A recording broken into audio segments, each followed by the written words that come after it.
Hello, hello. Oh my gosh, so many of you here so early. How are you all doing? Happy Saturday. Thank you all so much for the birthday wishes. Really appreciate that. I'm here sitting on top of my little arcade cabinet. This is the one of the gifts from 60. Oh yeah, the claw machine works. Viking Hawk, thank you so much for the gift sub. The happy birthday, Mausu. Oh my gosh, thank you so much. I hope you're doing well, Fred. Thank you, thank you. You did catch a mouse, Chickabundu. Chickabundu. Thank you, thank you. Oh, it reset me in a weird spot. Let me be right back. Cookies. Boom, boom. Is it gonna fix it? Oh no.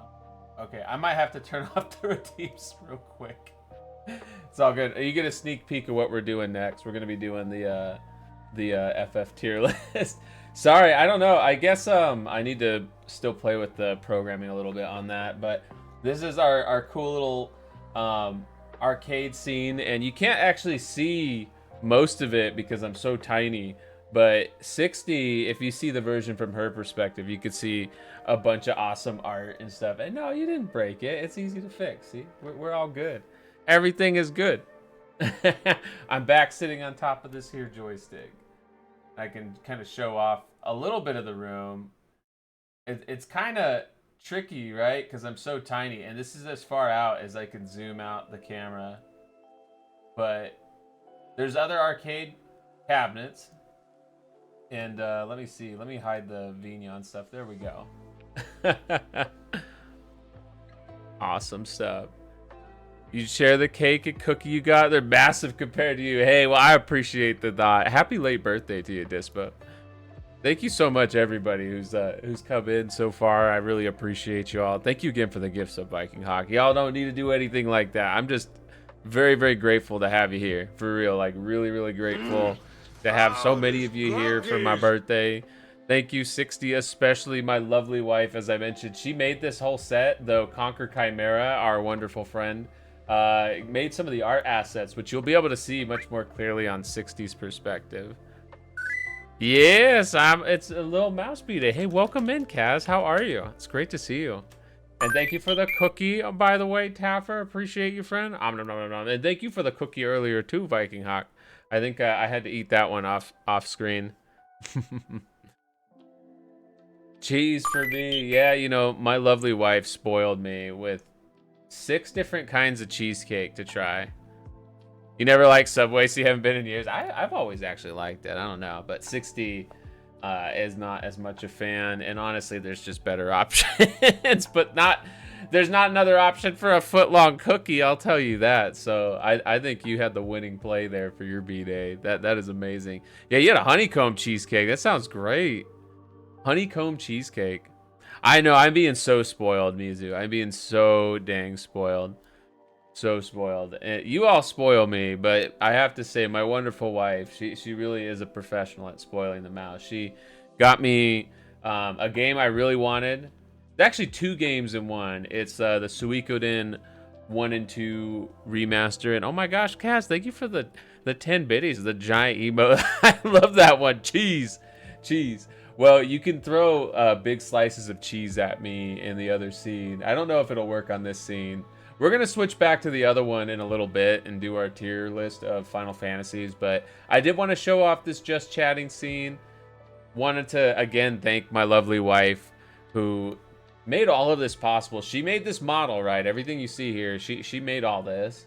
And, or at the very least, you know, compiled all the assets, and most of them are heavily customized, even the ones that she had to, like, buy from various online stores. So she put a lot of work into this, and she got me streaming in the first place. Thank you for the cheese ring, Kaz.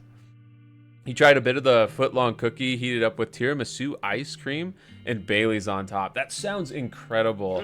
That sounds so good. Broody, welcome in. Thanks for the cookie, my snep friend. Oh my gosh. Looking forward to some Tiny Titas tomorrow. Thank you for being good with helping 60 catch up a little bit. She's just right behind us. I think 1 mission behind us, so it'll be hopefully quick. Oh, 60. You know what? You make it all possible. You are the love of my life. my wonderful wife, and I'm so grateful for you. Thank you so much. Kumaru, thank you. How are you doing, friend? Happy weekend.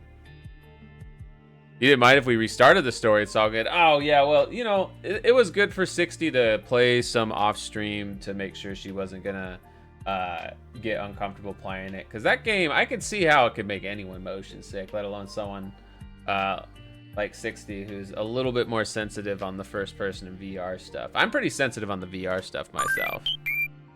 60 is a sweetie. If people aren't following her, they should. Absolutely. Oh my gosh, Roto. Thank you so much for the 5 gift subs. You did not have to do that. Oh my goodness. Thank you. That kicked off a hype train too. Thank you so much. You really don't have to do that, but I really appreciate it. It went to Strawberry Bun, Lulamari Mouse, Dennis 30,010, Lady Duckmeyer, and Blizzard Ice XYZ. Heck yeah. Thank you so much. Oh my gosh.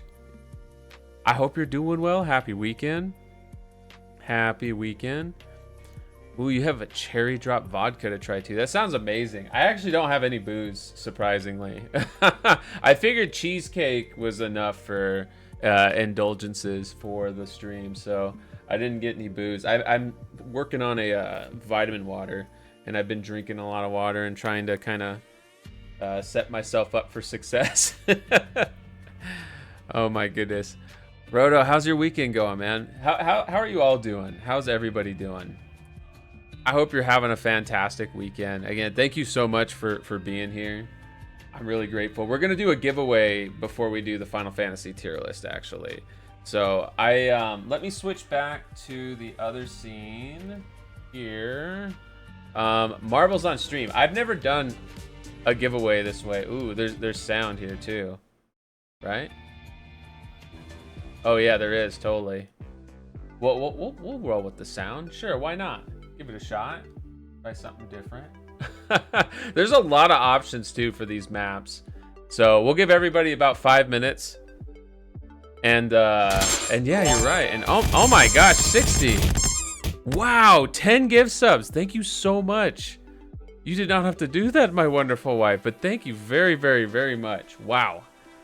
They went to Asterol, Gurchi, Tank Dozer, Cafe Darcadia, Night Skywalker TV, Aloy Trancy 80, Shine Bee 66, Miss Mad Duck, CMAS T, and V Lil Shadow. Wow, thank you so much, my wonderful wife. You really didn't have to do that, but thank you. And yeah, we're gonna do a giveaway this way.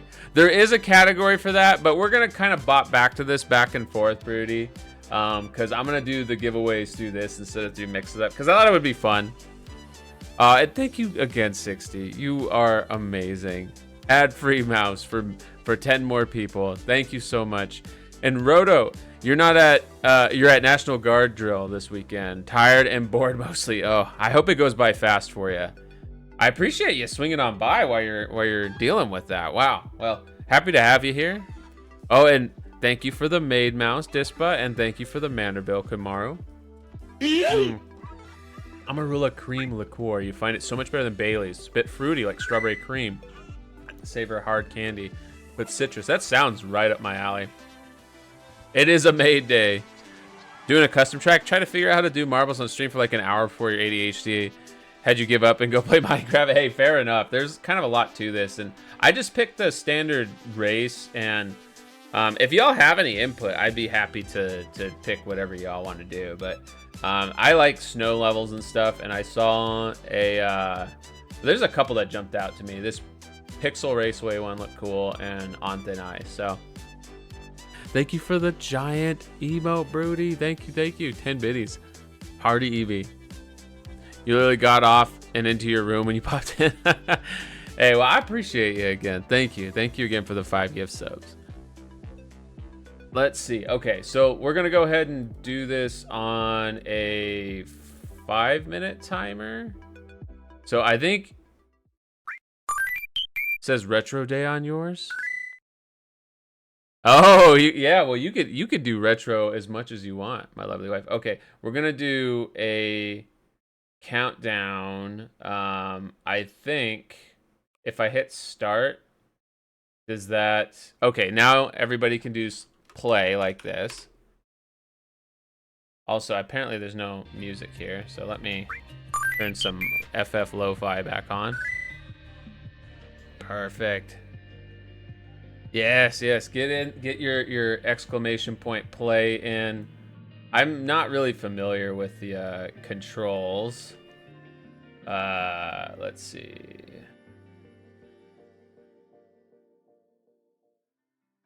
Forward. Okay.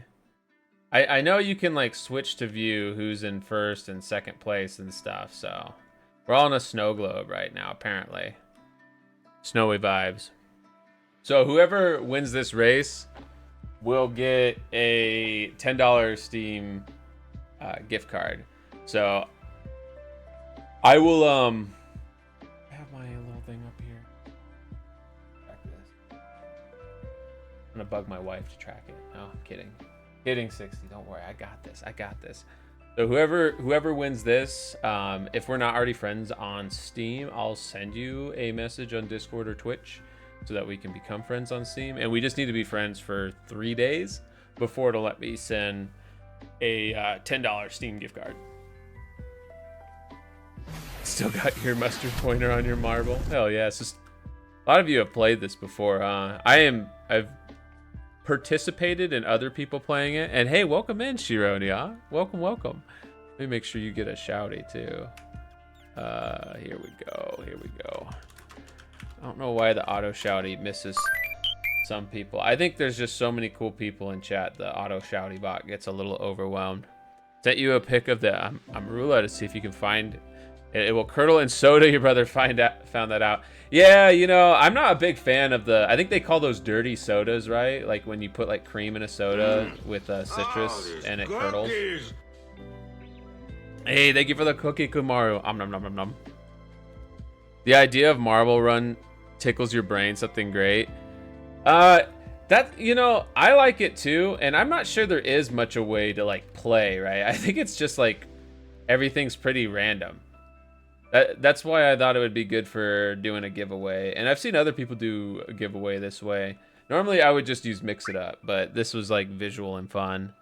And that was the hype train. Oh my gosh, that was a level 4 hype train. 15 gift subs, 20 biddies. Thank you so much for the contributions there. 60 with the 10 gift subs. Roto with the 5. And Kaz and Broody with the giant emotes. Thank you so much. And thank you, Savvy Hollow. Hope you're having a wonderful weekend. Welcome on in. Hey, Mr. Fancy Panzer, welcome in. If y'all want to get in on this, this is going to be for a $10 Steam gift card. We just have to be friends on Steam for 3 days. So if we're not already friends on Steam, I will coordinate with you either through Twitch DMs or through Discord DMs and get you added on Steam so I can send you that. Did somebody say noodles? Heck yeah, we love noodles around here. The way to play, you think, is by making custom tracks for your community? Oh yeah, fair enough. And that would be cool to like build some of these elaborate tracks oneself, right?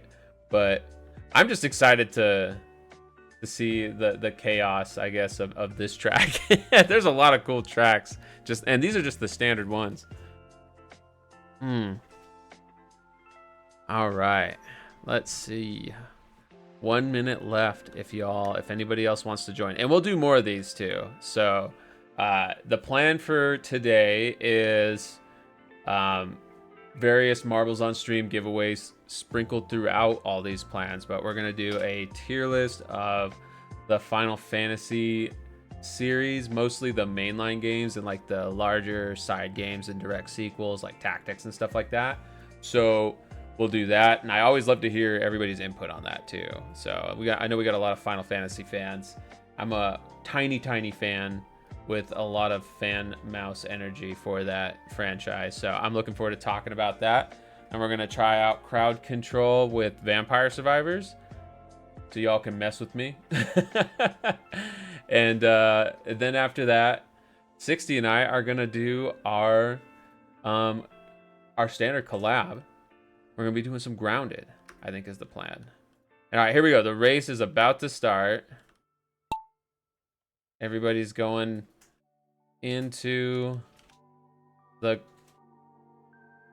Well, already going down the slide. Viking Hawk seems to know how to play this game because I think they're in the lead, but I'm actually in second place somehow, apparently. Oh, and Vikings in third now. Brody's in first now. Oh no, now I'm back in first. See, it's all over the place.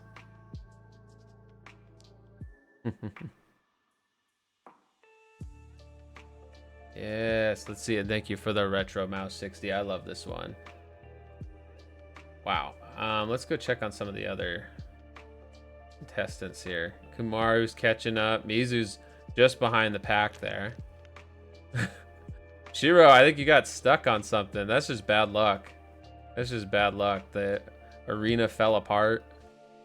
I don't even know what you do about that. It looks like Kumaru might be in the lead now, though, but I might have barely overtaken, or Savvy Hollow potentially.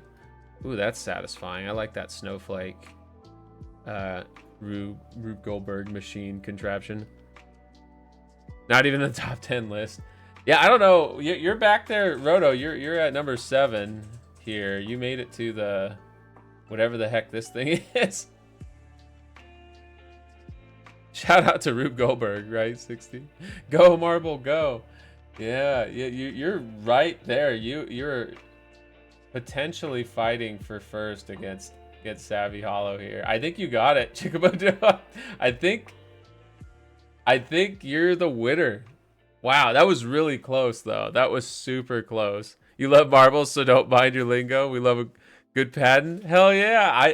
I this is my first time actually like hosting marbles on stream. I've always just kind of joined in the fun like as part of like special events like this, but heck yeah, that was super cool. All right, let me get my my notepad out that I should add up prior here.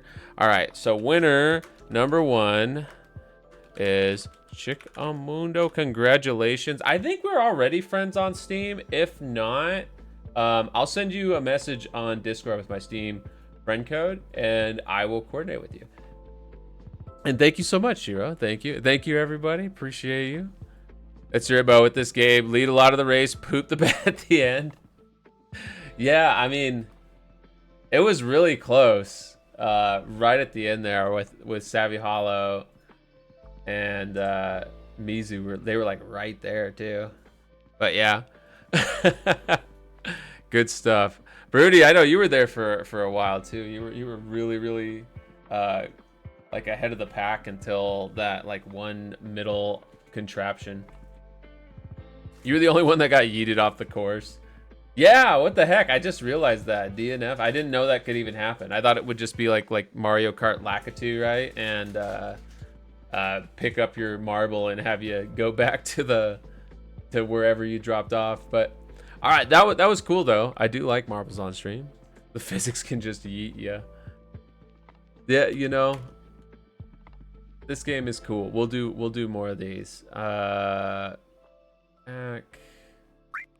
Garden exit.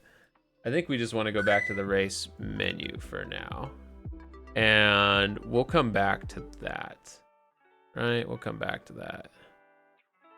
Why is it not showing? Here we go. Presentation mode, I thought we wanted. Or is this already presentation mode? This is presentation mode. Okay, cool. Zoom in a bit. Go. Shorty, Portal Purgatory. It's your birthday. We gon' party like it's your birthday. We gon' sip Bacardi like it's your birthday. And you know we don't give a fuck, it's your birthday. Hell yeah. Jimmy, how's it going, man? It's great to see you. Great to see you. And Rio Coinleaf, thank you so much. I almost missed you there. How are you doing, friend? I hope you're doing well. I saw the shop was open last couple nights, right? Hope all is well, friend. All right, so I likely ban evader restricted. Is Seribot not get? Oh, Seribot nuked it. They just nuked it, not as lightning fast. Speaking of lightning, we're going to be ranking Final Fantasy 13. Yeah, we're going to do an FF tier list.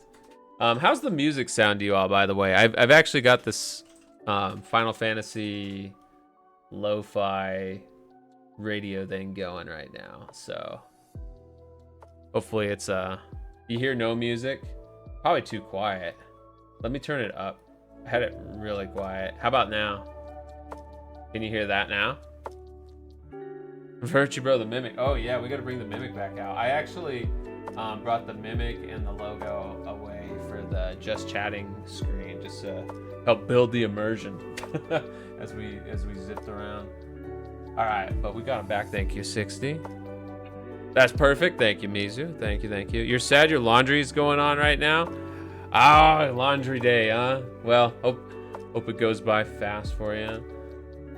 All right, so I think what we'll do as far as the rankings go is we'll start from the beginning. I don't know why they ordered it this way, but this list includes all the mainline Final Fantasy games, and it includes all the Final Fantasy 14 expansions. I've noticed, though, it does not seem to include the Final Fantasy 11 expansions for whatever reason, of which there were many, and they were very, very good. Just like Conquer. Conquer's very, very good. Thank you, Conquer. I appreciate you, man. We just showed off the arcade cabinet scene. You can't quite see your art like as fully on it because I'm so small and you can't zoom out the camera. But I wanted to thank you again, and then when we see it on 60's side, we'll be able to show off more of the art. You knew you forgot something when you showed up? Unofficial RP Jimmy raid. Oh, is it a Jimmy raid? I didn't even see Jimmy was live. I feel bad now. I would have been hanging out for a bit. You can see some of it. You can see some of it. It's just you can't see like the full like side of the cabinet and the top of the cabinet. But you can see part of it. You can see part of it. Vikings pulling your tail. Oh my gosh. Don't pull my tail now. JT, how's it going, man? It's great to see you. Hope you're doing well. It looks better from your view. Well, you have the zoomed out, like you made two versions of it, right? One for my size and one for yours. So I can't wait to see it on your side again, or show it off to other people. But I love it. It looks great. And hey, Propagator, welcome on in. Hope you're doing well. Want me to send a screenshot? Yeah, if you want. I do want to show it off. You and Conquer did such a killer job, and I was able to show off from my perspective, but we should show off the zoomed out perspective. You were not live, Jimmy. Vikings just messing with you. Well, yeah, we're gonna do a Final Fantasy tier list, so I'd love to hear everybody's input on any of them. We're gonna start with the first one and just kind of go up the list. I guess kind of chronologically. Maybe we'll do the tactics ones while Conquer's here, because Conquer's actually playing through FF Tactics right now, and I love the tactics game. So I'm already gonna tell you, you know, we're gonna skip the Roman numeral Q and go right to tactics. Tactics is just flat out an S tier game. It's one of the best in the franchise. It's really, really good. It's got an incredible story. It has, especially for its time, you know, it's a mid-90s game, but it took the Tactics Ogre like gameplay and made it way better, in my opinion. Not that I'm like any expert on strategy RPGs, but they incorporated, you know, FF's own job system into it, and it works perfectly. The story is, I think it's been a long time since I've played through it, but I would say it's one of the most impactful in the franchise. There's a lot that happens. The characters are great. I will warn, it can be challenging. I had a hard time playing it when I was younger. When I was a really, really tiny mouse, I had a hard time finishing that game. I did finish it though. And watching Conquer play through it right now, I'm reminded of just how brutal the game can be. Shamelessly asking because of Mega 10 Geister. We'll do Mega 10 at some point. I need to play a few more, I think, before I feel good with that tier list. That is so easy. Better do Digimon waifu tier list because it's so much more difficult than an FF tier list. You know what? Maybe that we'll do one of those tier lists someday too. Never played Tactics, Jimmy. And yeah, this is the Final Fantasy Lo-Fi Radio channel. So they're playing a lot of stuff from all over the franchise. I love it. When you were Fievel's age. Yeah, exactly. When I was Fievel's age, FF Tactics was brutal. It's so hard, but it's fun. The music too stands out a lot. I really like FF Tactics music quite a bit. And they've used a lot of it in Final Fantasy XIV. So if you've played 14 and done the Stormblood expansion content, you may recognize some of the songs. They're super good. Oh, you sent the screenshot. Perfect. All right, let's take a look at this. There we go. There we go. Let me save this. Arcade. Let's see. Here we go. That's what it looks like zoomed out. So I'm so tiny, I'm just sitting on one of the little joysticks there, but zoomed out where you can see 60 at her appropriate scale playing it. The art is so good. I love the game boxes too. It's such a nice touch. And the logo, I love it. It's so good. Thanks again, 60 and Conquer. Y'all are amazing. Imagine playing FF14. I love FF14. And King Corgi, welcome in. Hope you're doing well. Thank you, Fred. Thank you. So yeah, Tactics is an easy S tier though for me. Tactics is a very easy S tier. Again, the music top notch, the story top notch. I don't really have any complaints with Tactics. I don't think there's anything that I would change with it, other than maybe if they do a remaster or remake, if they add in like an easy mode for people to just kind of cruise through and enjoy the story. Because I do think some people will find the difficulty to be a bit of a barrier. But the nice thing with Tactics is that you can grind, unlike the Tactics Ogre remaster or remake that came out a few years back. You can't even really grind in that one. They put like level caps on you. So at least in FFT, if you really, really are struggling, you can brute force your way through any situation. Yeah, y'all did amazing. All right, I did want to make sure we talked about Tactics while Conker's here. We'll go back to FF1, start from the beginning. So Final Fantasy 1, I'm gonna put this one. I actually think C tier. I'm gonna be a little bit harsher this tier list. I love Final Fantasy. I'm obsessed with this franchise and have been basically my whole life. I grew up watching my dad play this original Final Fantasy game on the NES, and yeah, it's a great game. I'm putting it C tier, not because I think it's like a C tier game at all. It's a C tier Final Fantasy. They've just done a lot with the franchise since then. Exactly like you said, Jimmy. It's okay. The problem with FFT grinding is sometimes it'll just be the one available map again and again and again for ages. Yeah, you got to find a good spot to farm random battles that crosses a few maps. 9 S tier. Oh yeah, we'll talk about 9. Don't worry, I love 9. I'm a fan mouse for 9. Yeah, it's just a basic game when it comes to Final Fantasy 1 though. It's very basic. It was the original. I do think it still has some killer tracks. And hey, welcome on in. Naim, I probably pronounced your name wrong, but it's nice to have you here. Welcome on in. Hope you're having a wonderful weekend. 11 S tier, you know, I kind of want to, but we'll talk about that one too. We'll talk about 11 and 14 together when we get there. On 1 right now, I would move it up to just like based on some of the more modern versions. Like the Pixel Remaster is fun. You can play through the Pixel Remaster of Final Fantasy 1 in like maybe less than 10 hours, and it's a solid 10-hour run. It's smooth, not a lot of barriers. It's not as open as some will tell you. Like, I don't know why this game has a reputation for being like one of the most open Final Fantasy games. I think it technically is, just because the whole franchise is most of the franchise is fairly linear, but this is still a pretty linear game. It just gives you a good illusion of non-linearity. It does open up at a few points throughout it, but you still very much have to go point A to B to C. And sometimes they give you the option to maybe skip point C and go right to point D, but eventually you'll have to come back to C.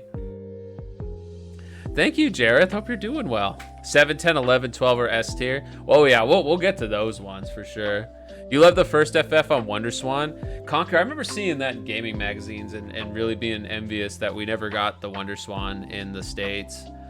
Final Fantasy 2, it's funny, a lot of people think I'd probably put this D tier. I'm actually going to put it right next to Final Fantasy 1. I think 2 is actually better in some ways, but it's such a departure from the series. It's kind of like the Zelda 2 to Final Fantasy, right? It's the progenitor for one of my favorite, I shouldn't say it's one of my favorites, but one of my liked JRPG franchises, I guess. I like them. I like the Saga games. So Final Fantasy 2 is quite different in that you don't level up, like you don't get experience points for defeating monsters. In fact, it plays closer to like a Western RPG, like Elder Scrolls or something, because as you use certain abilities, you rank up those abilities. So if you fight with the sword, your sword skill goes up and your strength might go up. If you get hit, your HP might go up at the end of battle. So that was the strategy in the original, was just to literally sit outside the first town and just hit yourself over and over. You just like have your characters fight each other while you have like a level 1 goblin just chilling there watching. And that was how you powered up. And you could get your characters as strong as they needed to be to beat the entire game right outside the first town doing that. So 2 is quirky. It's a quirky game, and the Saga games that it spawned. Virtual bro, would you like to be forever young? Saga Dragon, you know, I'm happy. I'm happy with the way things are. You know, I'm very grateful to make it to another birthday and be able to hang out with all you amazing peeps. But yeah, I'm gonna keep 2 C tier, I think. Even though I do like the Saga series a lot, I think the Saga games themselves are just generally better. Other than maybe the first couple Saga games, first few on the Game Boy, but that's just a hardware limitation thing. And thank you, Sakura Dragon. Thank you. And oh my gosh, we're getting rated by Harlow. Welcome on in, Harlow and friend. And welcome in, Jess. I see you there as well. Thank you so much. Appreciate the birthday wishes earlier. Thank you. Harlow, how was your stream, friend? You were doing, what were you doing? And oh my gosh, it's Palisade as well. Welcome on in. Welcome. Everybody, if you're not following these 2 incredible streamers, you have to fix that. They are both amazing. And they were just playing some Baldur's Gate 3. Incredible game, incredible people. Thank you so much for bringing the party over here.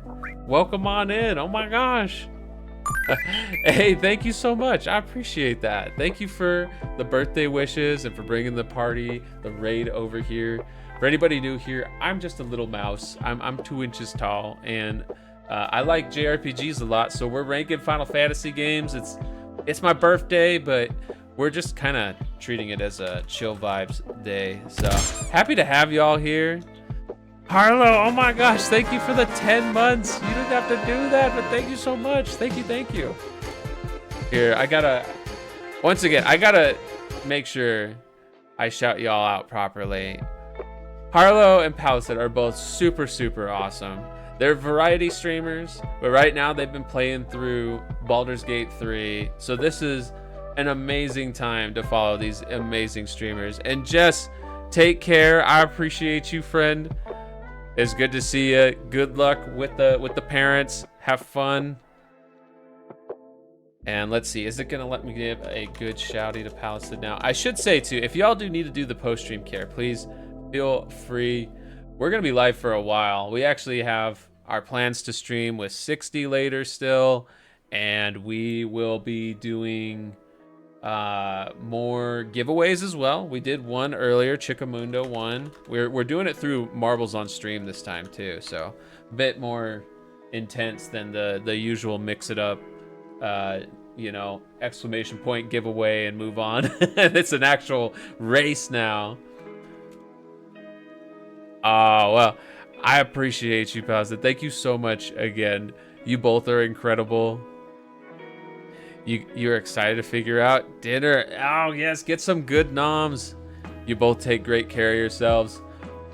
We'll be here talking about Final Fantasy, nerding out. We just talked about Tactics 1 and 2. And now we're gonna talk about 3. 3, I'm also tempted. It's kind of between C and B tier for me. It's a B tier in terms of like for its time, I think.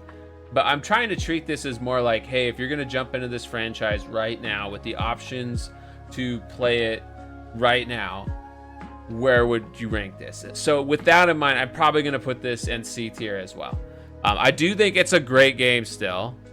It is a really, really good game. And Chickamundo won a $10 Steam gift card. They won a $10 Steam gift card. But yeah, Final Fantasy 3 is a great game. Again, none of the games that you see on here are bad. They're all phenomenal games. But we got to rank them as compared to each other. And this is just my personal 2 cents on 3. It's your least favorite so far, Jimmy. I don't blame you. There's some frustrating parts with 3, even if it did spawn some of the coolest aspects of the franchise. And yo, what's up, Aztec Mario? Thanks, man. I appreciate you. Thank you for the cookie as well. Thank you. And the head pat. Hope you're having a fantastic weekend. You are powerful. Oh my goodness. Okay. So like 3 is the one that introduced the job system more as we know it, like where you could switch between jobs. And thank you for the head pat, Geister. Thank you for the cheese rain, Aztec Mario.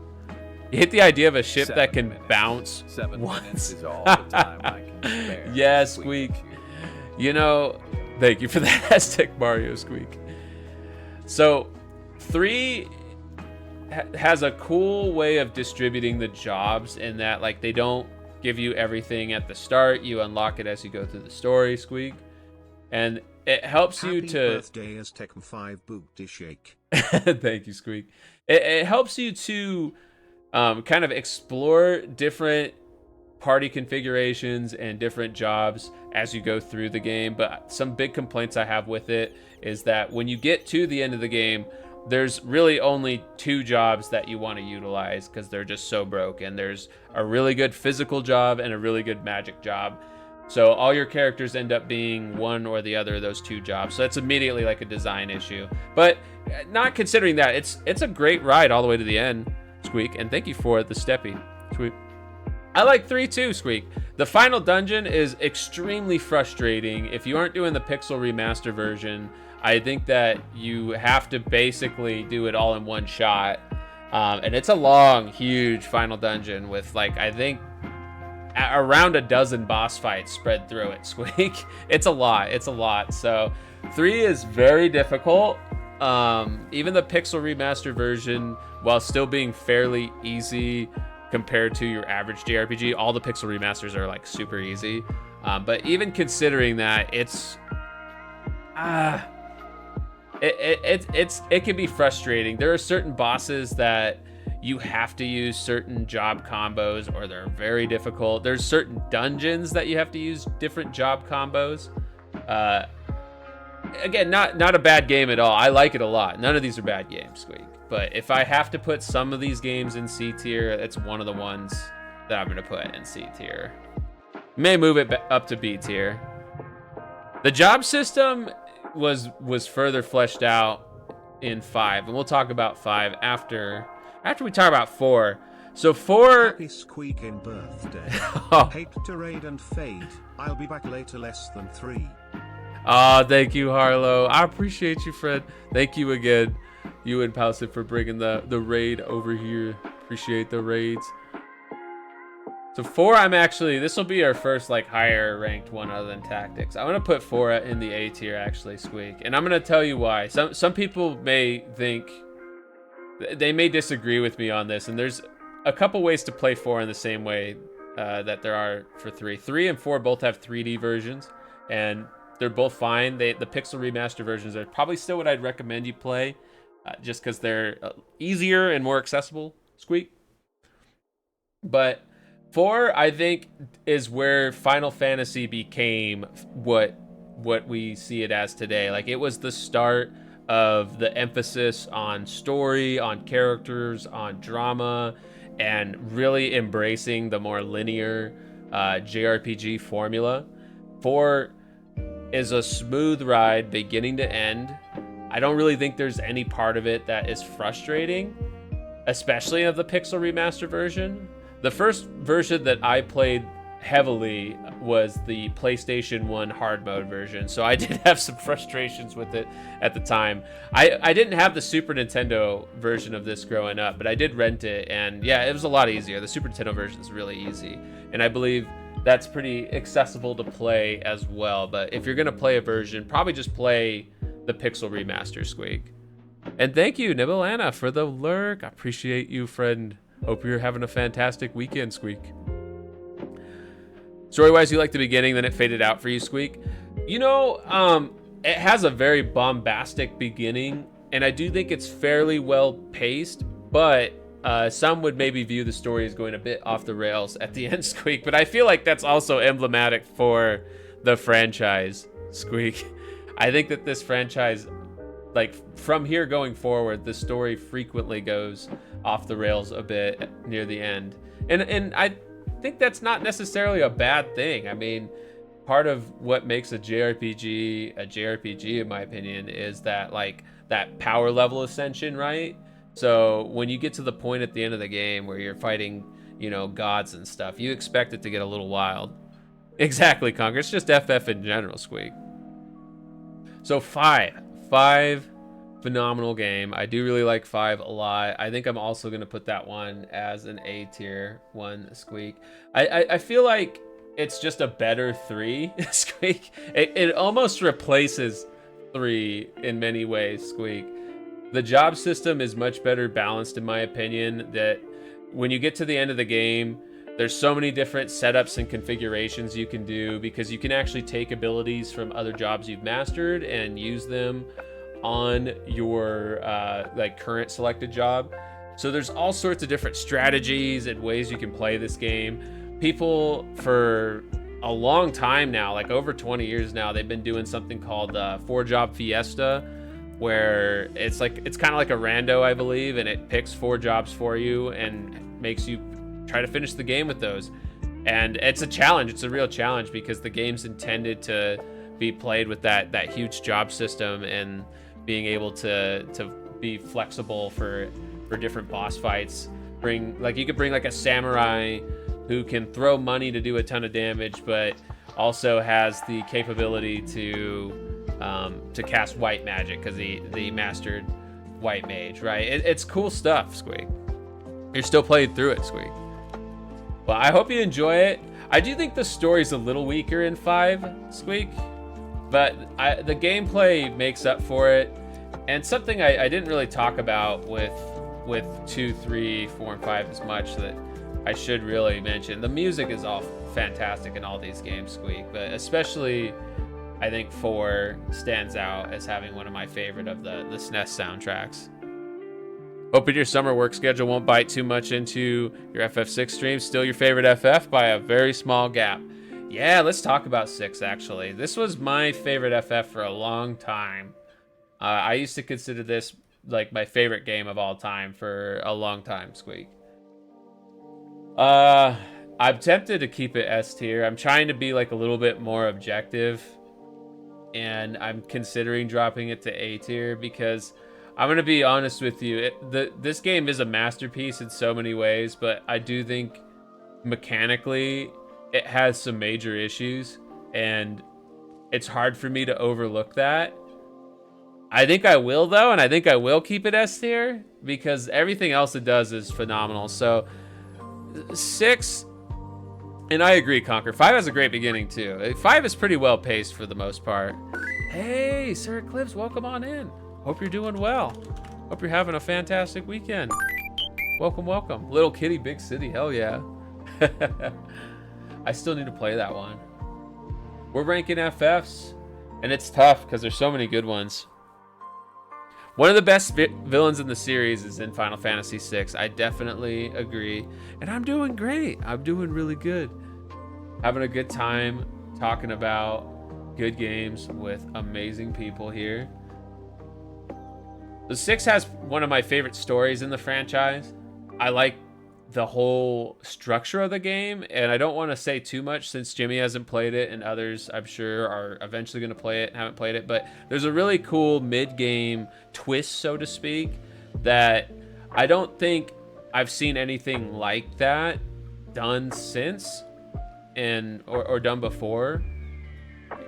It's cool. It's a good game with fantastic music. It's pretty easy. Even the original SNES version is pretty easy. Has a not game breaking, well, it does break the game in your favor. Has a bug that lets you cast 2 spells to kill any enemy in the game, including the final boss. But the Pixel Remaster did fix that and does expect you to play the game normally. If you play the game normally, it's kind of annoying because the way your characters get stat upgrades is they get stat upgrades from having a summon associated with them, like you equip them basically. And when you level up, you get a stat upgrade based on what that summon is. So like something like Ifrit might give you a little bit of strength, Shiva maybe a little bit of magic, right? Well, the problem with that is you don't get summons until part of the way into the game. And so you're leveling up, only getting HP upgrades the whole time. And then even then, once you get your summons for the rest of the game, you do kind of need to babysit that a bit. Like you end up switching out summons a lot if you're trying to max out your stats, and it can be really annoying. So that's why I didn't immediately want to just throw this into S tier without any discussion. But it is still an S tier game, despite that. I think the story is just, it's on another level, especially for a Super Nintendo game.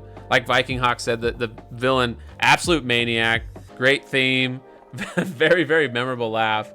And yeah, I don't know. It's a very like emotional, very, very moving adventure all the way throughout. Very well paced from beginning to end.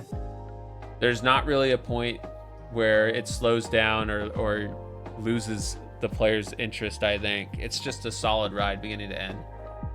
Again, my only complaint is just pure numbers, pure nerd stuff. If you go into it not caring too much about min-maxing, heck, go play the original Super Nintendo version and just take advantage of that 2-spell combo to destroy everything in the game and just enjoy the ride. You've only played 10 and 7 Remake. Well, 10, those are great ones. We'll talk about those too. I don't see 7 Rebirth, I think, on this list, but that's fine. Well, we're going to talk about just 7 OG now. 7 OG, I'm going to put S tier. I do think it deserves to be there, and I do acknowledge it has some issues as well.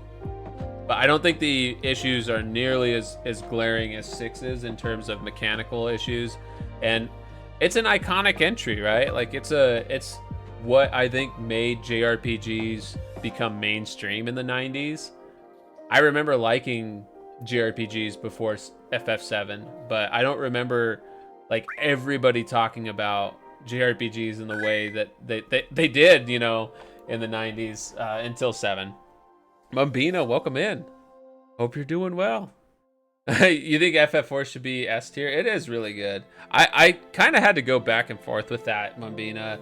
And it's tough because I would say most of these games are just S tier games. So I'm really comparing them just to each other. And yeah, Conquer, exactly. It kind of has to be with its legacy.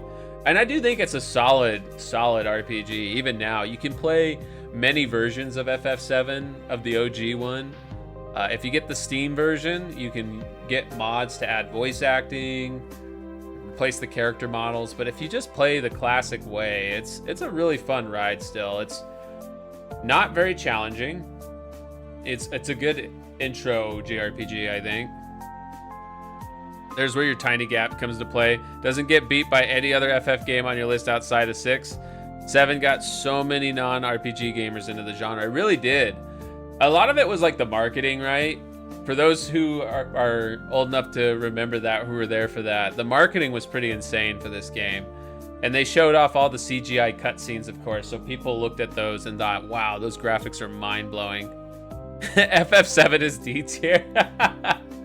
That's the thing, too, is I remember there was a battle at the time between like the old school FF fans and the new ones who came into the genre with FF7, because yeah, I knew a lot of people that were like, oh, FF7 is terrible, oh, it's an awful game, FF6 is the best. And it's like, okay, dude, I can understand the appreciation of the classics and how much of a departure even going from 2D to 3D is. So like naturally FF7 is going to be super different, right? But I loved it. A lot of people loved it, obviously. Yo, Demon Wolf Angel, welcome on in. Thanks, friend. Was 7 my first FF, Yuki? No, my first one was technically the original, but I was super young. So I would actually say FF7 was the first one that I really got into and like played all the way through. So it kind of was. And I agree, Conquer, that Ocarina of Time and FF7 were like the two like juggernaut games of that era. They really did get so many people pulled into like fantasy games in general, right? JRPGs, action adventure, like Zelda. So answer you this, Yuki. Oh yeah, and hey, Twisty. Hope you're doing well, friend. Hope you all are having a great weekend. How can it be S tier if there were no real other FF for you to compare to? That is a good question. So I'm thinking about this, Yuki, in terms of like, what would I recommend people play right now? I've played through Final Fantasy VII probably at least a dozen times at this point. I used to play through it yearly. Last time I played through it, I think was like 4 years ago. So it's been a little while. It's not exactly fresh in my memory, but I do really enjoy it still. I think that the materia system is a great like progression system. I think it's a great way to learn spells and have different character builds. I do understand the complaint that every character kind of becomes samey, but that's a complaint that I think follows through for honestly most of the entries going forward after this. So it's more a problem that the franchise adopted more fully with 7, but when you really think about it, like 4, you're locked in with your same character party all throughout the story. It changes the characters, but you can't change when that happens, and ultimately you're going to go against the final boss and any of the endgame stuff with that same 5 team member group, right? You're going to start Final Fantasy series, start with FF9. Ooh, I can't wait to talk about FF9. I love FF9 so much. The claw machine and the yeet. Look, it had to take a second go at it, but it went for it. You are a good person who deserves happiness, health, and peace. Oh yeah. And thank you for all the redeems. So yeah, I do think 7 has a great story to go along with it. Obviously, it's going to be a subjective matter in terms of ranking like games based on story, so I'm not considering story too heavily as far as that weighting goes, but I do think that 7 belongs in S tier. It is an iconic game. Even if you're in the camp that prefers the older ones, I do think that it has to be acknowledged just how influential this game was. And they've been trying to recreate 7's success for years. Yeah, absolutely. S plus. I can see that, and I'm gonna probably, this is the one that's gonna get a lot of I think mixed opinions from people. I actually again love all these games, including 8. A lot of people who love 7 think 8 is like the worst game ever, and I am not one of those people. I do really like 8, but if I have to compare it to other entries in the franchise, and especially as like a recommended starting point to someone like my wife who's never played through a full Final Fantasy, I probably got to put 8 in B tier. And Velius, thank you for the follow. It's nice to have you here. And Mr. Matt King, thank you for the head pat. Hope you're doing well. Happy weekend. 7 is the only game to have side games, movies, sequels, etc. Yeah, 7 has been their baby for basically its entire existence. And thank you, Mr. Matt King, for the birthday wishes. Appreciate you. Hope you're all doing well. So let's talk about FF8. Why I don't think it's amazing, you know, better than all the rest, and why I don't think it's the worst game ever. I think FF8 has a great story, even if it goes way off the rails, even for the franchise standards towards the end. But I do think the story itself is great. I don't think it's spoilery to say that it has like a romantic theme to it just based on the logo alone. I do like the romance theme. I like a good romance story. So that already, you know, is going for 8. Also, we do have an ad break starting. I apologize. We will be back in a few minutes. I'm actually gonna go check on my wife and put up the BRB screen for just a moment here so we can keep the discussion going. But I would be interested to hear thoughts on 8. This one's especially controversial. 2 problems with 8, the junction system and enemies leveled as you leveled. See, that's the thing, Bambina. I do think those are like 2 core mechanical decisions that without those 2, I think a lot more people would have liked that game. I think if the junction system was more streamlined and people and the enemies didn't level with you, if they didn't scale with you, people would be a lot nicer on 8. Is there a matching version of you that needs to die first where you can die and vice versa? All right, I'm gonna be right back. We'll be RB.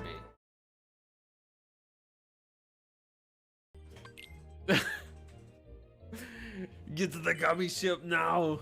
Get down. Put the gummy berry down.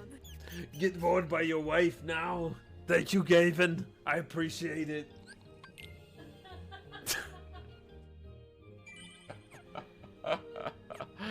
Oh my gosh. Okay. We still got 30 minutes, so let's. He's got a really big butt. Get it all the way in. That'd be like, oh yeah, dude, I'd love to throw down with Waylord. I'd love to get ripped in half. Oh, I've seen art of that. Waylord does have a blowhole. I have. Yeah. You have it. Yeah. Ain't no way, Dodge. Not like I was intentionally looking for it, but I found it. Yeah. It found me, I should say. And the faster you predict, the more points it's worth. So it's kind of like a Kahoot about whether or not Virtue's gonna live. A Kahoot. Oh my god, I love that. Trolling.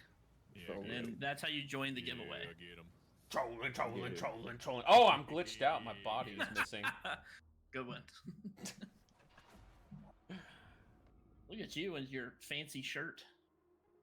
Get my wife to Wow. come and chat. All right, the wolf wife is good, so I'm actually back a little early. We can keep chatting about this. I won't solidify the ranking though until everyone's back. It's B tier tentatively. I'm open to move this up or down a tier. I don't think it's a bad game at all. I don't think any of these games on this list are really bad games. Maybe one, and even then it's very debatable. But yeah, 8. 8's junction system. Very divisive for a reason. Once you've figured it out, like once you understand the junction system, it's actually pretty cool. Because you can do things like, for example, you can convert cards, you know the card minigame, Triple Triad. You can get really good cards, convert those to spells that are like endgame spells, and then junction them onto your stats and just be absolutely broken at the beginning of the game. So there's some cool things you can do with them. Personally, A tier, as it's kind of a cult classic in the series. I'm kind of leaning on that too, Conquer. I'm thinking about moving it up to A tier, honestly. It has a great soundtrack, and I know that's the case for the entire franchise, but I really do think 8 has one of the better ones. There's a lot of variety in the music. It's one of the few Final Fantasy games that has like multiple regular battle themes, though there's kind of a twist with that. And solely due to Triple Triad, it needs to be rated higher. You know what? You all are selling me on that too. I think I am going to move it up to A tier. And welcome back from ads. Everyone should be back. Thank you for your patience. Sorry we even have to run them, but now we don't have to worry about them for an hour at least. So let's talk 8. Before ads, it was B tier. Thought about it some more. Listening to Conquer and Roto here, I really do agree that it's kind of a cult classic, and I am on the side that likes this one, right? Triple Triad's great. One of the best minigames, if not the best minigame in the entire franchise. And yeah, a lot of the hate it got was pretty undeserved, I think, because it was being compared so much to Final Fantasy VII. And I do think 7 is the better game overall. Like, just from a full package standpoint, it's easier to jump into. The systems work well, but they aren't nearly as complicated as the junction system in 8. And I do love the love story. Yeah, Yuki. I could see 8 being S tier as well. Like, it's a great game. I love the love story. I love the... I do love the junction system once I understood it, right? I do understand though that it is way too complex for its own good, and really does put off people, I think, including myself when I first played it. It's also, yeah, I agree. The graphics are great. So Final Fantasy VIII has a remastered version too that you can get on Steam and PlayStation and Xbox and Switch, I believe. And it looks phenomenal. It's using the same models. They just like up the resolution. So no Popeye models. Yeah, 7 with the doll arms. You could see in the lo-fi here. I'm blocking it a bit, but yeah, no Popeye arms in FF8. Yeah, I'm kind of comfortable putting 8 in the A tier. I do think it's a solid game, like all things being considered. It did some things that were against its own interest in terms of expanding the fan base for the franchise, right? Like the scaling enemies is annoying because that means you can't really easily grind and overcome an issue like you can in pretty much almost any other entry in the franchise. Yeah, I think like low A tier is pretty appropriate. Like S tier, I could see it. B tier, I could see it, but we're gonna go with A tier. We're gonna talk about one though that to me is a really easy S tier, and that's 9. 9 is just phenomenal. I mean, it's a return to form back when the franchise was still only, less than 15 years old at the time, right? I think 9 came out in 2000 or 1999. And yeah, it went back to the more like medieval fantasy setting. It's the most recent Final Fantasy we streamed on the channel now that I think about it. And I do really like 9.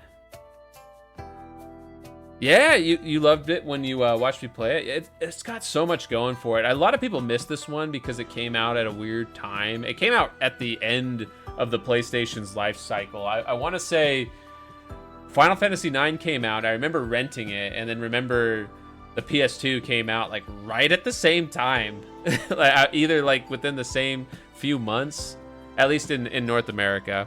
And yeah, 9 has Freya, easily top 5 best FF waifu. Yes, gotta shout out our fellow rodent. Freya is amazing. She's just a wonderful character too.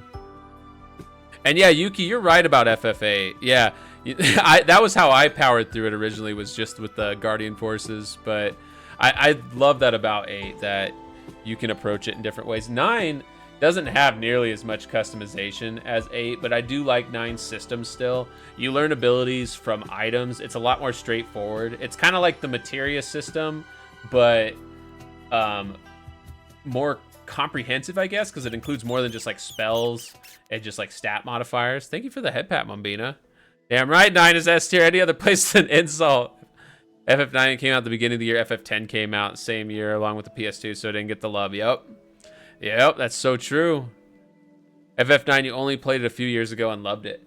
It's such a classic too, and the HD remasters are great. And you know who else is great is Murph Kong. Welcome on in, Murph and Raiders. Welcome. Murph, thank you so much for bringing the party over here. Everybody, if you're not already following Murph Kong, you should fix that. Murph is amazing. Murph plays a variety of games, but right now they're playing through Zelda Skyward Sword HD. They've also been playing some Dota. They play TF2, and it's always a good time over there. I hope you're having a good time with Skyward Sword HD. I gotta do a Zelda tier list at some point. Tom Bomb, yes, it's good to see you, friend. Thank you so much. Yeah, I had you tabbed up earlier, and then my browser crashed. So I hope you're having a good time with your rando there with Toby and everyone. And thank you, Murph. Thank you. What dungeon are you on now in Skyward Sword? How's the progress going in that game? And again, thank you so much for bringing the party over here. We're doing a Final Fantasy tier list. For anybody new here, my name is Virtue Bro. I'm a tiny little 2-inch tall mouse. Oh my gosh, thank you for the 100 biddies, Tom Bum. You don't have to do that. Womb Escape, it's like Ape Escape, but better. Oh my gosh. Thank you. You're almost done. Gonna wrap it up next weekend. Nice, congrats. Problem with the Zelda tier list, you consider ages, seasons, 1 or 2 games on the list. That is tough. Oh my gosh, Tom Bomb. Stop. No, thank you so much, Tom Bomb. You really didn't have to do that. Thank you for the 5 gift subs. They went to Make Directory Cat, Cho is the Wolf, Crazed Monkey 9, Shoujo Aesthetic, and Misericordial. All awesome people. now free from ad purgatory. Thank you so much, Tom Bomb. You really don't have to do that, but I appreciate you. Thank you, friend. It's not horrible, but it really was the motion controls that most people hated. Oh yeah, yeah. The Switch version is clearly the one to play, right? And welcome on in, Sylvie. Thank you so much. Sylvie's playing one of my favorite games right now, Squeak. Thank you for the squeak out, Squeak. I gotta end every sentence for the next 7 minutes with squeak, squeak. Thank you again, Tom Bomb. I appreciate you, Squeak. You are too kind, friend. You are way too kind. Oh my goodness. So, if y'all need to do any post-stream care, I should say, please feel free, Squeak. We are deep into ranking Final Fantasy games. We were just talking about Final Fantasy 9, Squeak. And I think we've got a lot of fans of 9 here, Squeak. The HD version lets you use button control, so it's better. It looks a lot better. I bought it, and I never did open it, but I've already 100%ed the Wii version, so I haven't had the motivation to go back to that one, Squeak. I do like it, though, Squeak. 9 feels very much in the same vein as 4, 5, and 6. Oh, yeah, absolutely, Squeak. It definitely was a return to form for the franchise, and that was at that time when the franchise was still fairly young. Squeak. Yeah, I think S tier definitively. The music's great, story's great. The graphics also, no Popeye arms once again. And I personally like the visual designs, like the character designs and whatnot. They're a little bit goofier, and I like that 9 has this super dark story, but has these really, really goofy looking, fantastical characters, Squeak. You like the Squeak, Squeak? I am a mouse, Squeak. And I think the other thing I really like about 9 too is I do like the antagonist, Squeak. The antagonist is definitely one of the best looking antagonists in the franchise, just saying. Squeak. Twins Play Egg, welcome on in, Squeak. How are you, friend, Squeak? Hope you're doing well, Squeak.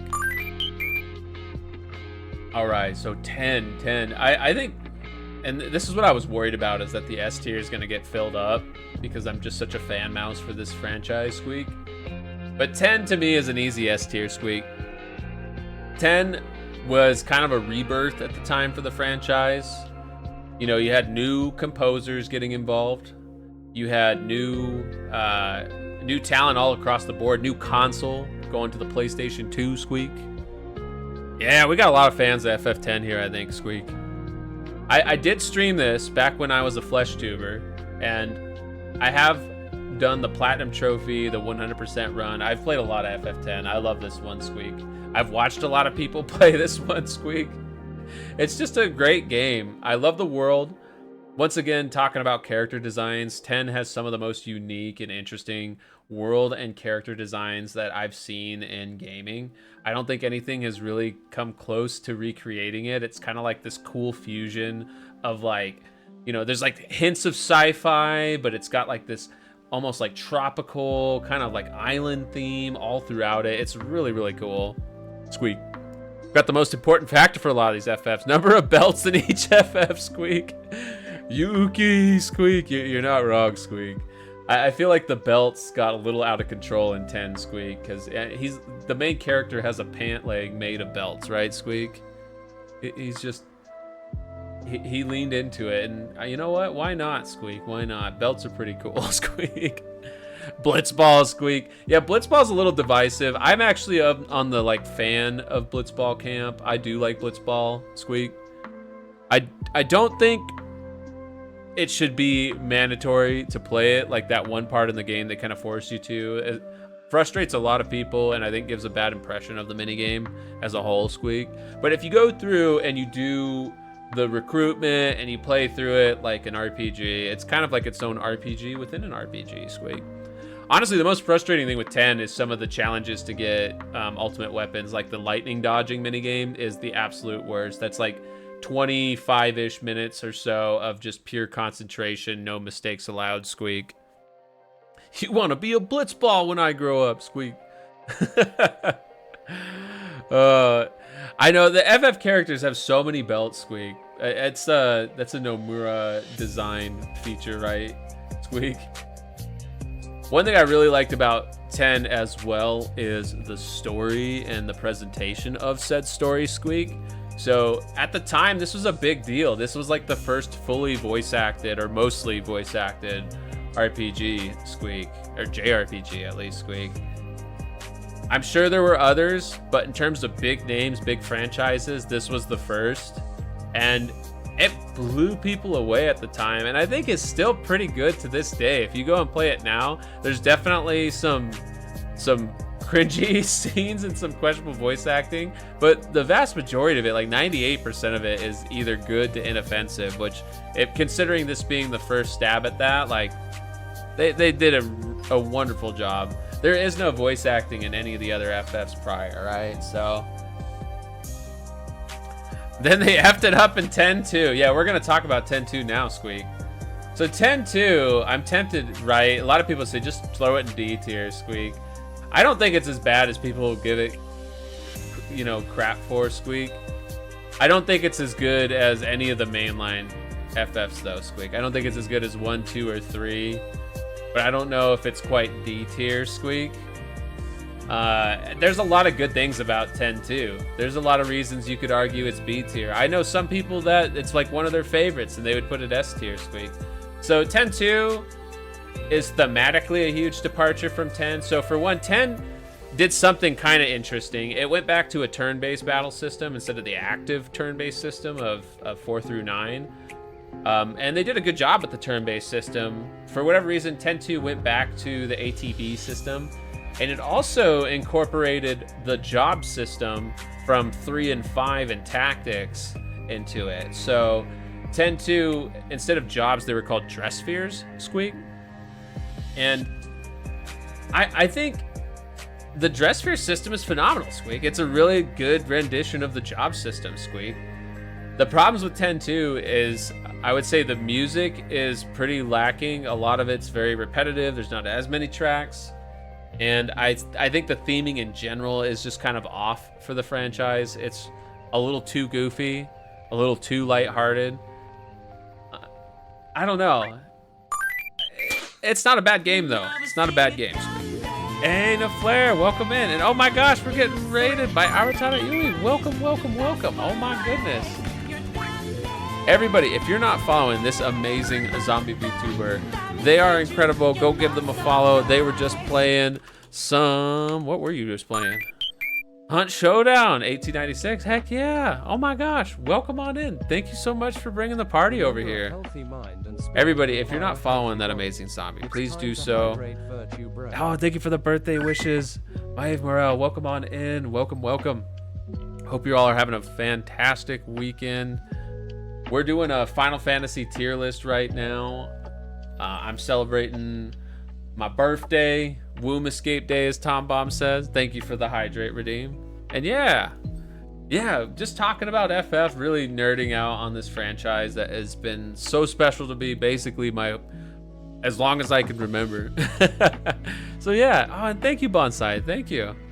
Yeah, there's a lot of Final Fantasy games. This is just the mainline ones too, and some of the like the really closely attached ones. If you include all the side games, this list would go on for probably another like 4 or 5 pages. There are a lot of Final Fantasy games. This franchise has been going for almost 40 years now, right? It's wild. It's wild. And I should say, if y'all need to do any post-stream care, please feel free. I'm going to be live for a while longer, a long while longer, actually, is the plan. We're going to rank these. We're going to do some more giveaways, too. We've been doing Steam gift card giveaways with marbles on stream. We'll probably run another one of those here pretty soon. I was going to do it after the FF tier list, but this is actually taking us a good amount of time because we're having a lot of good discussion. This franchise it's so different across the series, right? It's been going for so long, and some of these games are very divisive. Like 8, some people say is like the worst ever, right? Gonna get dinner? Get some good noms. FF17 remastered complete edition should be the move. Yes. Almost 50 years. Yeah, it's wild, Naflare. How are you doing, by the way, Naflare? It's great to see you. And hey, Stinga, welcome on in. Great to see you as well. Hope you all are having a wonderful weekend. Welcome on in. All right, so we were talking about 10-2. Yuki, you're right. The massage scene alone puts it in C tier. No, I think it belongs in C tier because it's still a pretty good game. The job system is well done. The battle system overall is pretty well done. And even if the story is kind of a weak point, I don't think it's fair to judge the whole game just based on that. Plus, story is very subjective, right? Yeah, put 10, 2, and 3 in C. It's mega goofy. It's so fun. Information. 3 was your entry point. 3 is a great entry point, too. Job system debut, at least as we know it. Doing okay. Just got off work. Awesome. Glad you're done with work. Hope you're able to enjoy a relaxing weekend, friend. You're doing fine, Stinger? Heck yeah. Hope you have a wonderful weekend ahead of you. Watching your fave moods. Aw. Heck yeah. But yeah, I'm not going to be harsh on 10-2 and put it in D tier. Some people really hate this game. I think it's fine. And you could say the same about 11 too. Some people would say 11's a D tier game. Others would say it's an S tier game. It's very divisive. I played this game a lot. I want to say in the like 3 years I was playing this on and off, because it is an MMO. I want to say I put like 150 days of played time. Like this game took over my life for a while. A lot of the jobs from 10-2 made it into 14. That's true. That's true. Got to play the original as your first. Never finished it as a kid because, you know, that was your dad's Nintendo. I was in the same situation, DeFleur. FF is special. This story is so nonsensical.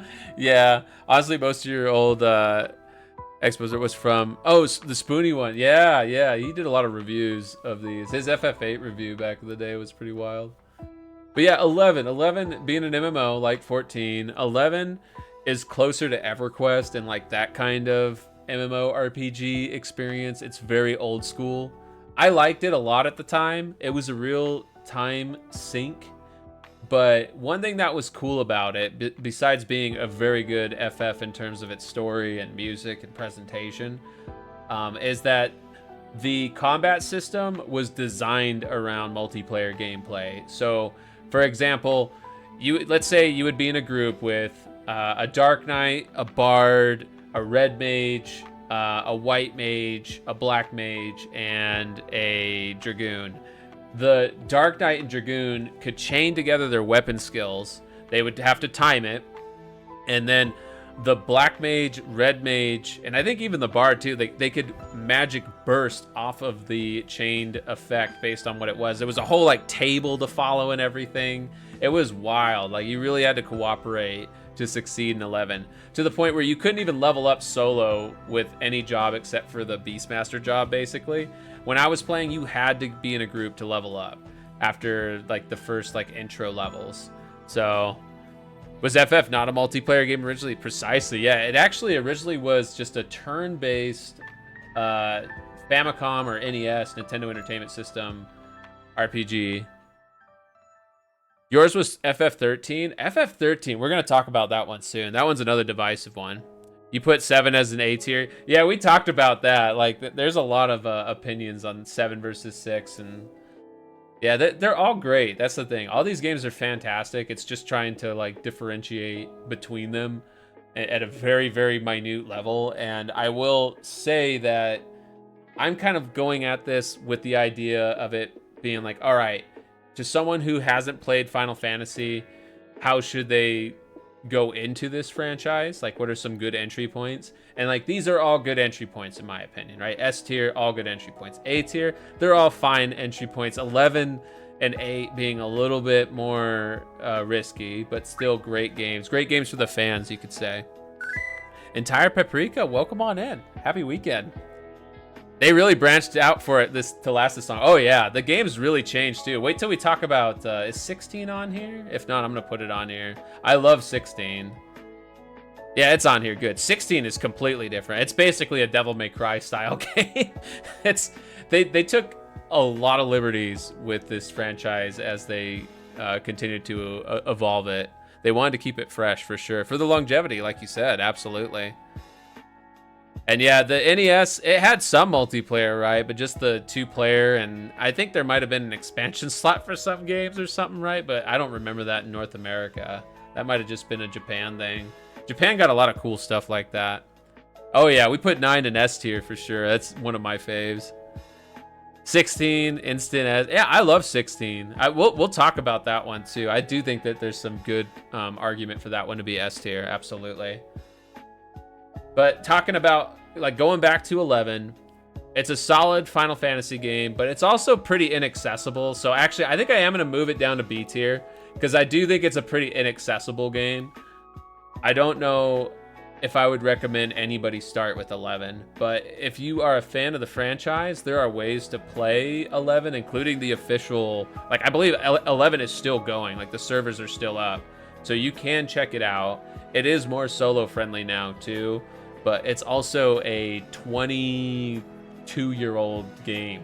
It came out in, actually I think even older, I think it came out in 2002 in Japan. We got it in 2003 in North America. So yeah, really, really dated game in that regard. 9 would be triple S if you had anything higher than S. Yeah, 9 is just, it's so good. It's cream of the crop. Trance Black Mage, go crazy. Hell yeah. Keep meaning you want to say you want to play FF11 again, but never pulled the trigger. They also have the Cat's Eye servers. Chanku's been helping us out with that. I just need to actually follow through and play it now. Don't know if they're selling new copies anymore. Really? So if you wanted to play it, could you not play it unless you already had an account? Want to play Dragoon again with the dragon pet? Yeah, Dragoons in F11 had a dragon pet, and that's something too that I think 11 really did well, is the job identity in that game is really good. Like for example, to unlock the Dark Knight job, you had to do like this big quest line that involved like at one point the quest giver like gives you this sword and says, steep this in the blood of 100 of your foes, and you have to, and it's this like really shitty sword, and you go out and you have to go kill like 100 enemies that give XP with this sword in order to have enough hatred or whatever to become a Dark Knight. It's really cool. It's very immersive. There's so many quests in this game, but there's no, you know, exclamation points over them. There's nothing to guide you, right? There's no quest helper. It's just this massive world. What Conker said? I missed what Conker said. Let me scroll up. I don't know why I don't see it.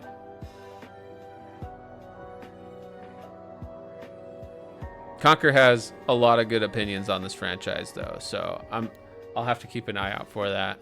Sometimes wonder if my chat window breaks. Why isn't wife here? Oh, she'll be here later. We're gonna play some Grounded later. It'll be really tiny. Oh, it said you're gonna play on Cat's Eye from what Conker said. Ah, I see. Gotcha. I see. That's the way to do it, I think. Get the more authentic experience. Still sad that FF8 and 9 were the only games to have card games in game. Yeah, I mean, 7 Rebirth has the Queen's Guard or whatever, but it's not quite the same, right? So I feel you, entire Paprika. So, all right, we talked about 11. 12 is another one that I've had a lot of thoughts on recently because I was actually watching Conker play it. 12 is great. I think it's an easy A tier at least, and there's argument for it to be S tier. A lot of people hated on this one too. Kind of suffered the same fate as 9 in that it came out towards the end of the PS2's life cycle. And also, it's very different in terms of like, you know how we were talking about longevity for this franchise, right? And how they've changed things up a lot. Well, here you've got 1, 2, and 3 are turn-based. 4, 5, and 6, and 7, 8, and 9 are active turn-based, right? You have like gauges that fill up that determine your turns. 10 goes back to turn-based. 11's an MMO. 12 makes it like an MMO, but it's single player. It's hard to explain. It's kind of, it's active. You still have like turns in a sense that your characters have to charge like an active time battle meter in the same way, but you're moving around the battlefield. Everything's happening in real time. There's no random battles. There's no separate battle scenes. It's just this huge world. It takes place in Evilist, same world as FF Tactics and Tactics Advanced and some of the other FF games. And yeah, it's a great game though. The vanilla version is not quite as good. The vanilla version I'd probably put in like B or C tier, but the Zodiac Age version that you can get on modern consoles, phenomenal. It includes the job system that was added in the international versions of FF12 later on.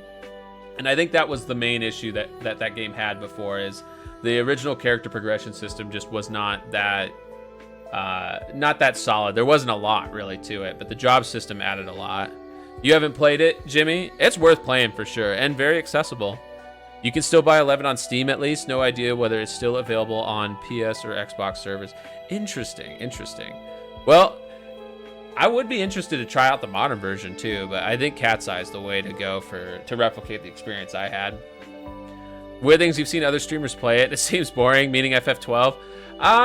It's slower for sure.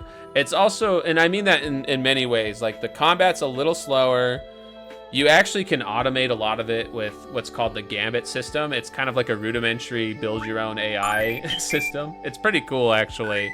So you can set it so like when character health drops below 60% HP, cast Cure 2. When character health drops below 40% HP, cast Cure 3. It's cool. And hey, Rockney Killer, welcome on in. Yeah, we're ranking FFs. We're ranking the Final Fantasy games. I know you like JRPGs. You have good taste in JRPGs at that, so I'd be interested to hear your feedback. FF12 is horrible. The only good thing about it is Fran Booba. I do like Fran a lot. Fran is the bunny girl. She's very pretty. Very, very tall, pretty bunny lady. I don't think it's horrible at all, though. I love 12. I think 12's a great game.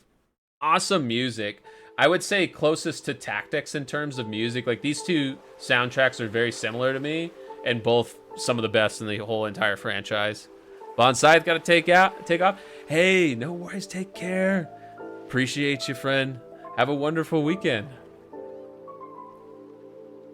So I think something else about 12 I really like is that the story, it's kind of more on like the like serious, political, very character focused. Instead of like being like, oh, you know, the world's gonna be destroyed by a big meteor or whatever, right? It's a lot more localized. There's a lot more tension in terms of like the geopolitics of the world. It's cool. It's a great game. I really like 12. And as I was saying, the way to play it right now, in my opinion, is the Zodiac Age version, which you can get on all modern systems at this point, I believe. Been watching Conquer play it or play through it before FF Tactics, and was reminded just how incredible it is.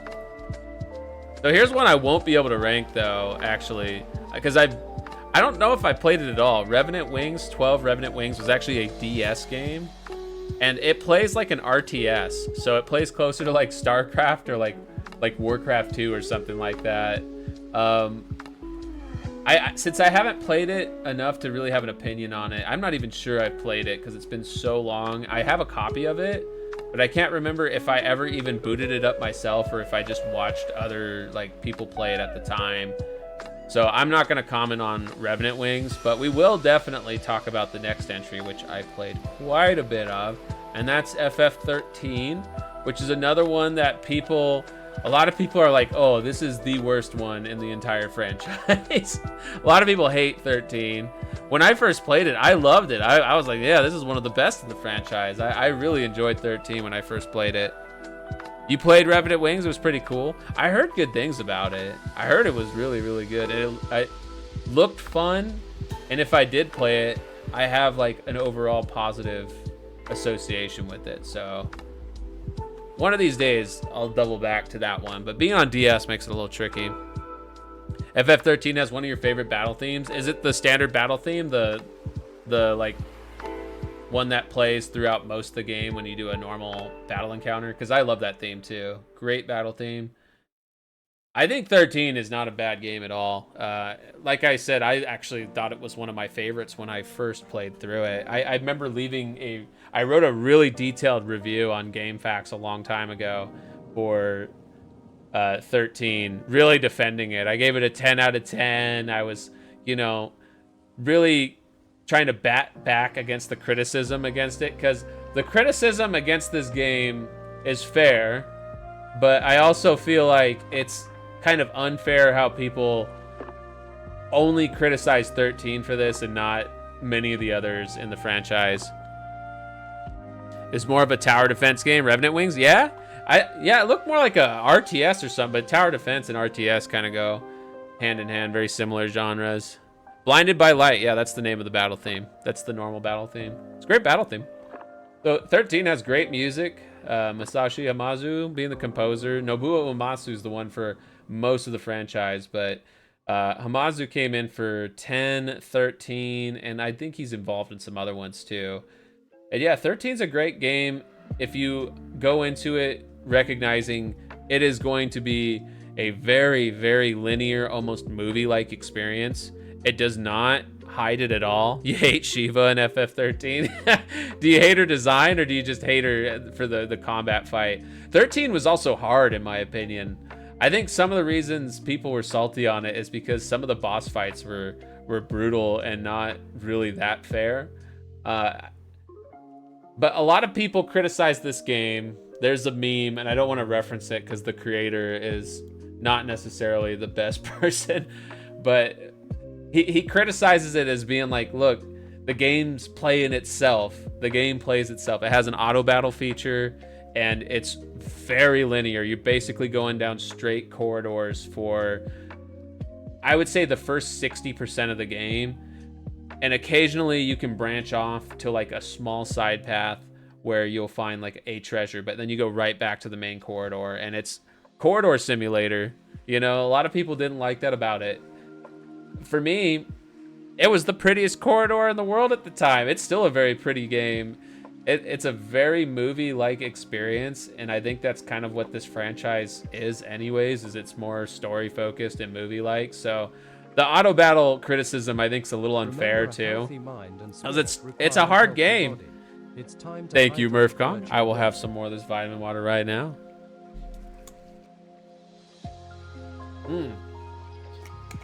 I got one with caffeine too, so I can be extra squeaky. But yeah, oh, we're getting rated by Duck on Head. Oh my gosh, with the B-Day raid. Thank you so much.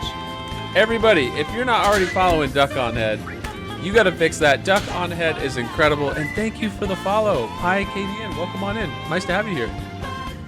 Duck on Head is incredible. They do a variety of different games, from cozy games, competitive games, anything you could think of, really, Squeak. It's always a good time over there, though, Squeak. Thank you so much for bringing the party over here. I got to end every sentence now with Squeak for the next 7 minutes because of the redeem, Squeak. Thank you to Flair, Squeak. And thank you for the birthday wishes. Oh my gosh, Squeak. How was your stream? We hope you had a great stream. Hope you're having a wonderful weekend, Squeak. We're doing good over here. We're ranking the Final Fantasy games, and I think it's about time too. I should do another one of these giveaways here, but I'm gonna wait 9 minutes. Actually, you know what? I'm just gonna do it right now. Why not? Let's do this right meow while the party's here. If you want to join in on this, do some marbles on stream. We're gonna give away a $10 Steam gift card, Squeak. It was a good stream, very chill. Heck yeah, Squeak. Heck yeah, Squeak. And yeah, we're ranking the X packs too, Nifla. That's right, Squeak. Get it done before the ads come. That's right. That's right. Thank you, Broody, for the reminder on that too. I'm bad about keeping track on that, Squeak. Does anyone have an opinion for the map? And then we'll give 5 minutes for people to join in. And I should say, if you do need to do the post-stream care, please feel free. We'll be live for a while, Squeak. Space map? Yeah, Marvel Centauri. This one looks cool, Squeak. Let's do a space map, Squeak. In theme with my wife and her brand, Squeak. All right. So after I hit this, put exclamation point play in. Right now, whoops, start. Here we go. Exclamation point play. I don't know what we'll do if my marble wins. We'll probably just have that count as we'll take like second place and give that one the card. And let me put the jams back on here if I can find them. Where are my jams at? Here we go. We can't have a silent marble race. Squeak. Is there a fantasy map? I think there is, Squeak. There's a bunch, Squeak. Here, let's move this too so we don't miss any of the marble action, Squeak. We have 5 minutes to join in. Exclamation point, play, Squeak. And the way it works is if you win, if we're not already friends on Steam, I will send you a message either through Twitch or Discord. And we have to be friends on Steam for 3 days before it'll let me send you the $10 Steam gift card, Squeak. But let's see even if that's needed, because I'm already friends with a lot of you on Steam, Squeak. Well, Duck on Head, thank you so much again. I really appreciate you bringing the party over here. Thank you for the birthday wishes, Squeak. And once more, everybody here, if you're not following Duck on Head, go fix that. They are so awesome. It's always good vibes there. Squeak. We've got 3.5 minutes to join, Squeak. We've got a lot of competitors already, Squeak, so it's gonna be a good race. I'm actually new to marbles on stream. I've joined in on other people's events, but I've never actually ran one myself, so apologies in advance if it's a little extra scuffed, Squeak. Yeah, let's check. If we're not friends on Steam, we should be anyway, Squeak, because you're awesome, and I would love to, we gotta plan something out one of these days. I know we talked about that a while back, Squeak, and we both just have pretty busy schedules, but we gotta put something on the calendar one of these days, Squeak. Drake, thank you, Squeak. I hope you're doing well, Squeak. The marbles can have skins, that's right, Squeak.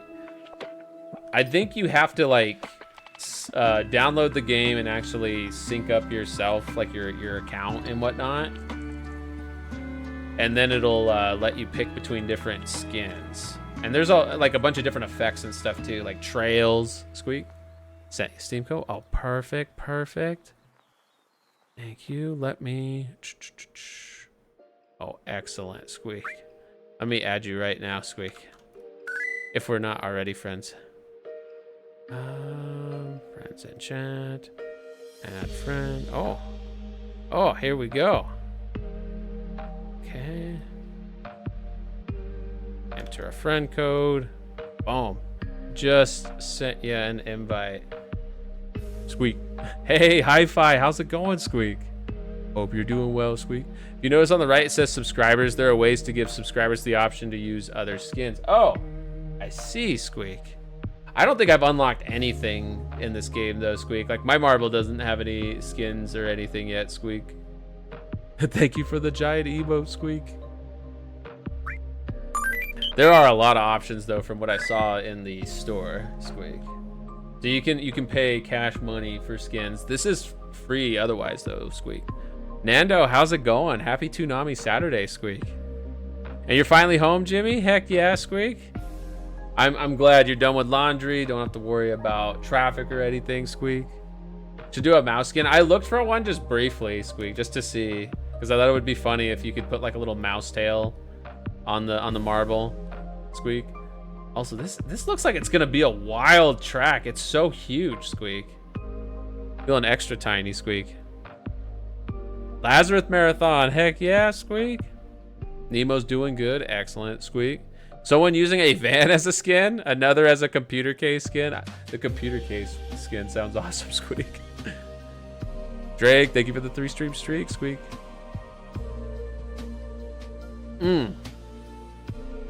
That's all good, Broody, Squeak. Got a YouTube link, Squeak.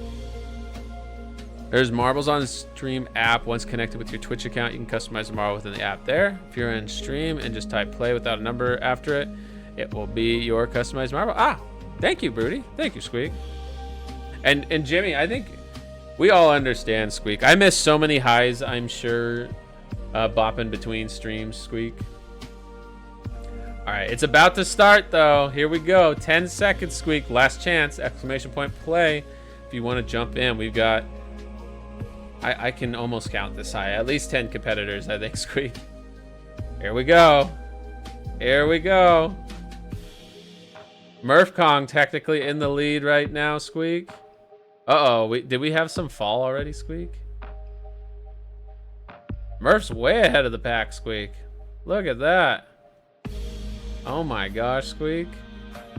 And I'm in second place somehow, Squeak. The Earth round, Squeak. Oh, these cookies. Oh, thank you for the cookie, Drake. Squeak. Nom nom nom nom. Oh, I don't have to squeak anymore. It's been 7 minutes. Now I could just watch as Hi-Fi takes the lead here.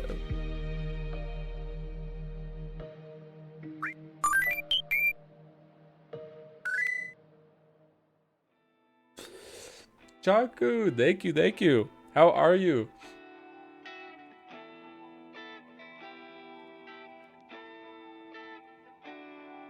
Oh my gosh.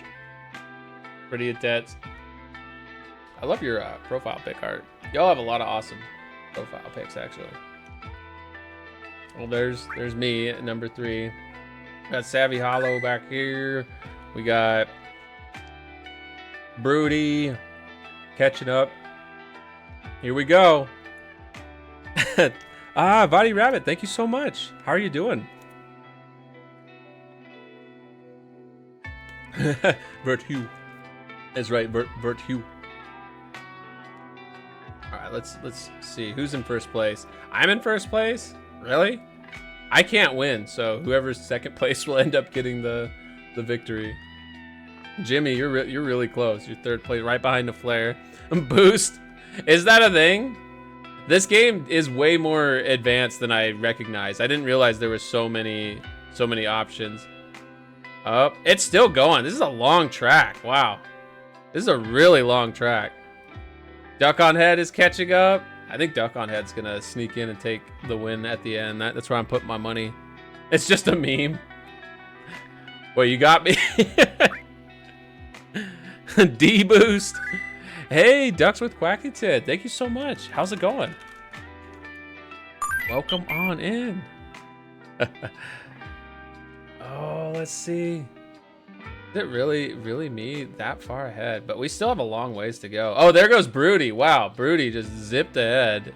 Speedy snap. Duck on it. I love that emote. You have some great emotes. Twitch points can be used to boost, but no free boost. Just makes you feel better. Oh, whoa, that looks dangerous. That looks like you could fall off the edge. Because that's the thing. You could still technically fall and lose, right? Oh, hit the nail. Oh my gosh. Harlow, thank you for the claw machine. That's right, it's Quackington. Oh good, it kept you in. It kept you in. Murph, no! Murph, I think, fell. I saw that. Does it not? Yeah, we had a bunch of people fall. I fell. So I fell. Jimmy fell. Savvy fell. Oh my goodness, so many marbles. But like I said, I put my money on Duck on Head, and I still think, right here. Oh, look at that! I called it somehow. I think. Yeah! Maybe, I think that was Duck on. Broody was right there too. Oh my gosh! Wow, that was really close. Enchanting Everest right there too. Let's go see. Oh, I think everybody caught up now. It was actually pretty close in general. All right, and let me get you added here, Duck on Head, to the winner list. I will be sending you a $10 Steam gift card in about 3 days. So what is that? Sunday, Monday, Tuesday. Tuesday after I get off work. It should have been 72 hours. So yeah, Tuesday evening. Heck yeah. Yeah, well played, everybody. Oh my gosh. Half the field fell off. Yeah, they really did. So take a look. Hi-Fi, Savvy Hollow, Murph, myself, Jimmy, we all fell. We all fell. So 5 made it. Harlow survived, Naflair survived, Enchanting Everest, Broody, and Duck on Head were really neck and neck there at the end too. They were like right on top of each other. Cairo, what's up? How's it going? Thank you, friend. I hope you're doing well. Welcome on in. Oh, it's all good, Tom. We'll be doing more. We'll be doing more. We'll be doing a lot more of this. We're going back to the FF tier list for now. Continue nerding out over Final Fantasy. And maybe after we get through these, we'll do another one before we switch over to crowd control, mess with the mouse. We're all lost in space. Do a decent. How goes the birthday fest? It's going great. Yeah, duck on head. Congratulations. Congrats. Top 5 all finished within a 10-second window, so it averaged of 2 seconds between people. Yeah, it was a close race. It was really close. Do a decent. I'm doing good over here. We're doing good. How could I not be super happy when I have all these amazing people to hang out with? My wife is taking a nap. Otherwise, she would be here too. But she's just charging up for the collab tonight. We're going to be doing some grounded tonight. And thank you for the cookie, duck on head. Nom nom nom nom. Delicious cookie. Danger, Will Robinson. Danger. Birthday cookie. Yes, we actually got a giant cookie for our 2 dog, like a dog cookie. I got cheesecake. So once my wife wakes up, I think we'll rank the cheesecakes too. Grounded's a great time. Really fun game. All right, so we talked about 13 most recently, and I put it in B tier. I think not because I didn't like it or think it's a mid game. I actually really like 13, but I would also caution it as an entry point for people because it does have a slow start. It's very linear and doesn't open up until the very, not the end, but it may as well be. So there's problems with 13. People give it a hard time. There is an auto battle in it, but the thing is, it's kind of like false advertising because there's auto battle in it because the battle system moves super fast, and the idea is you're constantly switching jobs during combat. So that's kind of the gameplay, and I can see why some people don't like that. Like, it's different. Instead of going like attack, fire, dodge, whatever, you're doing like, all right, auto battle, then all right, I'm going to change to this. I'm going to change to this job. I'm going to change to Marauder. I'm going to change to whatever. And you're doing it all like rapidly on the fly. Like without auto battle, I think it would be annoying to play. And you can play it manually. They let you still input abilities manually. But the idea is that you react in combat and change jobs rapidly. So that's why auto battle's there. I don't think it's a fair criticism to say the game plays itself. But that was the meme at the time. People were saying the game's playing itself. Corridor Simulator. Nah, it's a great story. Very visually spectacular too. Like, if you go look at this game today, it still looks better than the vast majority of modern games, and it came out now like 16 years ago. Require a healthy body. Hey, Pike Idea, thank you so much for the hydrate. I'm working on an energy drink here, kinda actually. It's a vitamin water.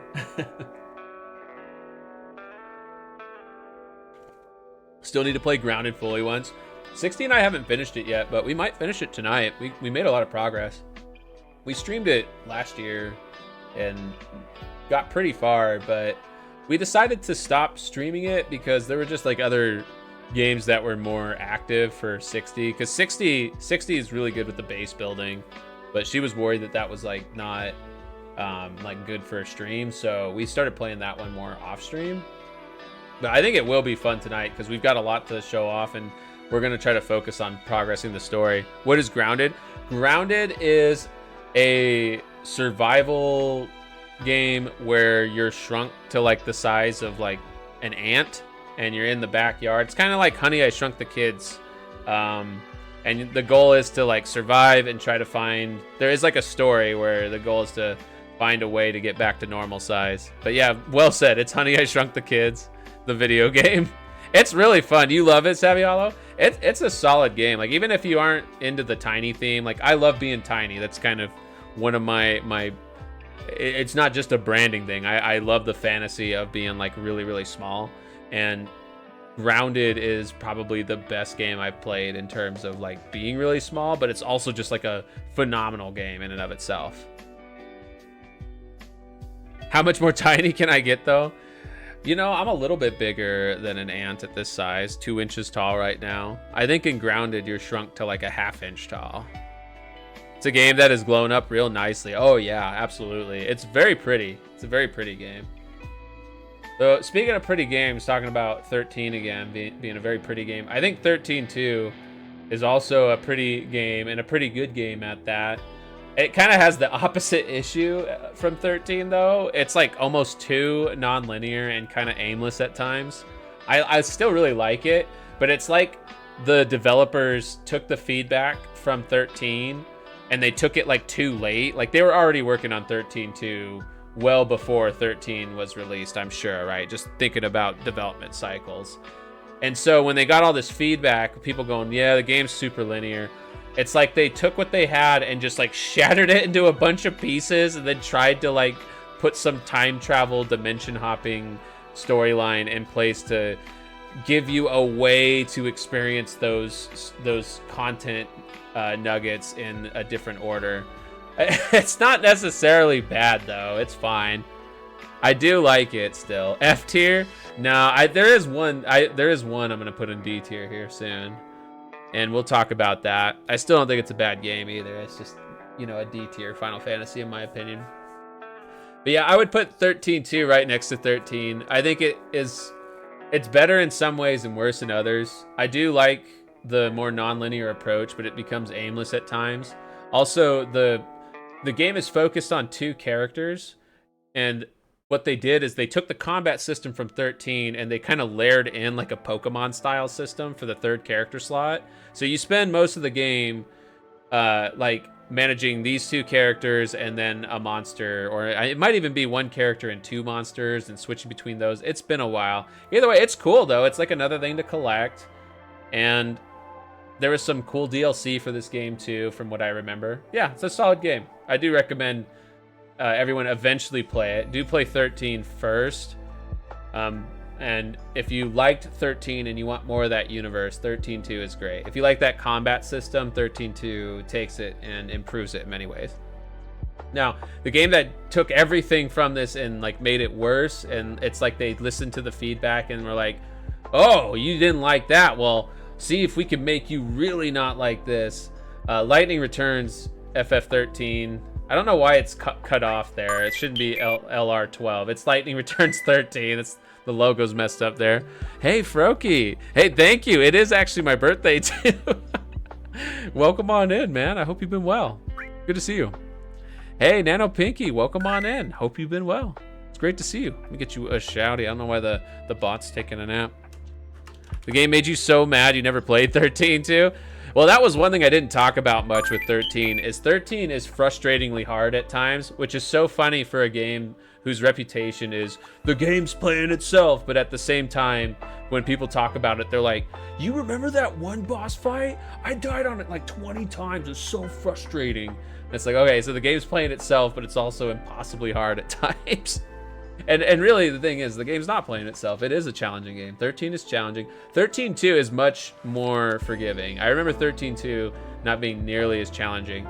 Lightning Returns, on the other hand, very challenging, very annoying, very frustrating, very dumb game, in my opinion. I'm usually pretty nice with games that I don't like, but this one I'm going to be a little mean with. And thank you, Hi-Fi. I appreciate that. You enjoyed 13.2 more than 13? Most people I talked to at the time felt the same way too, Naflare. Like most everybody that played both at the time that I talked to were like, oh yeah, 13.2 fixed a lot of the problems. You know, they liked it. 13.2 made you mad you never played 13.3? 13.3 is really frustrating. So for one, it is extremely non-linear to the point where it is not only aimless, but it's aimless and stressful because there's a time mechanic to it too. So they kind of put you in this position without giving you hardly any guidance. You only play as Lightning. The battle system is like one party member, but still turn-based. It's really like chunky and weird. It's not that fun in my opinion. I'm sure there's some depth to it. I remember at the time trying really hard to like it. I remember at the time sitting on forums and people talking about ways to make the game fun and whatnot. Like, you know, people really defending the game. But yeah, Lightning Returns is rough. It's a rough one. And to give you some idea too of their like whole design philosophy and where they probably went wrong is after 13.2, they said something along the lines of, we want our games to be closer to Call of Duty, because Call of Duty was what was popping off. So they made lightning returns with Call of Duty in mind, and you can see it sometimes throughout the game too. It's and not in a good way. Like some things are streamlined that shouldn't be streamlined, and other things that are really, really chunky and should not have existed or should have been very streamlined were completely ignored. And yeah, it's a rough experience. I can't even really like pump up the story either. Anyways, we have an ad break starting. We'll be back in a few minutes. I think my wife's asleep, so I'm gonna keep yammering. But I apologize that we even have to have ads. But after this, it'll be an hour of no ads. And Hempy, thank you for the hydrate for 60. Do you want some iced tea in her sleep? Decided to click on you on Discord. You were streaming. Read the title. Froky, hell yeah. Well, it's always good to see you, man. Hope you're doing well. Hope you all are doing well. Oh man, so I'm gonna wait on talking about 14 until after the ad break. We also need to talk about all the 7 spin-offs too, so there's a lot to talk about. I kind of want to wait on talking about 14 until 60's awake, actually, because I would love to have her input as well as someone who 60. And let me give her a shouting, my wonderful wife. If you're not already following 6016, she made this all possible, and she is the love of my life and also streams. Oh, thank you, Hempy. Much love to you too, friend. I appreciate you. I hope you're doing well. Thank you so much. One thing I gotta fix real quick. Okay, never mind. I got it fixed. I appreciate the lurk. Thank you. Am I gonna stream 16? Ooh, FF16. I love 16. We are gonna talk about it for sure. We'll talk about that one maybe actually soon, since again I want to wait until my lovely wife wakes up to talk about 14 and the expansions. So she has never played any of the mainline Final Fantasy games. 14 was her entry point to the series, and she loves it. I would say if not for her, I probably wouldn't be playing 14 right now. Not because it's bad right now or anything, but because I just have so much in the backlog. But it's been a really special game for us. We've bonded a lot over FF14. I would say for us when we were long distance relationship at the start of our relationship, right? That it really helped us bond and get close in a way that I don't think we could have in other games like WoW at the time. Just with all the the housing, the character customization. 15 was yours. 15's so good too. They're all great. That's the thing. 15's another divisive one, but that's the thing. You might notice a trend here. It's funny, and I would be curious to hear what other series vets think about this. But like ever since 7, it's like everyone is divisive almost for a reason. Like 8's divisive. 9, I don't think is as divisive, but it was at the time. 10 was divisive at the time. 11 was divisive at the time. 12 was divisive at the time. They were all very divisive for their time, right? So people have their expectation. They want more Final Fantasy 7, and I get it. Not Nola, welcome in. Hope you're doing well. That's right, Monster Prom. Heck yeah. Give me just a sec here. Oh my goodness. Give me just a moment. Sorry, my tracking's gonna break for just a moment here. All right, my tracking should be fixed now.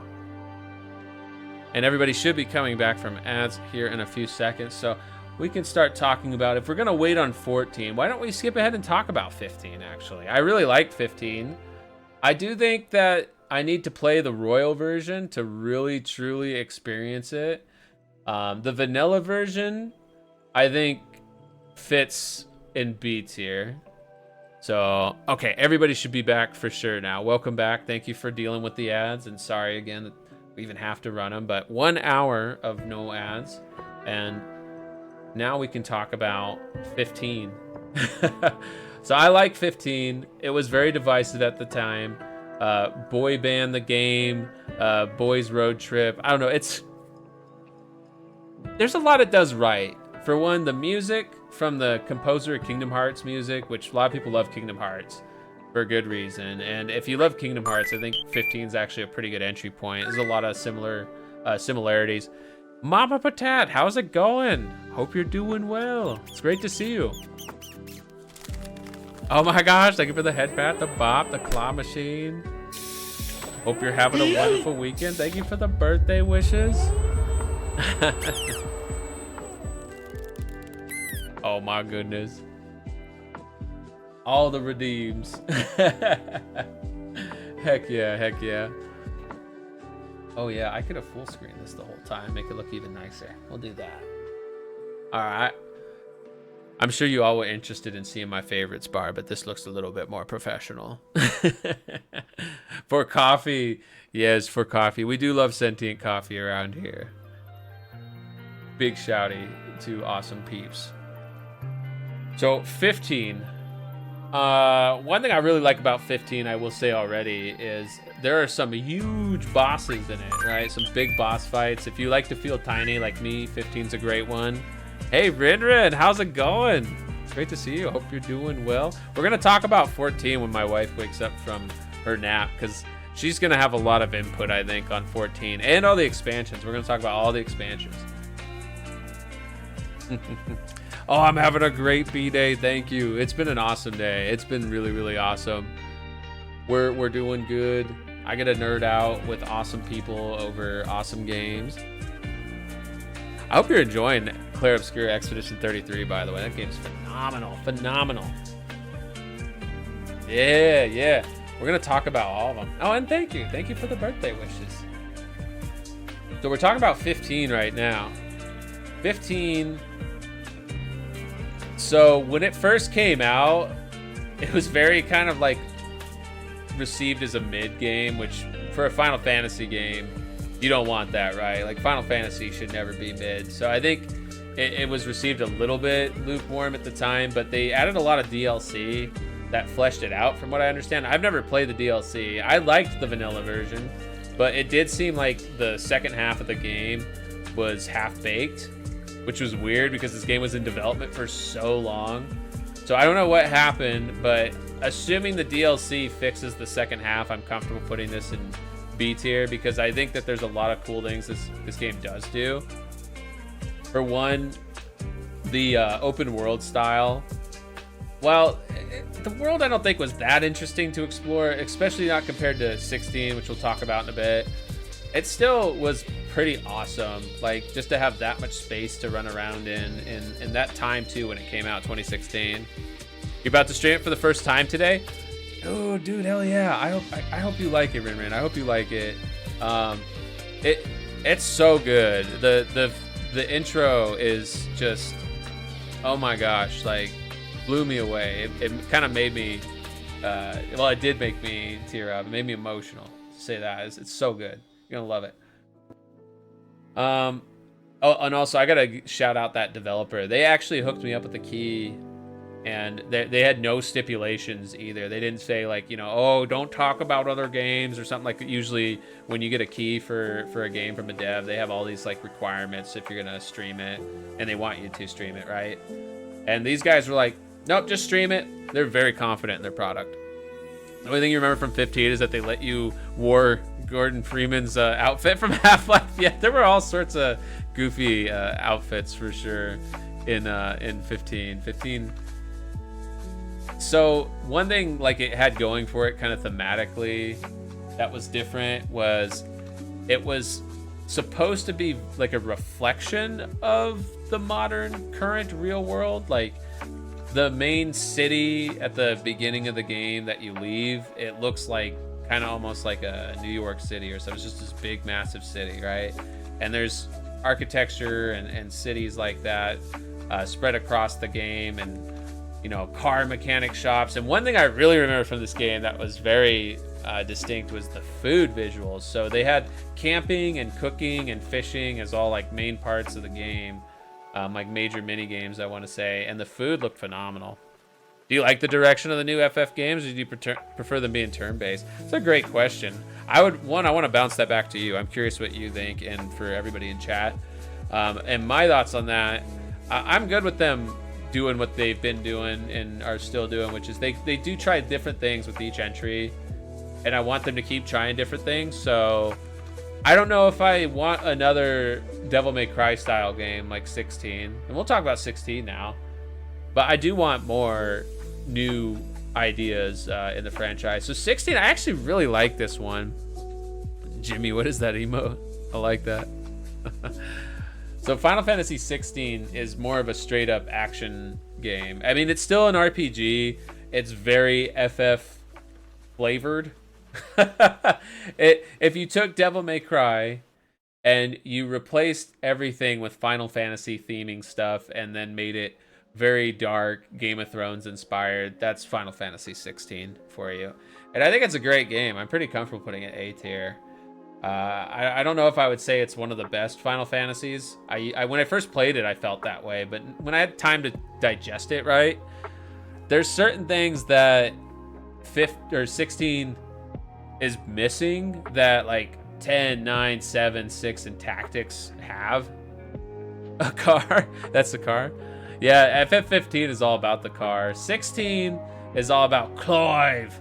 Clive is an awesome protagonist. There's no party members really in 16, kinda. I don't want to talk too much on that because it semi-spoils things, but for the most part, you are just controlling one character and you're controlling them very similarly to how you would control Dante in Devil May Cry. It is very fast-paced. Hey, Chi-Chi, welcome on in. It's great to have you here. Hope you're having a wonderful weekend, friend. Welcome, welcome, welcome. For 15, your least favorite thing about the game is the car. Yeah, the driving can get kind of pointless. And see, that's the thing I was talking about with the open world. So 16 also has a pretty open world to explore, but it's more like chunked into zones, kind of like an MMO. And I think that works better. It's more fun to explore 16 zones than 15s, I would say. They're more packed with stuff to do. And yeah, you aren't driving around a car, you're on a chocobo most of the time. Doing great, Chi-Chi. How are you doing? Favorite thing about FF16 was the main character is older. Yeah, I like Clive a lot. That's one thing that stands out with 16, I think, is Clive is a phenomenal protagonist. He's really cool. The story is great. 16 has one of the best presented stories in the franchise, if not the best presented story in the franchise. The acting's great. I love the characters. I love the concept too. And again, I don't want to get into spoiler territory, but 16 takes like a couple series tropes and then flips them.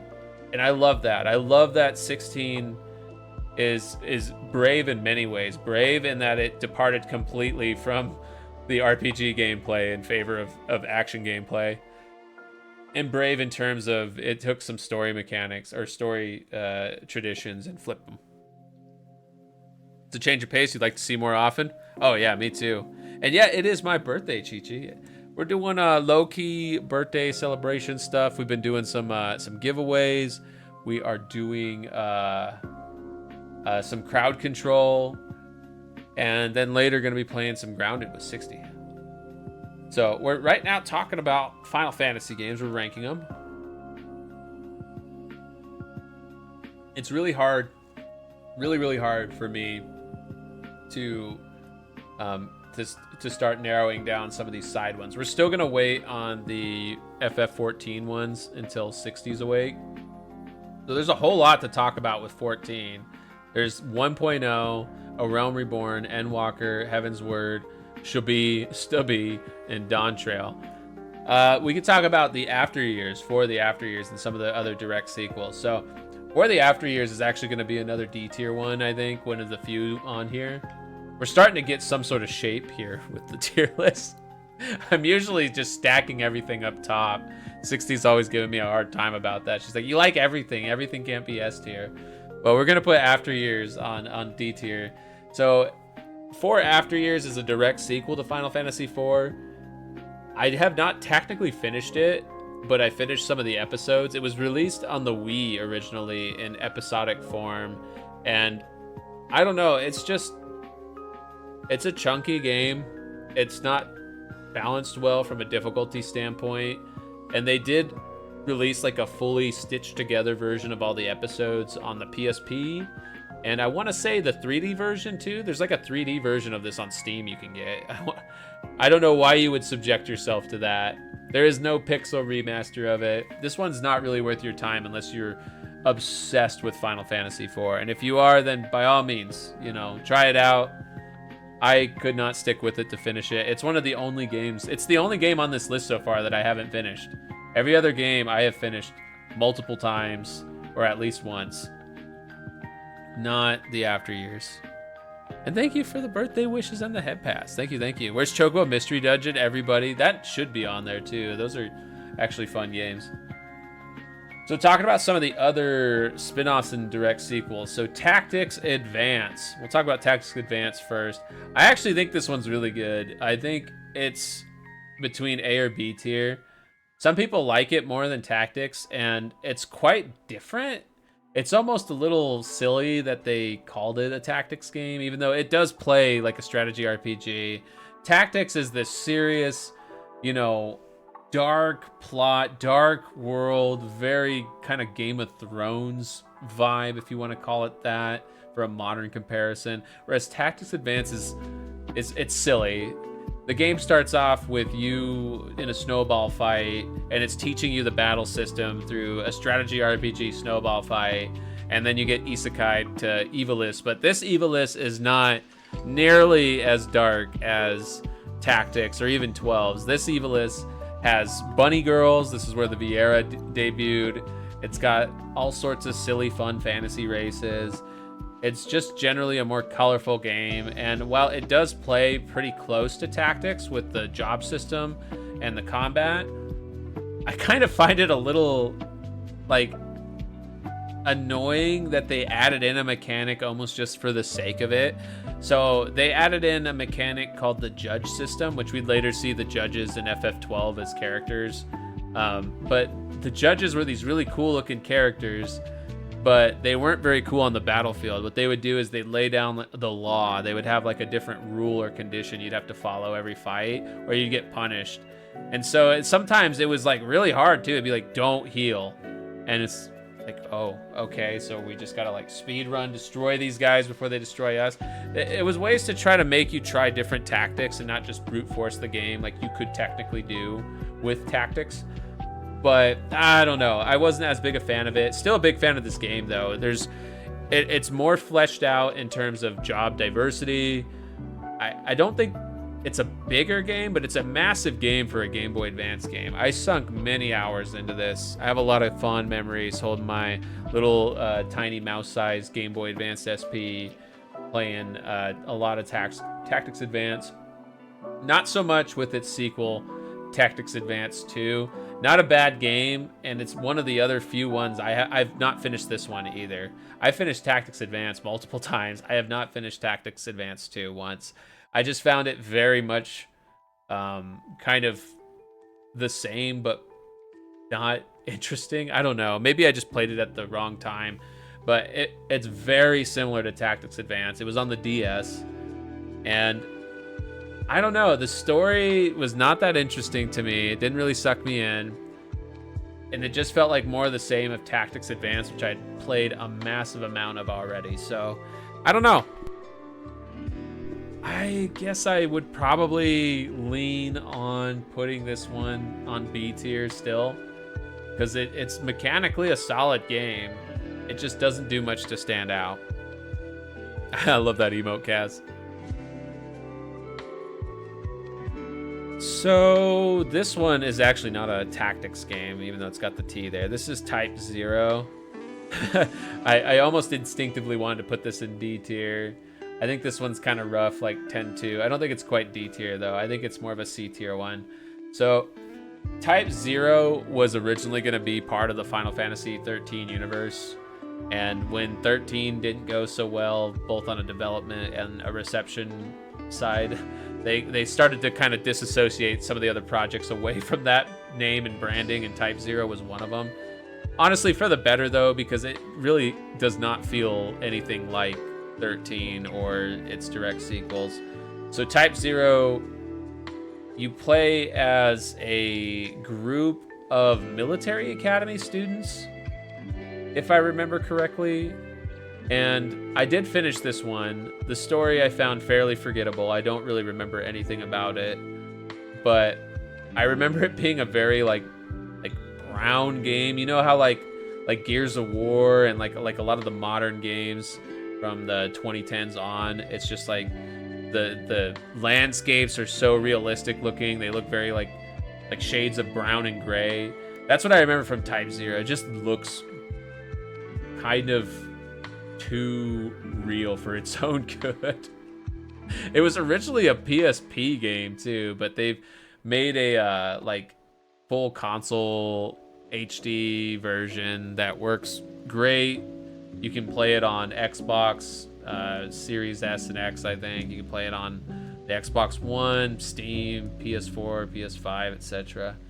If you really want to check it out. This would be one of the last ones I'd recommend, and it's close to going in D tier. The only reason I'm not putting it in D tier is it's mechanically a fine game, if not a bit repetitive. It is an action RPG, but it's not like 16 action RPG. It's a little bit chunkier. Hey, GoGo4245, thank you so much. Hope you're doing well. Happy Saturday. Hope you're having a wonderful weekend. So yeah, we'll keep Type 0 in C tier though, because there's a lot of interesting character development that happens, even if the story itself's a little forgettable. And for its time too, as a PSP game, it was full multiplayer, so I have to give it some credit for that. Gotta go now. Hey, no worries. Thanks for swinging on by. Thank you so much for the birthday wishes. Have a fantastic weekend. What's the spin-off that's supposedly in the FF1 world, or did you pass it? Oh, let's talk about that, actually. I really like that one. So, Stranger of Paradise, Final Fantasy Origins. Yeah, that's a great game, actually. I don't want to put it too high up on the tier list, though. I'm going to start it on B, and maybe it'll go up to A. So, it plays closer to a Souls game. It's from the creators of the Nioh franchise, Nioh, for those of you familiar. It's Team Ninja's Souls-like franchise. Very, very challenging. I've only finished the first one, and I picked up the second Nioh game and got destroyed by the first mission for like an hour or two on stream before I gave up on it. But yeah, Stranger of Paradise, much more accessible. Found that one to be a nice entry point, both for people who maybe are interested in Final Fantasy but just can't even stomach the idea of doing a turn-based game or something like that. They need something action-oriented. This is a great action RPG. If you played Nioh, it plays like Nioh. It's a lot faster than your standard Souls-like, but it still has a lot of Souls-like mechanics. And yeah, it is a retelling, reimagining of the original Final Fantasy. So, Stranger of Paradise. The title has story significance. And I do recommend people play it. It was free on PS Plus for a while. I believe it's on sale right now, too, for $10 on PS Plus if you want to get the PlayStation version. Well worth $10, absolutely. No doubt on that for sure. It is multiplayer as well, up to 3 players. I actually streamed the entirety of it with 2 of my friends. Actually, one of them, are they live? They were supposed to go live today. I was hoping to check in with them because it had been a while since they'd gone live. Anyways, I streamed this with 2 of my friends. We played all the way through it. We had a really good time. Very fun as a 3-player game. Story-wise, I actually kind of liked it. It was hard to follow because it was multiplayer and because we were streaming it. I was more focused on my friends and chat than the story. But what I did catch of it and like the big plot twists that I was able to focus in on were really cool. So yeah, I think B tier is a good spot for it. It could fit in A tier as well, easily. Very easily. So let's talk about this is World of Final Fantasy. This is another kind of weird one. I think this one I'll put C tier, and I think this is one you could easily put B tier as well. So this is the Final Fantasy Pokemon game, basically. It is a monster collecting game where you collect different Final Fantasy monsters, and I think heroes too, or they're in like the different Final Fantasy characters are in there in a way, and it's chibi graphics. It's super cutesy. It's fun, but I don't know if it's really like worth honing in on if you're gonna try to get into this franchise, unless you just love Pokemon style games. Can I request you play FF8 song Man with the Machine Gun? It's a good one. Oh, I love Man with the Machine Gun. Yeah, that is a good one, actually. Sure, we can do that. And if y'all have any other ones you want to hear too, by all means, let me know.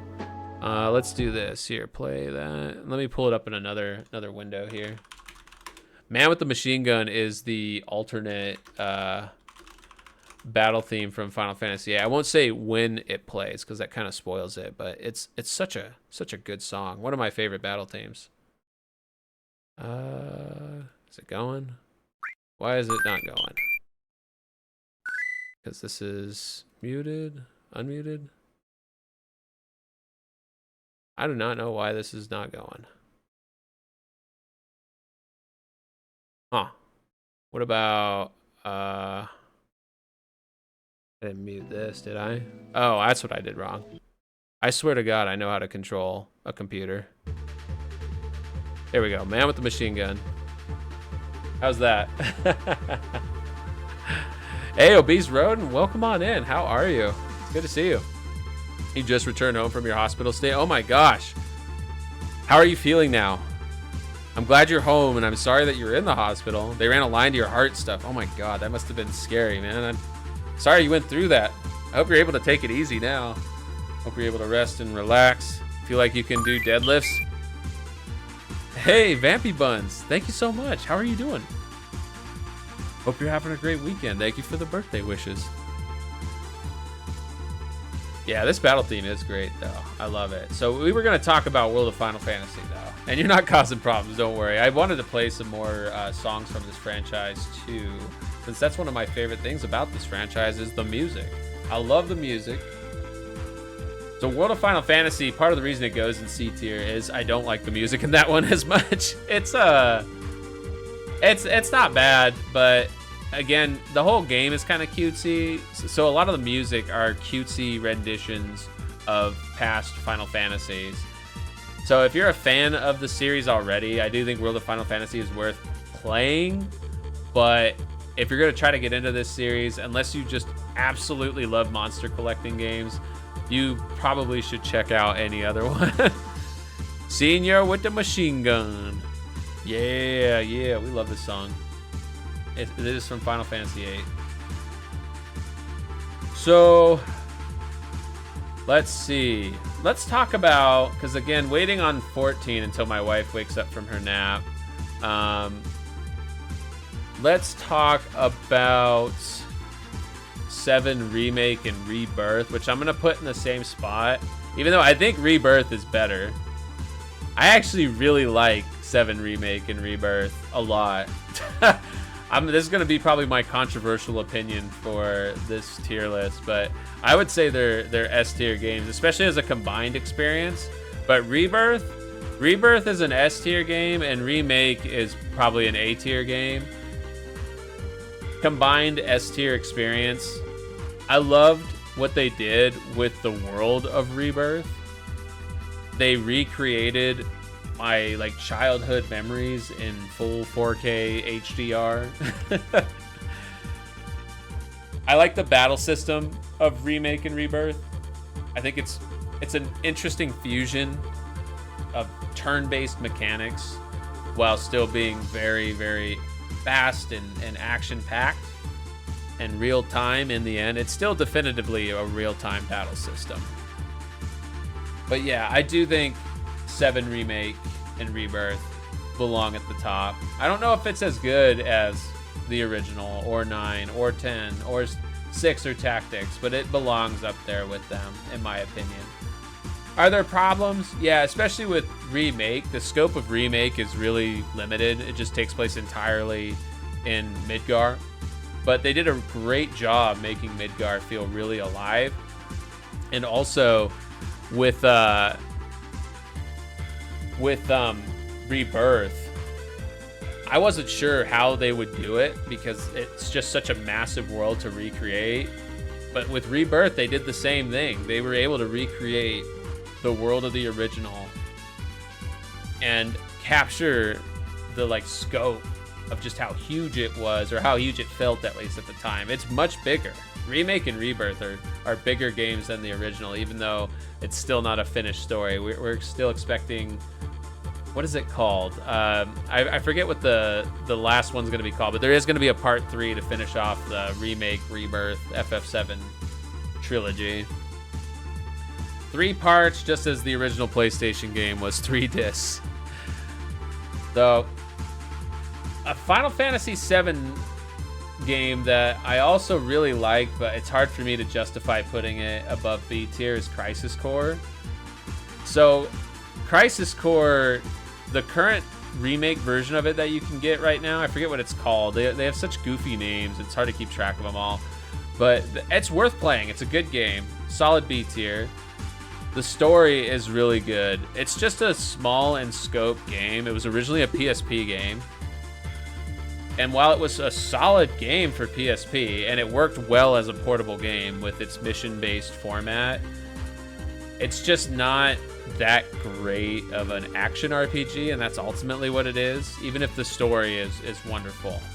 So it's worth playing if you're an FF7 fan and you want a incredible extension to the story. It's a prequel. Remix, reality, reveal. Yeah, it's so much. I like Crisis Core as well. I like it for its story, and the current like remake version of it, or remaster version of it, makes the combat a lot better. The PSP original, the combat's kind of chunky. You hate Bruno? I'm not sure I even remember Bruno. There's some cool characters in that game, but I don't remember all of them. I did stream all of this game, of the remaster at least, back when it came out. I was still a flesh tuber at the time. But alright, so I'm looking at the list, and all we really have left now are the 14 games, which again, I wanted to wait for 60 to wake up, but we can talk about 1.0. Genesis annoys you? Genesis is a weird character, yeah. I feel like they kind of had to come up with something that could match Sephiroth, right?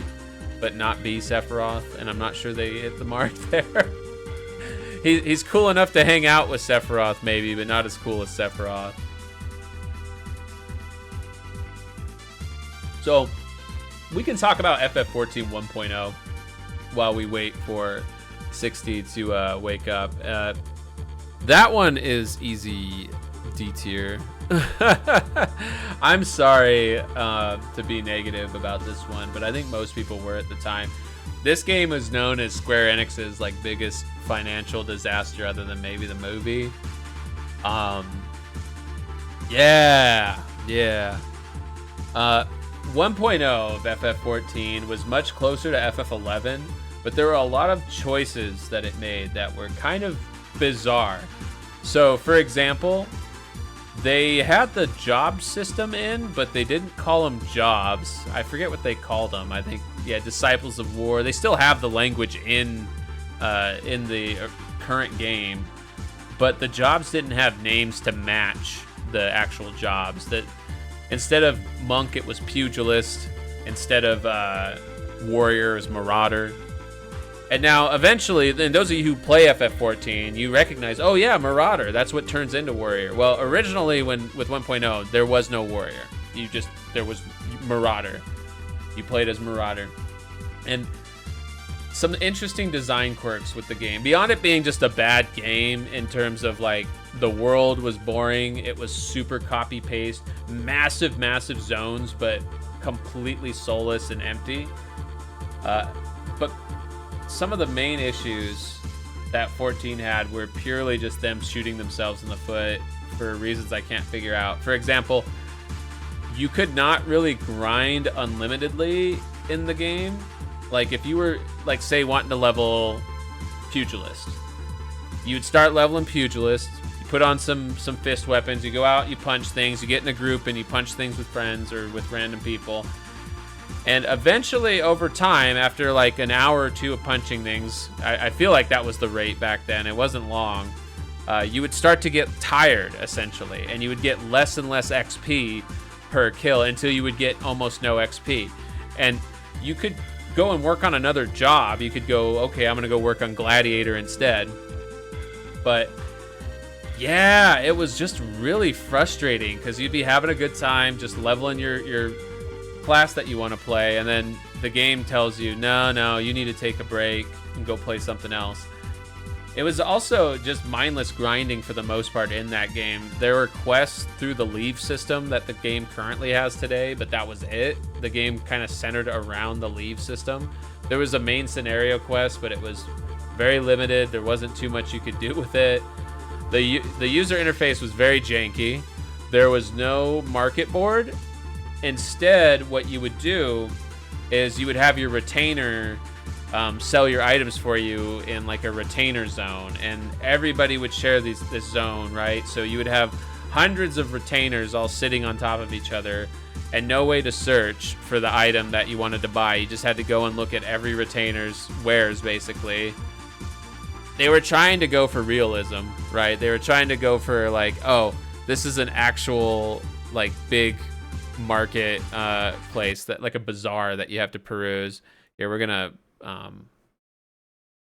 pull up the lo-fi again. Man with the machine gun is great, but I like the lo-fi vibes. As someone who came around in Stabi, what I want is for a time travel plot in 14 so we can go back to the plot of 1.0. Yeah, they did something like that already with 11 too. I wouldn't be surprised if they do something like that for 14. A Realm Reborn was supposed to be their way to fix a lot of these issues. Literally remake the game. Remake the world, remake the game. And it was for the better. I was there for the Meteor Fall. The game was so bad at launch, right, 1.0, that there was no monthly fee or anything like that. They disabled that right away. The developer, I probably still have that email sitting somewhere. The developer sent an email apologizing, saying they were deeply sorry, and they were making the game free to play until it was fixed. And they did actually go back and try to fix the game within the game, so to speak, like not just nuking it and starting over with the Realm Reborn, but they added the job system. They added Paladin for Gladiator, Warrior for Marauder. They added in like actual dungeons. They added in boss fights that we would later see in a Realm Reborn. They did a lot. They did try, but it was all to lead up to them releasing a Realm Reborn. You request wife? I think she's asleep right now still. I haven't wanted to bug her just in case she is doing something or she is still sleeping. I think she is, because she was taking a nap earlier. But I did want to check real quick here. There we go. All right, so yeah, let's talking more about 1.0. They obviously outsourced a lot of the game too. So chocobos in that game, the Japanese players were mad because instead of being called chocobos, they were called horse birds. And that to them was like a sign like, okay, they're not taking this seriously. Like they gave this to somebody who doesn't even know what a chocobo is. So we really dealt with a lot in 1.0 trying to play that game. I tried. I really did try to play that game. I still have my 1.0 character. Uh-oh, USB device not recognized. Oh, that's an insult, calling them horse birds when they officially called chocobos. Exactly, yeah. The Japanese players were really insulted by the game. I mean, everybody who bought this, right, was insulted, I think, but especially the Japanese players. You know, at least for those of us in North America, they did translate it as chocobo in English, but yeah. So yeah, 1.0, wild ride, wild time for the game. A Realm Reborn, which is when 60 started playing, towards the end of A Realm Reborn, so we can start talking about this. A Realm Reborn, it was what I wanted the game to be. I'm not putting it here, really. I'm joking. I'd actually put A Realm Reborn up near the top, at least A tier. I'm gonna put it A tier for now. Maybe even actually S tier. It has some problems, but I think A Realm Reborn, it did so much right, and there was so much content. None of the expansions following have come close in terms of content added and mechanics added. So it was the dream come true game for me at the time. I wanted a game that was like World of Warcraft, but Final Fantasy, and that's what A Realm Reborn is. And maybe that's the only reason I put it in A tier and not S tier. Because being real with you, A Realm Reborn didn't really bring much new to the table other than like, hey, here's a functional theme park, MMORPG with Final Fantasy branding and theming. Compared to World of Warcraft at launch, like A Realm Reborn was not there, right? But it was an amazing evolution for the game, and they continued throughout the expansion, if you want to call it that, the reboot's life.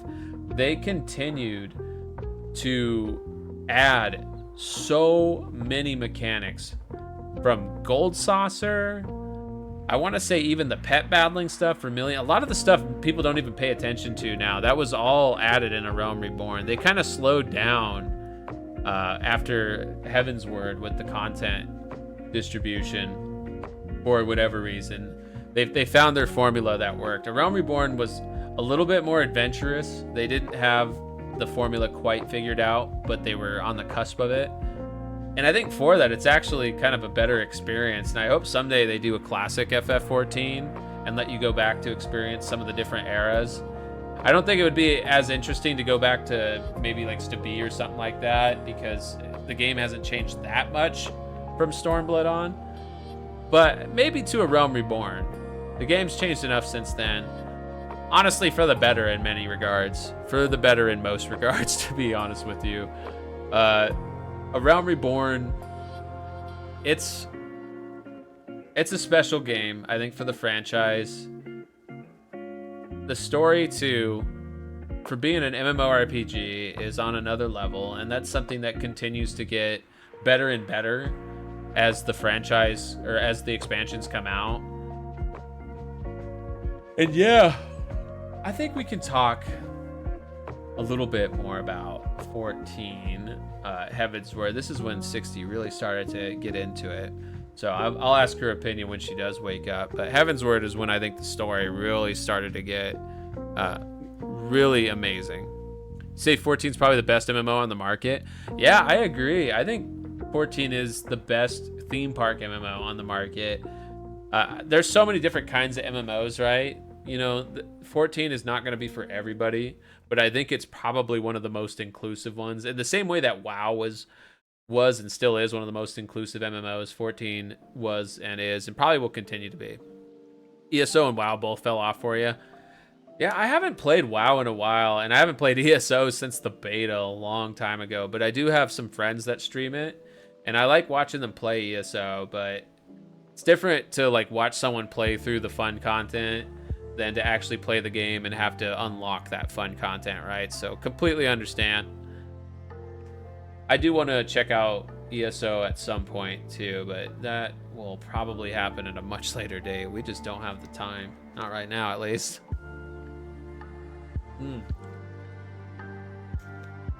ESO was fun during its first few years, but the expansions they keep releasing have all been mid. I see. Yeah, during the beta, it was not really, I don't know, it was pretty buggy. It was pretty buggy. That was kind of the joke with Bethesda games anyways, right? It's like, not only is it a MMO, but it's a Bethesda game. So I didn't really get to experience a lot of the content as it was. You don't like the release one every year? Yeah, WoW does like every 2 years. So does FF14. So 14's been going for a while too. That's something else to highlight here. 1.0 came out in, let me look this up so I don't get this wrong, but I believe it's like 15 years old. It came out November 11th to, oh no, wait, September 30th, 2010. September 30th, 2010. Wow, that's wild. So with that in consideration, almost 15 years old, and each expansion has been about 2 years apart. We had 3 years from 14 to A Realm Reborn. Do we count that, or is 2.0 the official release? That is a really good question. I think you could fairly say for either one too. I think either one you could justify as being the official release. So Realm Reborn was around the same time of the year, but in 2013. Then Heaven's Word was, I want to say, June 2015. Stormblood was June 2017. Shabi 2019, June 2019. Then Endwalker came out a little bit later, but we were dealing with COVID and stuff, right? So I think Endwalker was like December 2021, if I remember correctly. And we got Dawn Trail June 2024. That's right, last year. Dawn Trail is still pretty new. Also, I did see the Mean Baby on patrol, so I think the werewife is awake and now can have her mind picked for her thoughts on the 14 expansions. 60, can you hear me? Are you awake? I saw the Mean Baby out patrolling. Thank you for the hydrate, Murph Kong. I'm gonna have to refill my beverage after this too. I've been so healthy so far today for my birthday. I'm quite proud of myself. No booze yet, and I don't think I even have any booze in the fridge, so probably no booze this stream. And mostly been drinking water and stuff. But yeah, okay, let's talk about Heaven's Word. And 60, if you're awake, we all want to hear your opinion on this, because this is completely different perspectives, right? I have been with this franchise since the original, and I see 14 as a big celebration of the franchise, whereas 60 has only played 14. She hasn't played any of the other ones. So what did Heaven's Word bring to the table? So Realm Reborn, if that one remade the game to make it what we have today, Heaven's Word, I think, solidified the story emphasis. I really like Heaven's Word a lot too, in terms of its story, its atmosphere, and I kind of want to treat these as like individual Final Fantasy games, not just MMOs. They are MMOs, that needs to be considered, but they're also fantastic stories, fantastic adventures to experience in and of themselves. And Heaven's Word, great one. I think it's up there with the Realm Reborn. It is the start, though, of what would be a decline in the amount of content being released. So they would come out with some different new systems. I want to say Heaven's Word came out with, it's not Eureka, but the system kind of before that. More open world exploration with large public groups. Heaven's Word added that, and I don't even remember what they called it, but they had that. They added in the Savage style of difficulty for raiding. So it used to just be the raid content in A Realm Reborn, for like the challenging raid content, was the Binding Coil of Bahamut. And there was just Binding Coil of Bahamut, and they had a Savage mode, but it was just for like achievements. There was no extra reward beyond bragging rights. Heaven's Word took that and made it more so, okay, we want everybody to be able to experience the raid content. So the normal mode raid content, which for Heaven's Word centers around Alexander, that content is something you could queue for, do with a pickup group, and the rewards were, you know, they're modest, they're okay. Not as good as what you could get with the currency you collect weekly, but still good gear. Then they added the Savage mode on top of that actually gives even better gear, the best gear you can get. So I would say Heaven's Word was the start of when 14's emphasis on raiding content got a little bit better, because the raid content in A Realm Reborn just wasn't that good in my opinion. Like Binding Coil is not that interesting in many ways. It has a lot of annoyances too, and some of the encounters were just super buggy at release. The first tier of Binding Coil, the end boss in turn 5 as it was called, was super buggy, and I don't think very many people cleared it for a couple months because of the bugs, and people were doing tactics around the bugs, right, to actually clear the fight. So Heaven's Word was when raiding got a little bit more serious, and for better or worse, kind of you start to see more of a meta get defined in Final Fantasy XIV. For example, I was playing a tank mostly at the time. Around Reborn, I played mostly Paladin, which was generally like a main tank. focus on damage mitigation. The other tank partner at the time would be a warrior, a little bit more damage, and less tanky than the paladin, less cooldowns and stuff like that to survive, but still a tank and just more damaging, kind of like it is now. Well, Heavensward had a Dark Knight as a tank. Dark Knight, I thought, was supposed to be kind of the middle ground between warrior and paladin, but people ended up playing it in a raid environment as just doing as much damage as possible, and the raid meta became all about just maximum damage possible. So tanks would tank outside of tank stance and they would wear DPS gear. Wasn't a big fan of that, but it was, like I said, the start of what would be, you know, a very, very fruitful endgame community. Much like WoW has had a raid scene for a long time now, Heavensward, I think, is when 14's raid scene really came into being. And when I talk about raids, I'm talking about the 8-person tough raids, right? There's raids that are more accessible, that are 24-person. And oh my gosh, Azure Nova, thank you for the head pat and the cookie. How's it going, man? It's good to see you. Thank you so much. Nom nom nom nom. Delicious cookie. So, anyways. I do see we have an ad break about to come up. I think I'm gonna run it early and go check on the wolf wife before we get off the topic of Heavensward, because that was actually when she started playing more seriously. She started right at the end of ARR, right before Heavensward, so she'll have probably a lot of opinions as a fresh set of eyes on that. I'll see you all in just a few minutes. We'll run the ads a little early now. I encourage you to take a break. Take a break with the mouse, refill your beverages, and then we won't have to worry about ads for an hour and 7 minutes.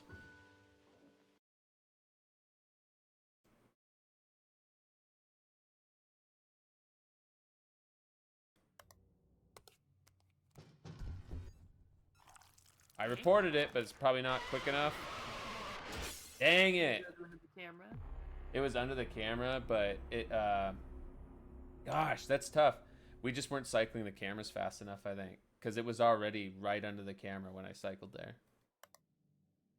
I think the horseman has got us 4 or 5 times now. Yeah, that's pretty terrifying. You know, on one hand, I'm kind of glad it happened. 60 loves this Mio costume. I love it too. There's... Go away! Try this. There's 2 of them! He did trick me. Look at that. The devil did it. Yeah, you got me. You got me. Fuck. This guy's an ass.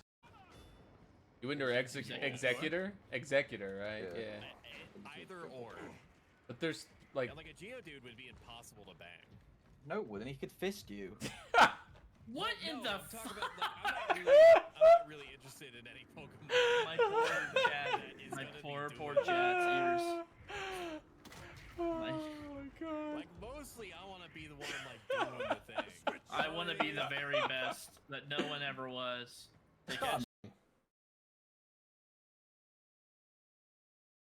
oh. In my dream, you had no face.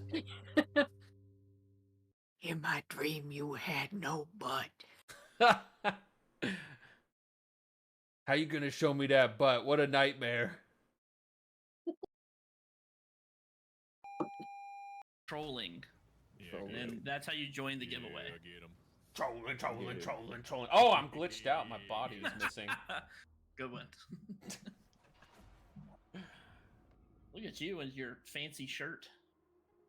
Get my wife to Wow. come and chat here, and Jimmy. That's how you can control the heart rate. Oh, you're so Summon my sweet. wife. You know, I try. My Thank wife. you, Franny, for noticing. I try to be a sweet mouse. You are a sweet mouse. Get to the gummy ship now. Get down. All right, I am back. I think we still have ads going for about 30 seconds. You just woke up, Azure Nova?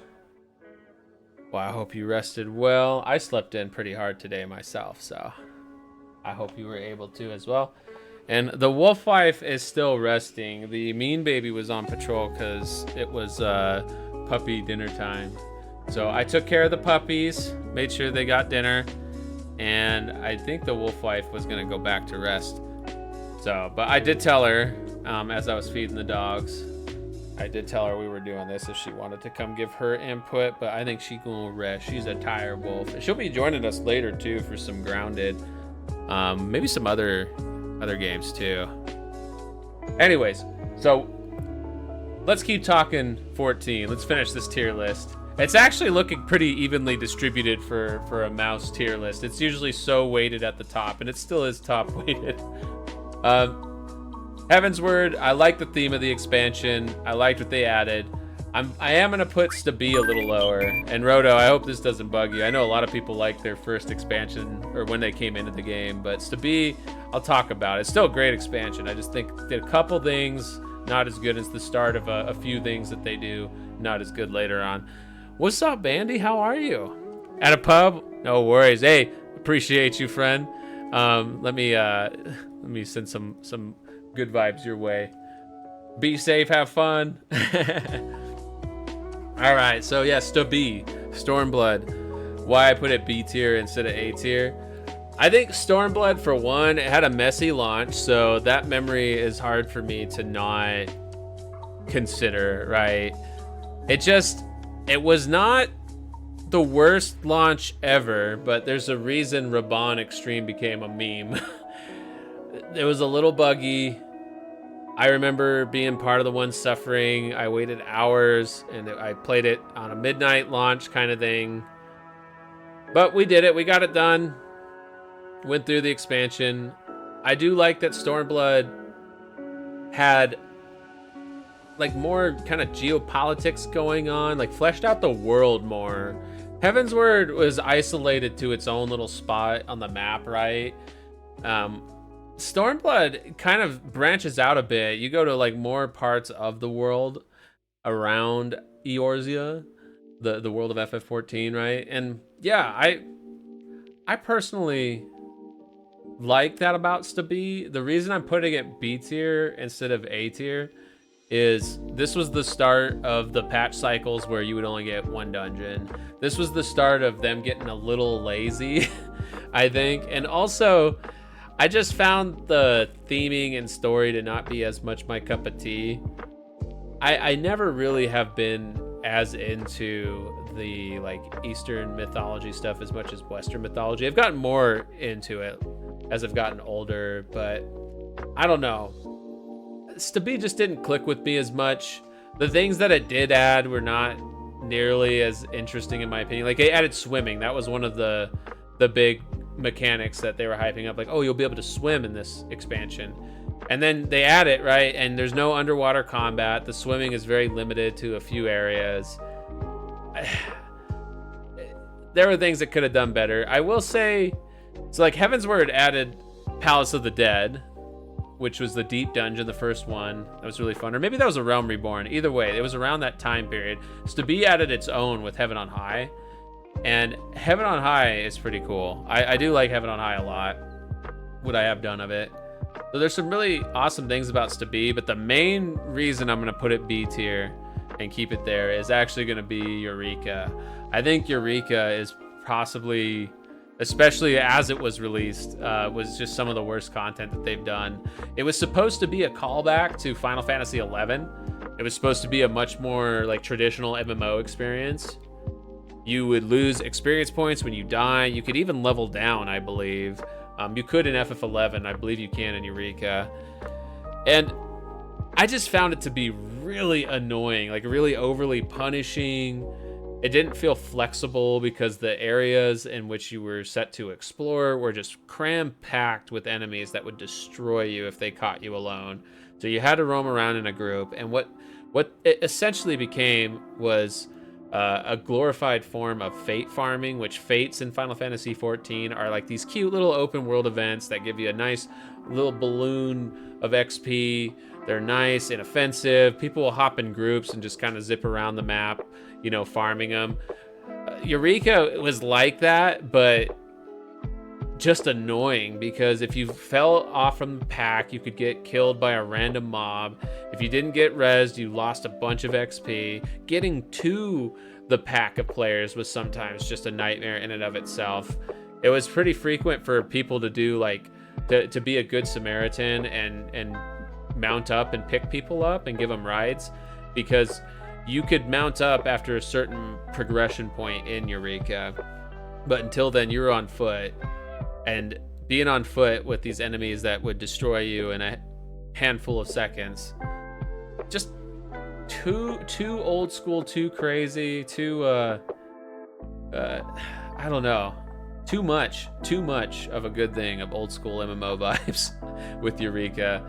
I did like the zone design as far as like how they looked visually, and I liked the rewards you got if you made it through all of the Eurekas, which I did. I would sit there in my notorious monster farming group studying for the GMAT, which is the entry exam for business school. It just farm, very mindless, but at the same time you had to be paying attention just enough so that you didn't get punished like crazy by, you know, oh, fell behind the pack and aggroed a mob, and this mob just destroyed me. Now I gotta awkwardly beg people for a res or release and lose a huge chunk of XP. it was silly. It grew on me over time in kind of a weird, you know, painful way. Unlike Shadowbringers, which to me was just phenomenal out the gate. And I want to put it S tier, not because I think it's like the best FF14 has been, but as far as Final Fantasy stories and adventures go, I think Shadowbringers is one of the best. Like, if they made Shadowbringers its own single player Final Fantasy game, it would be, in my opinion, one of the best Final Fantasy games. Like, it's just a solid experience from beginning to end. It's a solid experience. I love the whole theming of it. I don't really consider this spoilery because it was the main marketing of the game and still is. Instead of being the Warrior of Light, you're the Warrior of Dark, right? You know, it's a topsy-turvy kind of situation where the light is bad. And I like that. It gave them a lot of, I think, creative room to do a lot of interesting things with the story and with the enemy design. Love the music, some of the best tracks in the game. As far as content added throughout the expansion, it probably wasn't as much as others, because one thing to keep in mind is, like, you know, the pandemic hit right in the middle of Shabi, right? So anything they were working on that they hadn't already finished, I'm sure got very majorly disrupted. So the distance between patches became a little bit longer, but still, all in all, Shabi's great.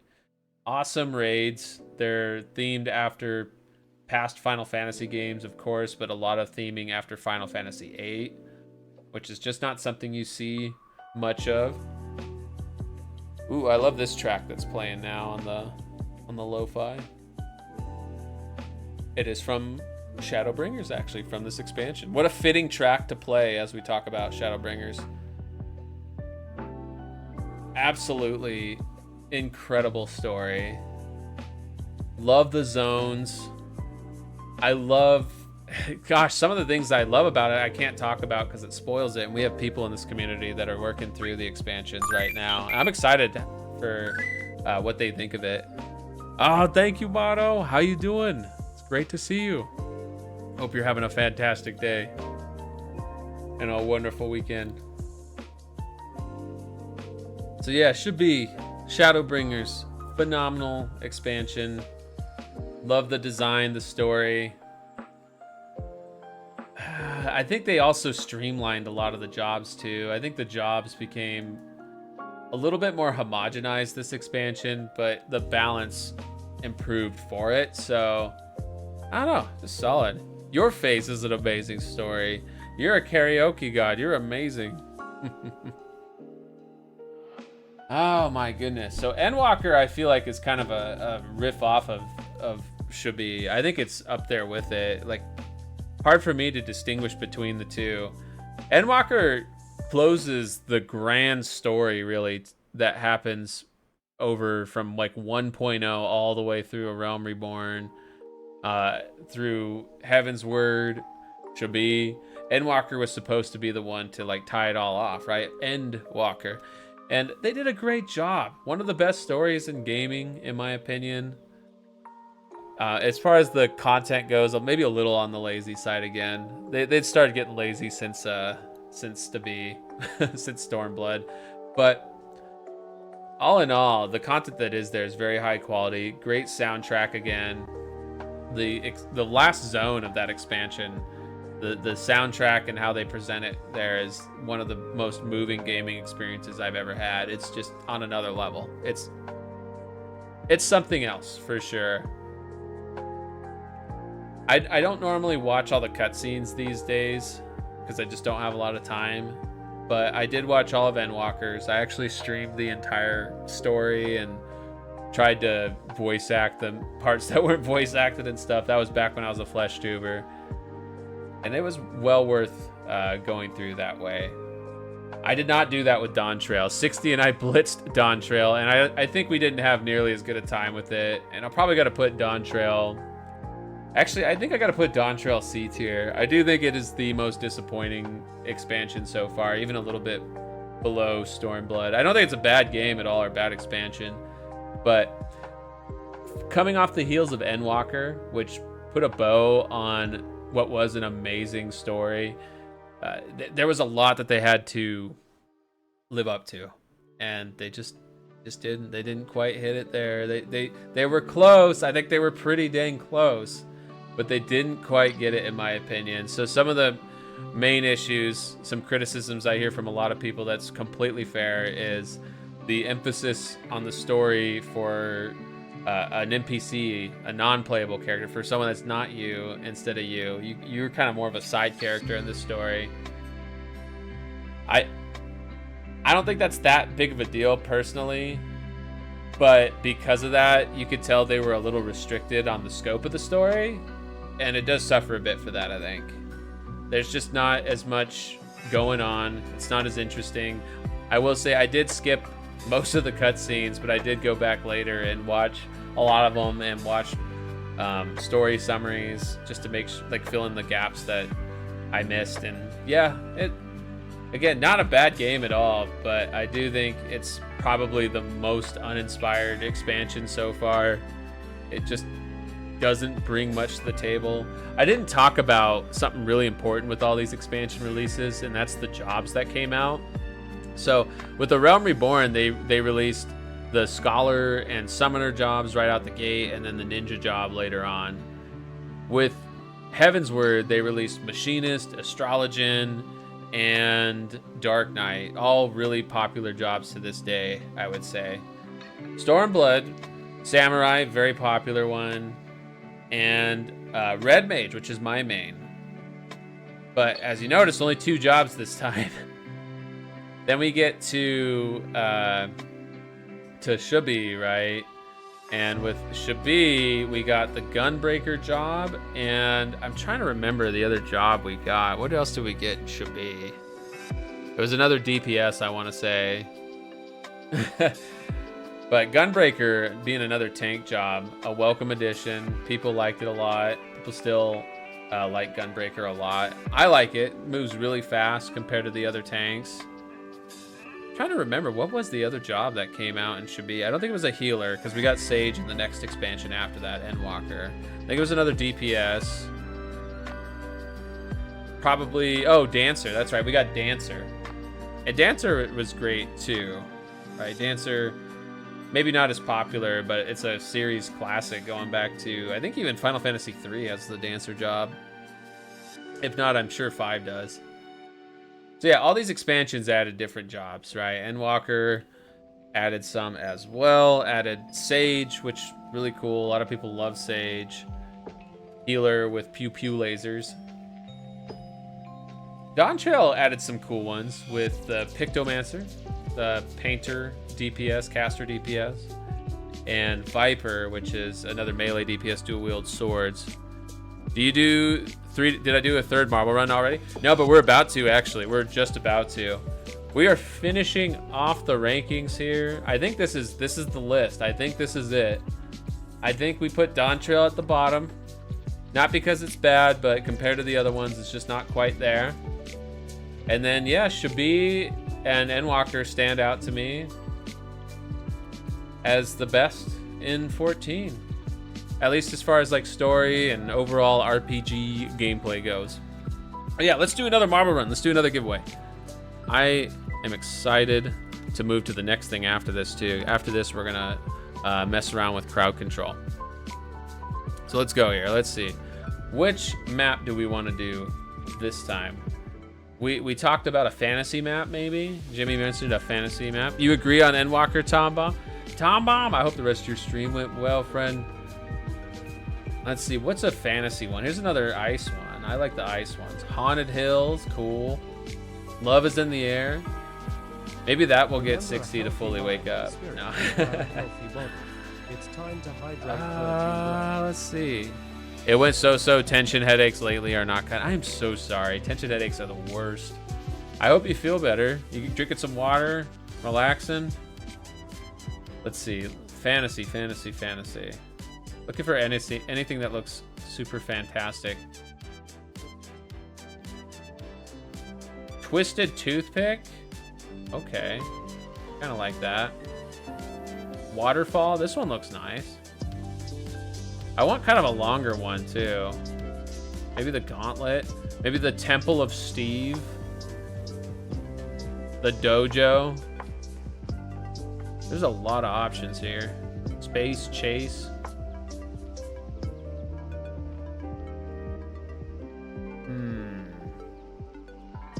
There's a factory.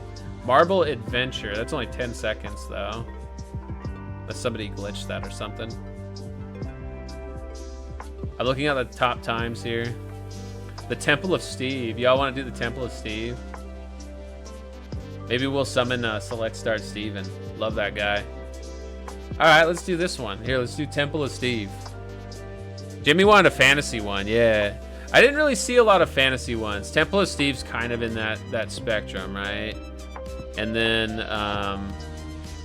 just looking around at some of the other ones. Portal Purgatory might be good too to do afterwards, but we'll do this one first. We're interested in the Steve board? Okay. Let's do it. Let's do it. This is the Temple of Steve, right? Yes, here we go. Temple of Steve. So let's go ahead and start. There's 5 minutes if you want to join in. You can do. I'm gonna go ahead and do it too, just so I can have another marble on there to cause some chaos. But if I end up winning, we'll give the gift card to second place. Yes, join in! Exclamation point play. I don't know what play 3 does. What does play 3 do? I'm still learning this game. Still figuring this one out. Look at that contraption. Hey, Drago. Thank you so much. How you doing, man? It's good to see you. Hope you're having a good weekend. That's how you change skins if the streamer has them equipped with slots. Gotcha. I don't think I have any, but let's see if that worked. Because it might have some like auto-equipped or something. No, but I do see Savvy Hollow's got a custom marble. That looks super cool. That is so trippy. I could just like look at that all day. It's like a lava lamp or something. I do have a lava lamp that sometimes I'll just stare at. That is super cool. You want a custom marble? If this game's free to download, and then it has like a premium coin system that I think you spend real money on to get like skins and whatnot. You can have like trails on your marbles and whatnot. Oh, it's a cute emote, Saviolo. You're doing good? Weekend's okay? How's you? I'm doing great. I'm doing great, man. What can I say? A lot of awesome people. It's my birthday, and this is exactly what I want to do, is just like hang out with people. So I'm getting exactly what I wanted. You want a Kingdom Hearts one? I wonder if they would have any like branded ones. Doesn't Golf with Your Friends have a bunch of branded ones? So why not Marbles and Stream? You can also watch streams to get community drops when they have them. Oh yeah, that's right. We could switch the category to marbles on stream so you can get that. But I don't know if they have any drops right now. 60's still sleeping. Yeah, I checked on her. So you know how I said the mean baby, the puppy, was patrolling around? It was because it was their dinner time, and so I went and fed the puppies, and they were waking her up, and so I said, oh no, you can go back to bed. Just don't feed them twice, because they'll try to sneak a second dinner. They'll do that. They'll like, I'll feed them, and then they'll go run to 60 and act like they haven't been fed to try to get a second dinner. You're dreading your birthdays because you're gonna be old. You know, Drago, I feel you. I'm just turning 36 now, but I feel younger now than I did 10 years ago. So I'm rooting for you and hoping that things happen to make you feel younger in the future. Same goes for all of you. Tricksters, they are. Yeah, the puppies, they're smart like that. They're very smart. Any more custom marbles? No, I think you got the only one. Savvy Hollow, you got the only custom one. But I do really like this. So maybe what we'll do is, like Broody was saying, I can get skins that you can then choose. So if we do this again, maybe I'll try to set up some skins for people to use. 40 in November. Well, you know what? Again, age is just a state of mind. I'm hoping that things happen that make you feel young and good. You'd already looked into this yourself? I mean, it's cool. I've seen a lot of people do giveaways and stuff through this, and I thought, you know what? This is much more interesting than the mix it up timer, and also doesn't spam the chat as much too. We just have the initial wave of people joining, and then that's it, versus the mix it up thing, which is constantly reminding. And yeah, I think I like this better. Race can't start. You're not starting in first place. I wonder how they choose where people are going to start. Cafe d'Arcadia, welcome on in. Thank you so much. I appreciate you, friend. I hope you're having a fantastic weekend.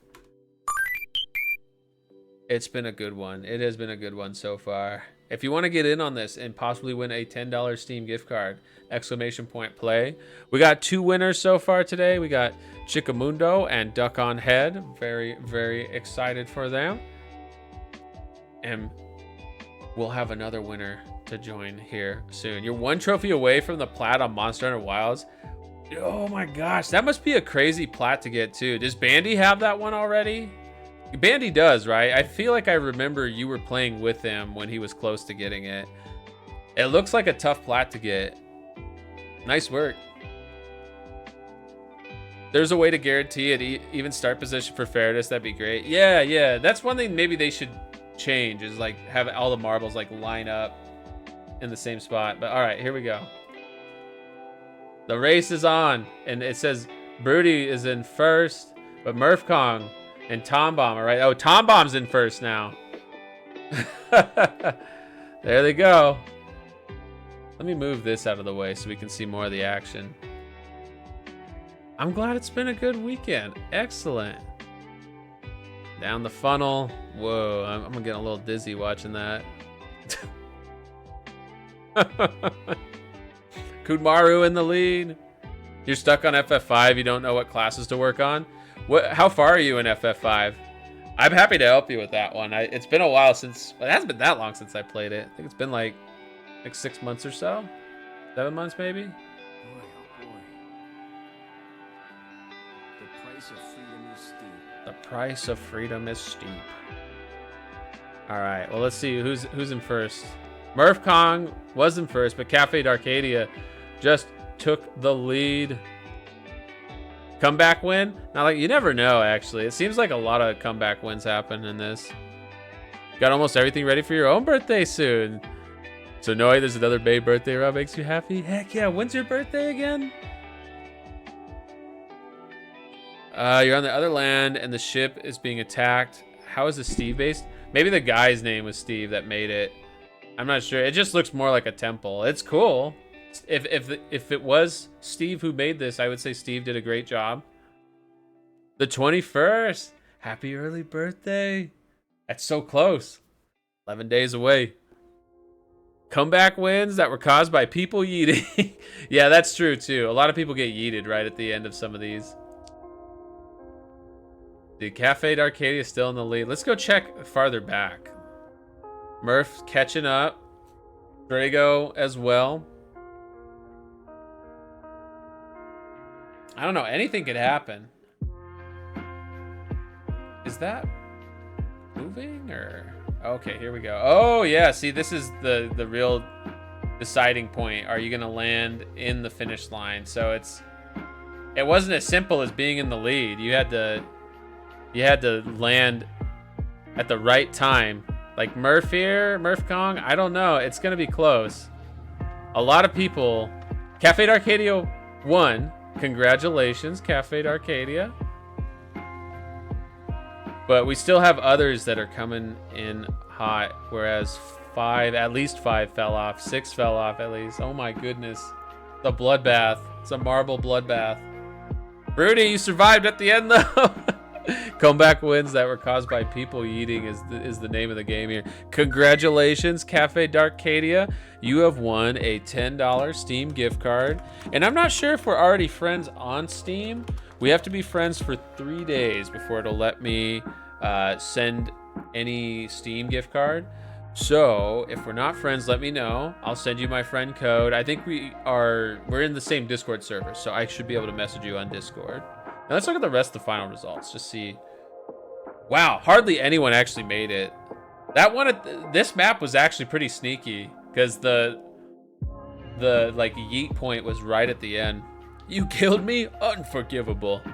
We'll blame Steve on that one. This was Steve. All in the starting zone. Yeah, you know, I don't know. Yeah, like they're like in different spots. So technically it's not really like super fair, other than like it's probably random how it chooses who goes where. Though also at the same time, being in the lead like on this map may not have necessarily even been the good thing, since at the end you had to not time it, but get lucky with the timing and land in the shifting pit. So that was pretty tough. The shifting finish line made it so only 3 marbles survived. So in this specific map, it's probably not as much of an issue where the starting point is, as long as it's close, but still, it would be good to like have all the marbles like lined up in a straight line or something. There are racetracks that have a traditional starting line. Maybe we do that then. Maybe the next one we do the traditional starting line. And you looked away for a moment. What? Yeah, you won. It was tricky at the end, right? And speaking of tricky, so this will be kind of tricky, but I want everybody's help here. Let's see. Mouse away from here. So I have CrowdControl set up now. Kinda. I need to make sure it'll actually show as an extension for you all real quick, and then we're gonna give it a shot. Let's see. CrowdControl activate, set as overlay 1. Okay, so you all should see a button come up now. Click to interact with the stream. I have not personally tested this on my side yet, so apologies in advance if it's a little extra goofy, but here we go. We are gonna give this a shot. Let's see. How do I start this? Launch game. Here we go. It didn't like that, but I think it's still gonna work. Hopefully it works. What are you gonna play on CrowdControl? Vampire Survivors. So I like this game a lot already. I've been pretty hooked on it, and I thought the idea of like people being able to mess with it would be really funny. So there should be a bunch of redeems, I think, to collect coins. Have they popped up yet? Never heard of Vampire Survivors? Oh, you might like this, Jimmy. You might like this. It's solid. It is a well, they call them bullet heavens, right? Or auto shooters. I hear a lot of names for this genre. It's kind of a, let me just start a match and we'll see if it pops up with the CrowdControl stuff yet. You love this title too? Oh, heck yeah. Played a lot of your faves today. You know what? You just have great taste. You have great taste. All right, the controller is not working, but that's fine. That is fine. Classic sound effects, visible joystick. Let's try launching it one more time now that I got the controller plugged in, because I do like to play this one with the controller. A little bit easier to play. Ah, perfect, perfect. Take care today. Have a great day. I will follow up with you so we can get added on Steam. And then, yeah, after 72 hours, I will send you a $10 Steam gift card. Okay, good. The controller's working now. I think I have all the power-ups already. I've played this game quite a bit. And this is actually not going to include all my characters. There's like 200 plus characters now in this game. But in order to do the CrowdControl version, we have to just stick with like the base game stuff. So here, let's go with how about Gennaro as classic. Here we go. And let's just start with stage 1. Keep it simple for our first CrowdControl. I don't think we even want to take any of the cards. But yeah, so how does this game work? You automatically shoot. And I want to say, let me know if you all see the CrowdControl menu. But it should let you mess with the game. It should let you potentially like shrink the enemy, shrink me, add things. Is it connected? Because you can't get free coins. Let me see. Let me try it on my side too. Loading CrowdControl. Okay, gift coins. Okay, let's see. Does that work? Okay, you should have coins now. Do you have coins now?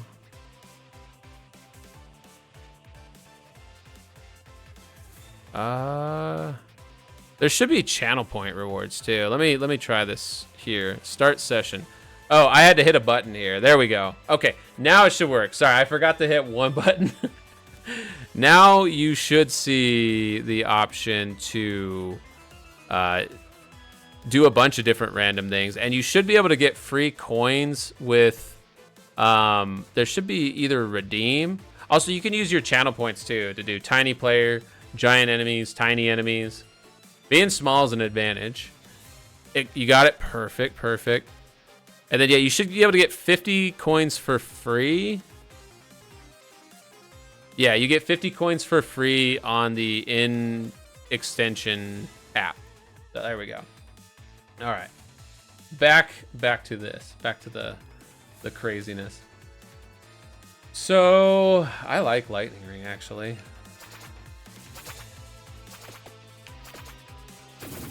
The music, too. There's a really awesome Castlevania DLC that unfortunately does not work with the CrowdControl version yet, but it adds like, I think it adds 200 Castlevania characters to the game that you can play as. It's just a massive amount of content. Don't see the redeems though. Do you see, there should be tiny player, giant player. You might need to refresh to see the redeems. Also, let's grab, how about, let's grab the bird, the big bird. It gets an extra too because of our little card modification thing. So the way this game works is you want to survive, hence the name Vampire Survivors, for as long as possible. And the longer the game goes on, the more enemies spawn, the tougher enemies spawn. And the idea is you're trying to level up. Oh, we can take the Excalibur. You want to level up and try to wipe out as many enemies as you can, stay alive as long as you can, level up as much as you can. There is no buttons to press other than confirming menu options. This game is completely automatic in terms of the aiming and whatnot. All you do is move. So I'm controlling where I move, but all the abilities you see going off, those are all just happening automatically. This is a fantastic brain off game, by the way, and there's a lot of these kind of games. But let's see. Let me try the... There's a way people can use channel points to get coins. Yeah, there should be if you hit the... and maybe it's something I gotta do. So let me check something.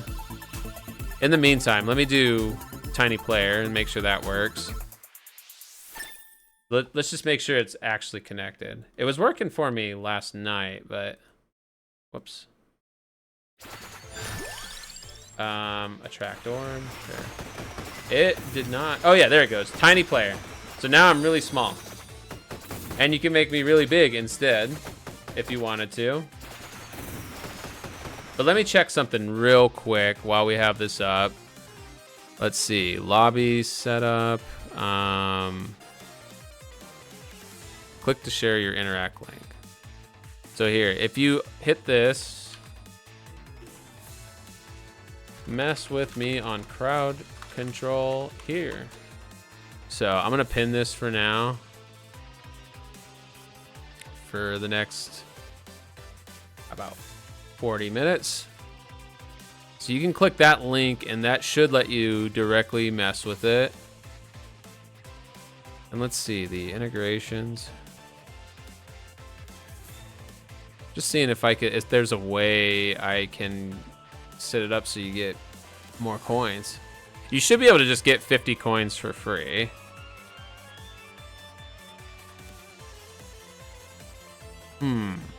Yeah.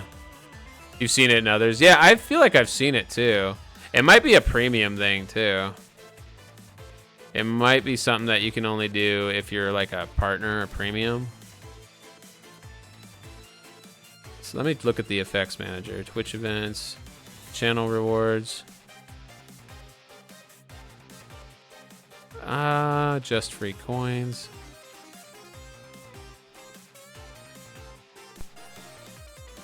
I like the music. It's a jam. Let's see. Coin. Yeah, huh.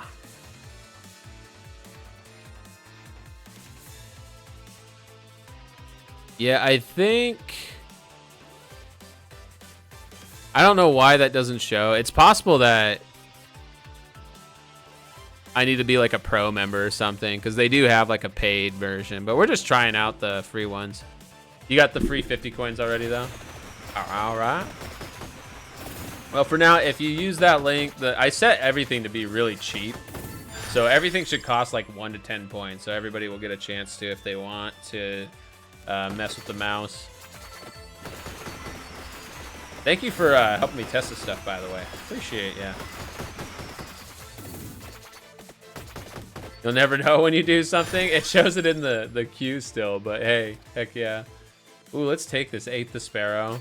So what we're doing is we're selecting our top row weapons. So the top row, you can see in the top left of the gameplay screen there. That's our weapons, basically. The bottom one is kind of like gear or accessories. So, for example, we could take this Santa water for our last weapon. You can have up to 6, unless you find extras. There's certain ways you can have more, but anyways, we're gonna take this because it actually will fuse with one of our armor items, if you want to call it that, to make an even better item. But we do need to level it up, so we got to make sure we destroy as many of these guys as we can, scoop up all the XP. Might as well just take the armor. Do love me some Vampire Survivors though. One of my favorite brain off games for the last like 5 years. I think it's about 5 years old now. Maybe it's not that old. I don't know. So the time we want to make it to is 30 minutes, but it's ticking at 2 seconds a second. So we should hit there pretty quick, actually. The blue orbs that I'm picking up, that's the actual experience point. So you don't level up from destroying enemies, you level up from destroying enemies and then picking up the orbs they leave.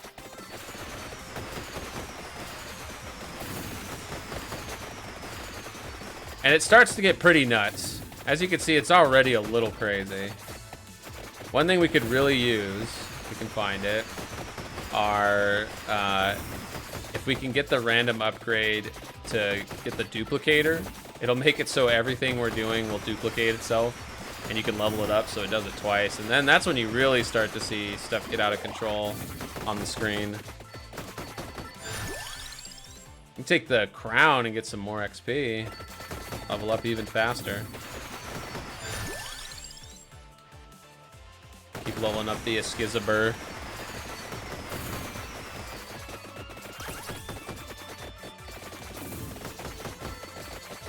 There's quite a bit of DLC for this game, but it's really cheap. There's a lot of meat to it too for how cheap it is. So I think the game's base. Ooh, yeah, we'll take this. We get a evolve it with the guns, sure. And the tiramisu lets us revive if we die. By the way, and it's easy to die. It looks like we're doing really good, and we are right now. But all it takes is getting ganged up on for a split second. Like if I looked away for a second, I'd probably die. Every time we defeat one of the big enemies, one of the elite enemies, it drops a chest, which gives us a free upgrade, sometimes multiple, and some gold. And gold's what you use outside of the game sessions to get more power-ups, but we've unlocked all of those already. Hey, thank you, Yagi. I appreciate that. Welcome on in. And oh my gosh, give me just a second here. My wonderful wife, the werewife, has awakened and is here. Come here, my lovely wife. Let me give you a kiss. Oh, it's great to see you. I hope you rested well. All right, all right. Uh-oh, did my controller disconnect? There we go. Yagi, I hope you're having a fantastic weekend. Thank you for the birthday wishes. So now that 60's awake too, we'll probably switch gears to grounded here soon. But I did want to try out CrowdControl. Make sure it at least works, and thank you for those who have tested it out. Again, there should be a little button on your browser on like the actual stream if you wanted to mess with me. You can either make the enemies big. Oh, you can make the screen blurry like that. That's funny. So yeah, it does work. CrowdControl definitely works. You can get some free coins. Ooh, yeah, it's tough. Taking some. Didn't like the USB device. We're gonna have to switch to playing with the keyboard and mouse. Luckily, very easy with this game. Since all you have to do is move. You can play this game one-handed very easily. I think we take the. We want to take room for the, or leave room for the duplicator. So we're actually gonna take the weapon level up there. But dang, the spinach is good. It's just a flat-out damage increase. That was good, Jimmy. That was you. I don't have the queue manager up right now, but that's funny. Oh my gosh. See what I mean? We're getting wrecked quick. So many enemies now. How long will we survive? Let's take this and survive some more. Whoa, upside down now. Now we're playing upside down. Thank you for that. That's hilarious. Oh, with big enemies too. Oh my goodness. Now that's tricky. We did have the tiramisu though, so technically we can revive. Oh my gosh. That is so funny.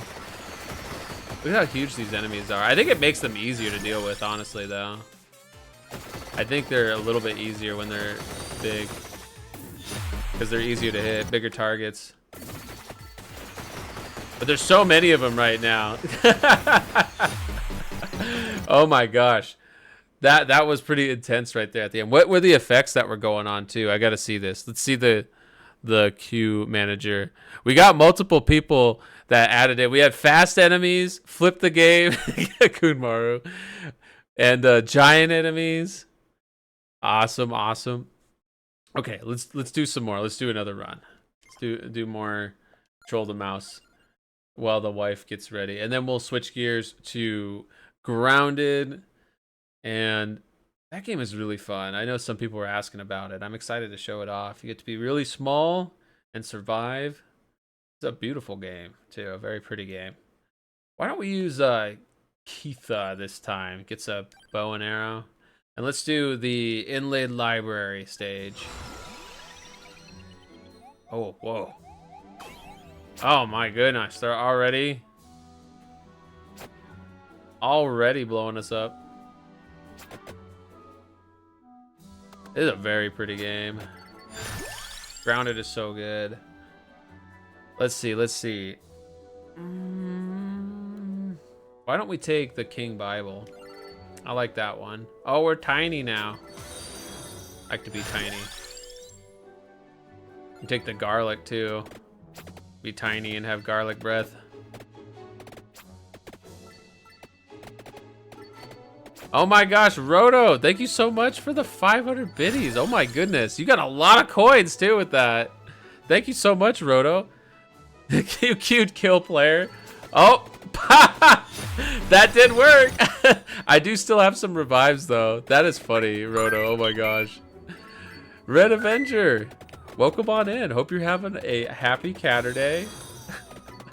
Oh my gosh, Roto. Thank you so much for the 500 biddies. That is too funny. Oh, of course I'm gonna thank you. I'm gonna thank you. That is too hilarious. Let's do, I think, the candelabra door. Now we're Beak. Cylindrius, welcome on in. How are you? Hope you're having a wonderful weekend. Thank you for the birthday wishes. Oh, here's the duplicator. Oh my gosh. What about... Let's try a shadow pinion. Gotta move some more. Oh my gosh. We're making it happen. The quicksand one. That is too funny. Why is this fighting me? I don't think it likes this controller for whatever reason, or maybe it's the cable. Oh, inverted. Oh, Roto.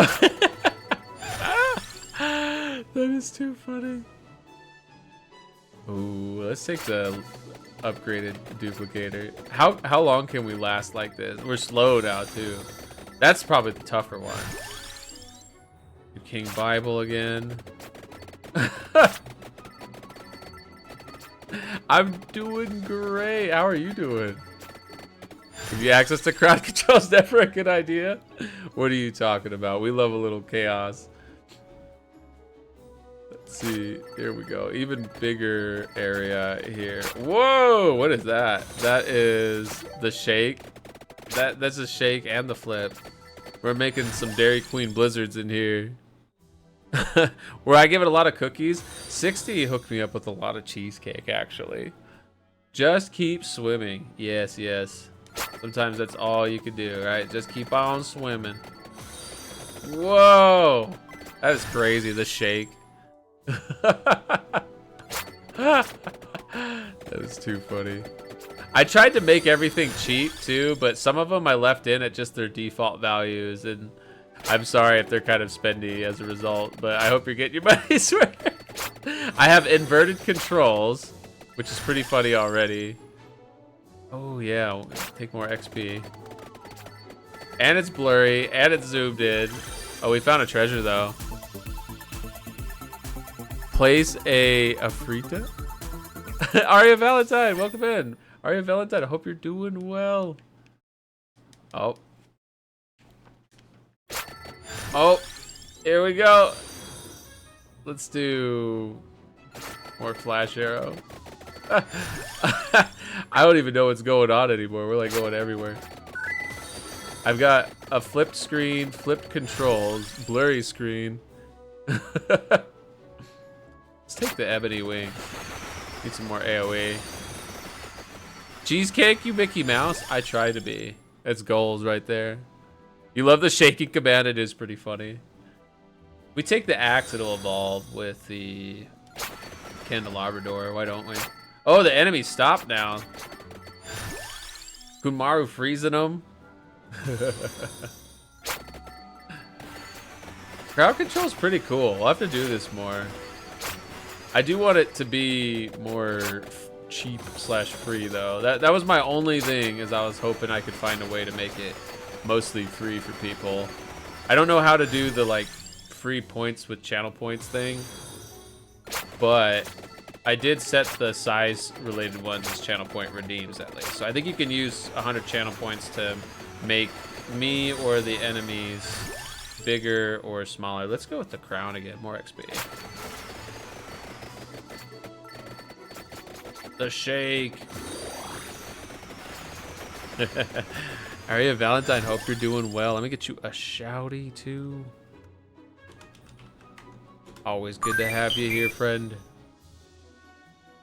can keep leveling up the crown. First item on the Turonos box. Oh, big enemies, tiny player. That's a big advantage for us, actually. While they're huge, we're tiny. And yes, of course. The tiny advantage is huge in this game. They can not even get to me to damage me because I have this whirlwind of chaos around me. And I'm too small. They can't even step on me, I'm so small. You ever try to step on an ant? You can't, right? They're too small. That's what's going on here. Jordan McJensen, welcome in. Start up the stream, 1% battery plugged in. Will you make it? Don't let your phone die, but it's good to see you. Hope you're having a fantastic weekend. Welcome on in. All right, spinach. Garlic.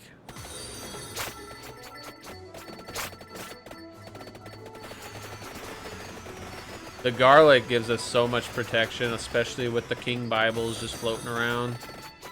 Just got a wall of death around us, a shield. Let's make it even more shield-like. More bibbles. Even more bibbles.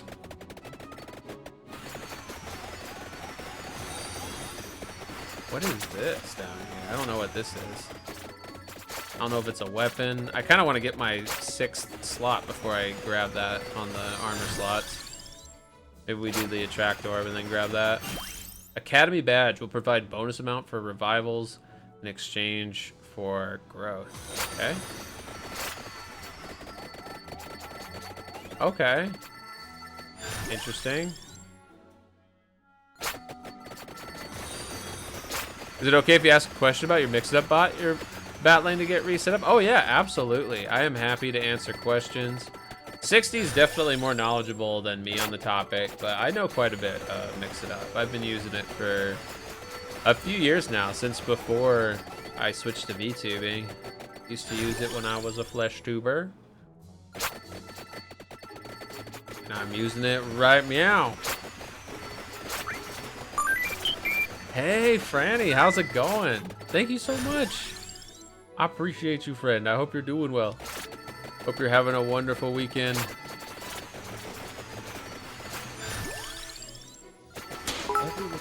And thank you for the biddy. Do we want more garlic? More garlic. Yes, more garlic.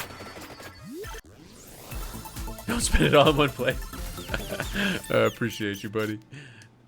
I'm just happy to have you here. It's good to see you. The time zones keep us separate, so anytime I get to see you is a W for me.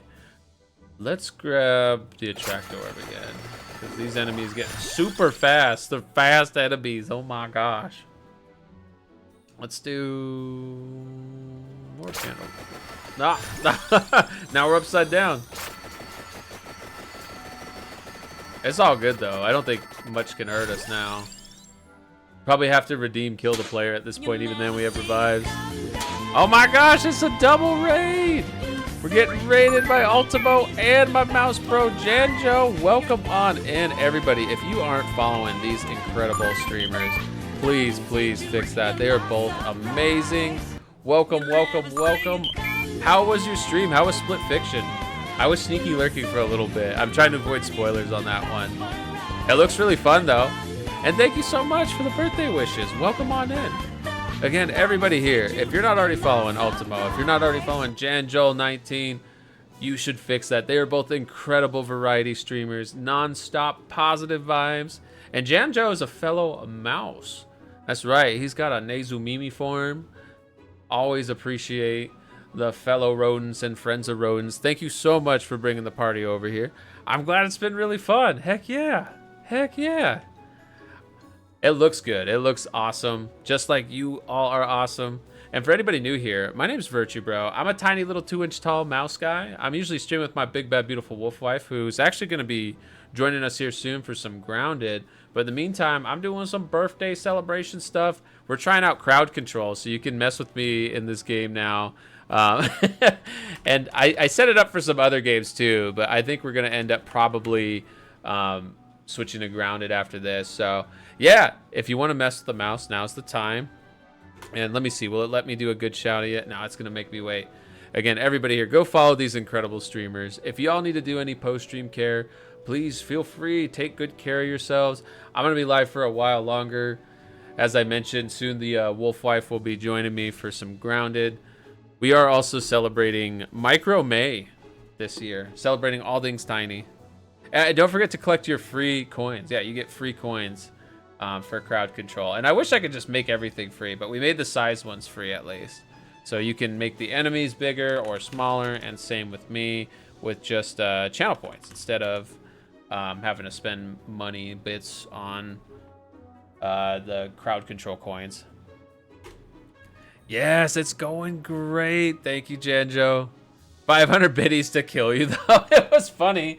And it's not like, you know, you don't get revives in this game. You get plenty of revives, so it's all good. You were already following Janjo, but dropped a follow on Ultimo. Hell yeah. Thank you, Lee. Streamers supporting streamers. We love to see it. We love to see it. And we love to see I am upside down. That is one of the crowd control effects. I do have the... Oh, and tiny enemies now, too. I think the enemies are stronger when they're tiny. They're like me. The smaller I get, the stronger I get. They're so small, though. I can actually step on them. This is some real role reversal stuff going on. Be lurking. It's 7 hours. Yeah, I was going to say, you went live long before I did. So, that's awesome, though. It must be that good to keep y'all's attention that long. Well, thanks again for Braden over here, bringing the party over here. We'll be hanging out playing this, and again, encouraging everybody here to follow these awesome streamers, fellow tubers. One of them, fellow rodent. Here we go. I think some crowd control effects got queued up. That's good. That's good. Heck yeah. So Jimmy, you had never seen this game before. Now that you've seen it a little bit, does it look pretty chaotic to you? There's a lot going on once you get like a full build going. We're at the point too where things just walk up to us and die. It is very chaotic. Thank you, Ultimo. I hope you're having a wonderful weekend. Thank you again for the raid. Really appreciate you all. I'm having a fantastic birthday. A lot of awesome people, awesome games, awesome times. I don't have anything I could complain about. Gonna be trying some cheesecake here soon. So we ranked the Final Fantasy series. That was one of the first things we did. We've been doing Marbles on Stream giveaways for $10 Steam gift cards. Prefer Binding of Isaac yourself, but this one could be fun when you're bored. Binding of Isaac's really fun too. That's more of just a straight up roguelike, right? This is an auto shooter / bullet heaven. So this is a lot more mindless than Binding of Isaac. Binding of Isaac's hard. This game, you can kind of just turn off your brain and chill and have a good time. I guess we can grab this card. Thank you for the cookie. Sink, how are you? Nom nom nom nom. Thank you for the birthday cookie. All right, we can finish leveling up the Shadow Pinion. We get more gold coins? Sure. Why not? Empty Tome. Oh, yeah. Reduce cooldown by 8%. I'm just going to have to use keyboard controls. I don't know why the... does not like that. Oh?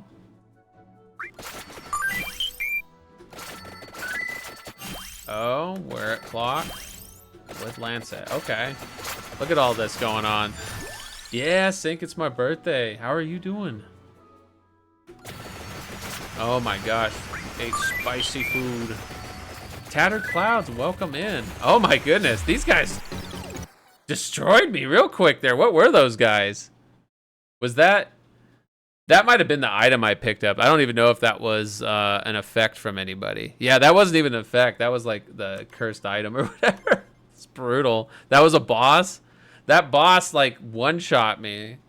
And I had some good defensive stuff too. Thank you, Sink. Thank you, Tatter. Thank you all. I appreciate you. Hope you're having a wonderful weekend. All right, until my wolf wife is ready, I think we'll keep going. We'll keep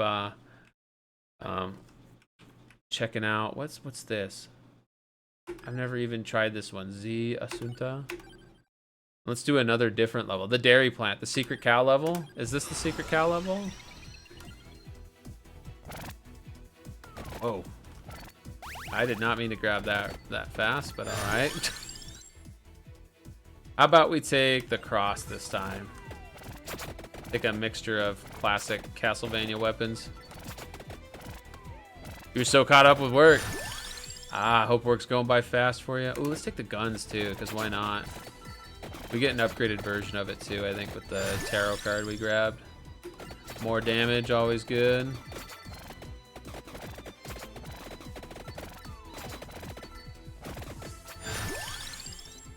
I think we just level up the whip.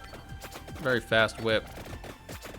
Actually home with pizza. Heck yeah, it's pizza party day. Happy Catter Day, happy pizza day. Pizza always sounds good. I had a quesadilla for my birthday lunch today, and it was pretty dang good. What can I say? Let's take...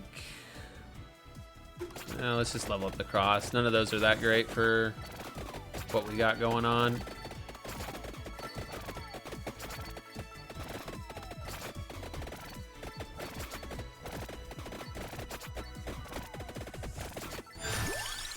So the pentagram is kind of a scam in a sense because it does erase everything in sight, including XP orbs. So it's kind of a trap. I mean, there are certain items it fuses with that makes it worth grabbing, I believe, but generally speaking, we let the pentagram, we let that one go.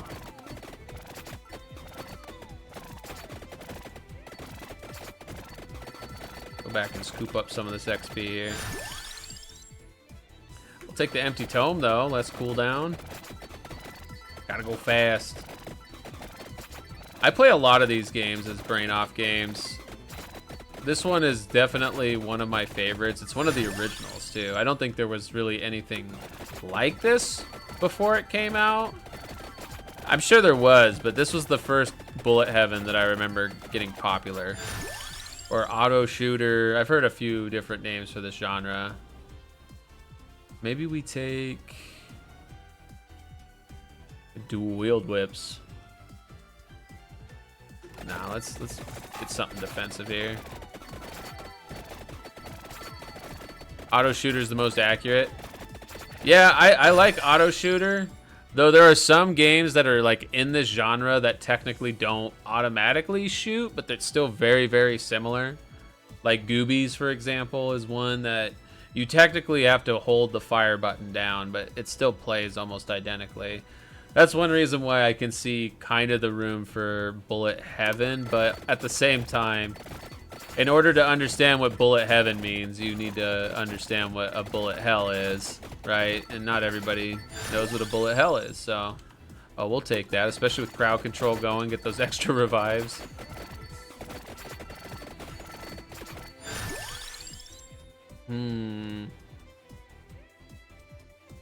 High damage and high area scaling. It is pretty good.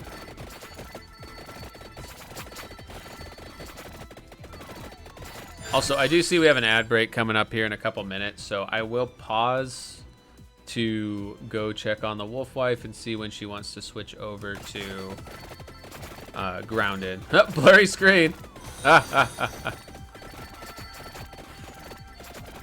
the reason why they call these games, well, one of the names other than auto shooter is bullet heaven, is because, you know, in a bullet hell game, you're just desperately trying to dodge so much coming at you. Whereas in this, it's the other way around. You have so much going on away from your character towards the enemies.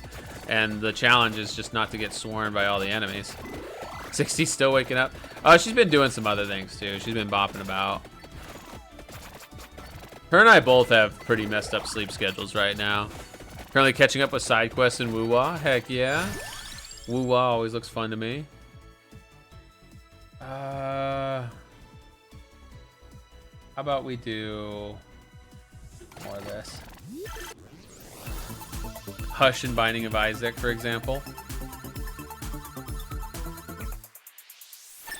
Yeah, I need to play more Binding of Isaac too. I've played it, but they've released so many versions of it now, and I tried to go back to it recently, and the most recent version was stupid expensive for some reason. So I was like, well, I'll just wait for it to go on sale.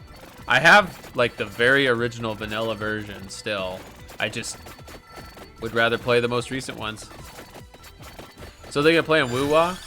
I want to, but I don't have the time, unfortunately. So on one hand, yeah, I'm still thinking about it and that I want to play it, but unless they like reach out to me with like a sponsor deal like HSR did recently, I probably just won't make the time for it because there's just too many other games that not only I'm more interested in playing, right, because they're just up my alley, like Claire Obscure, Expedition 33, but I do have kind of an obligation to stream them too, since they gave me the keys. Wait for sale and get Repentance. Yeah, Repentance, that's right. Repentance was the version that came out like a year or two ago, right? Binding of Isaac's like 20 years old now. It's been around for a long time, and it's like every 3 or 4 years they release a new version of it, I feel like. And as someone who doesn't play it that much and hasn't played it in a long time, I see the new version trailers and I have no idea what actually is like worth being hyped about. It looks like virtually the same game. It's not like Enter the Gungeon 2, which looks completely different. I feel like it's worth the money, but it's a tough sell. Yeah, I'm sure it's worth the money. I just don't have a lot of time either, so it's not even like it's just a money thing. And okay, I will be right back. I see the ad break is running. I encourage you all to take a break as well. I'll see you in a few minutes and have hopefully an update from the Wolf Wife on the next phase. And we'll also do another Steam gift card giveaway before we switch to Grounded. So that'll be after the break. You hear me?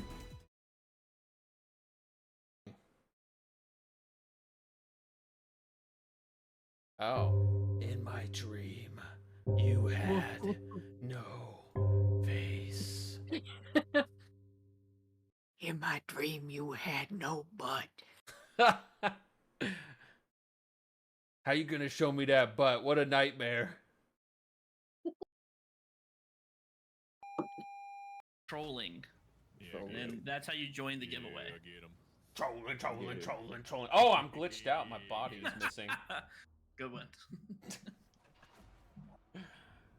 Look at you and your fancy shirt.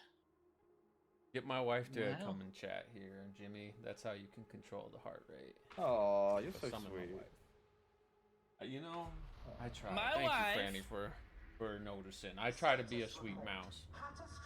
You are a sweet mouse. Get to the gummy ship now. Get down. What the gummy berry was down? Get bored by your wife now. Thank you, Gavin. I appreciate it.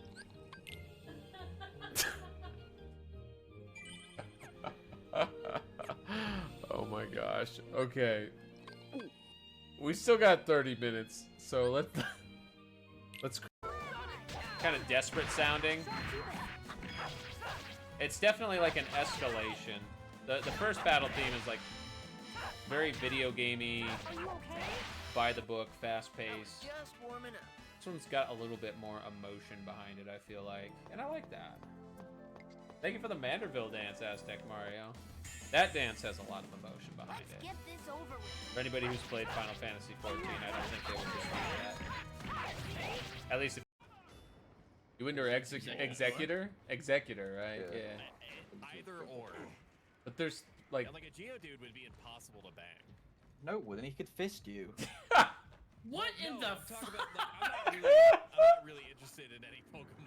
My poor chat. My poor chat's ears. My... Like, mostly I want to be the one, like, doing the thing. I want to be the very best that no one ever was. All right, I am back, and the plan is after this Vampire Survivors run, we are going to switch to Grounded. So give us just a little bit here. We'll continue this for now. The last chance to mess with the mouse with crowd control if you want. Grounded, unfortunately, does not have crowd control. But Grounded is awesome. You get to be tiny. I think I'm pretty good at being small. Not that I'm good at any video game, so it'll still be kind of a cluster. But it'll be a good time. And thank you, Lee. Hope you're having a phenomenal weekend, by the way. Hey, Midnight VT, how you been? It has been a while. I've been well. How about you? Hope you've been doing well. Great to see you. Are we aiming for any specific evolutions? Yeah, I want to get the King Bible evolution. I think that one's really cool. And I want to say we're going for the axe evolution here. Oh, I got slowed down. We got slowed down. Can they slow us down completely though? I don't know. Let's take another tiramisu just in case.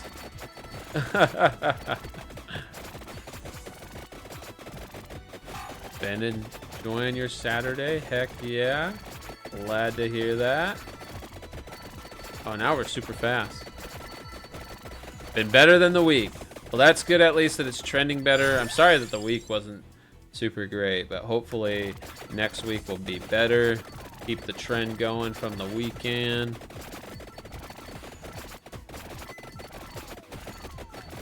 Oh. So close to death. But we got a 3-for-1 deal out of this chest. Heck yeah. Now I like that kind of chest. The one that gives us 3 upgrades. I don't know what you all were thinking. This mouse is nothing but say so. Take more spinach like Popeye. Get stronger. Sure will. Gonna stop your hiatus today. Awesome, awesome. So you are coming back. That's good. Had a great time playing Mario Party with you, by the way. We'll have to do something like that again. See, I went big, and that's what was my downfall. I'm sorry that whoever spent points on making me big, that it's already reset. But it did work. It killed me. Ooh, frozen enemies. Someone is having some mercy on the mouse. Oh. Frozen enemies, but a lot of enemies. Okay. Can we do this? Can we live? Can we squeak on by? Oh, that's a dead end.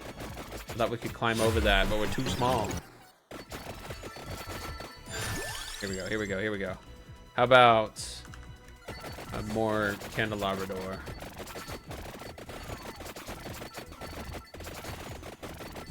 Oh, next week you mean? Gotcha. Cool, cool.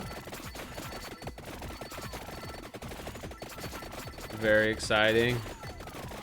Oh, that might be the last one. No, we got one more revive. This is tough. Oh my gosh. So many enemies. All right, let's take a look before we switch to grounded. I want to see the crowd control effect. Oh, we had Azure Nova, giant player, freeze enemies. Oh, also helping out gave me 50 HP. I was wondering where that came from. Quicksand, that we had Chibi and Kumaru. Janjo got the free 50 coins. That's awesome. That's fun. We'll do more crowd control stuff in the future. But for now, we are going to switch over to grounded. I'm very excited to have my lovely werewife join us. Could it be possible for you to join Sync in grounded? It's just gonna be 60 and I. We kind of have our own like world and everything we've been working on, but I would love to coordinate something with you in the future, Sync. Heck yeah, I would love to. Whether it's grounded or another game. Oh, Mario Party. Mario Party? Oh, hell yeah. Let's coordinate that with Redburb's been the one leading the charge on Mario Party. So Lee the Phoenix has done awesome coordinating that. I have grounded installed, right? It's in my Steam library, right? I'm gonna laugh if I uninstalled it. The internet we have is not that bad, but I did uninstall it. God dang it. It's only 11 gigs though, so we'll get that going pretty quick. In the meantime, why don't we throw the lo-fi jams back on? Oh, come on. Final Fantasy. There we go. You messaged about crowd control, about to make a show. Thank you, Jimmy. We will do that for the next time. I'm gonna go ahead and disable the extension for now since we are. Let's see.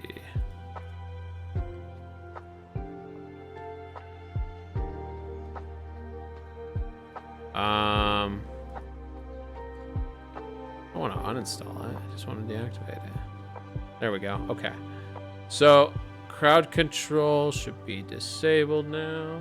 This was our Final Fantasy tier list, by the way. We did this earlier. Why don't we do a marbles on stream while this goes? Actually, that's what we should do. So let's do that. Let's. I did not mean to hit a race or anything. So let's go back. Hey, Deadeye Sano, how are you? Welcome on in. Hope you're doing well. All right, so we're gonna do another marbles on stream while we get set up on Grounded. 60. I had forgot I uninstalled it to make up space in an emergency, so it's reinstalling. Should be ready soon. That's my bad. All right. Ooh, Castle Siege sounds exciting. Average time 3 minutes and 46 seconds, I think is what that is. What do y'all think? There's also Buckshot. There's a bunch of options here. We have so many options. Doing good, doing good. Just chilling after reaching another prestige tier in a long, ongoing idle game. Nice. I need to find a good idle game. Okay, what do we want? 60. Do you want to pick the marble course, maybe? You're setting up, I know, but I want to make sure to include you in on this. There's a lot of options, so I'll just scroll kind of closely and you see anything that jumps out, you tell me. Portal Alley. Portal Alley, that sounds great. All right. Portal Alley, let's go. Yes, Mono, it's marbles. It's marbles. Thank you for the head pat. Red Cat, I appreciate you. Okay, so here we go. We're gonna start this. I'm gonna join my own marble too, just to add more chaos to it, more people bumping into each other. If you do exclamation point play, you will join. You'll have your marble spawn here. Saying thank you for the hydrate. 60 sleep teen. 60 took a good nap. She's been very busy, so she needed her energy. She had a recovery nap, and now she's gonna play some Grounded with us. It'll be a good time. So, oh, and let me get the jams going again. Of course, the lo-fi. Our Final Fantasy lo-fi.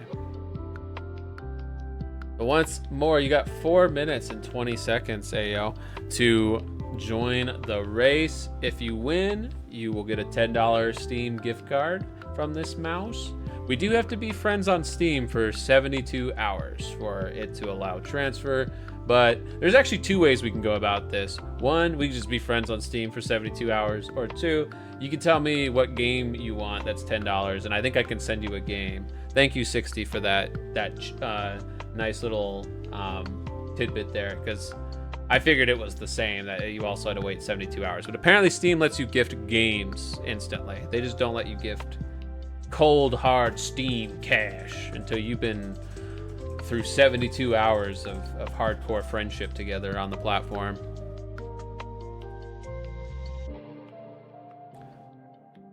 I don't have a follower requirement or anything on this. I thought about putting it in followers only just for these races, but so far everyone that's jumped in has been a follower. So once more, we are doing a race, another one. Let me.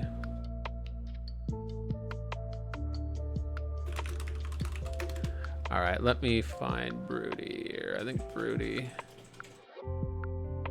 wanted me to let him know about our Gunfire Reborn stuff. Oh, these cookies! Hey, Mr. Wolf, how's it going? Thank you for the maid mouse and the cookie. Nom nom nom nom nom. Delicious cookie. Oh, and a vocal dance. This is the ritual to make sure the marbles don't all get yeeted off the map. Welcome back, Aztec Mario. Everybody join on in for a chance at a $10 Steam gift card. You have 2 minutes and 20 seconds to jump in to the marble fray here. Wasn't expecting rewards out of this, just join for fun.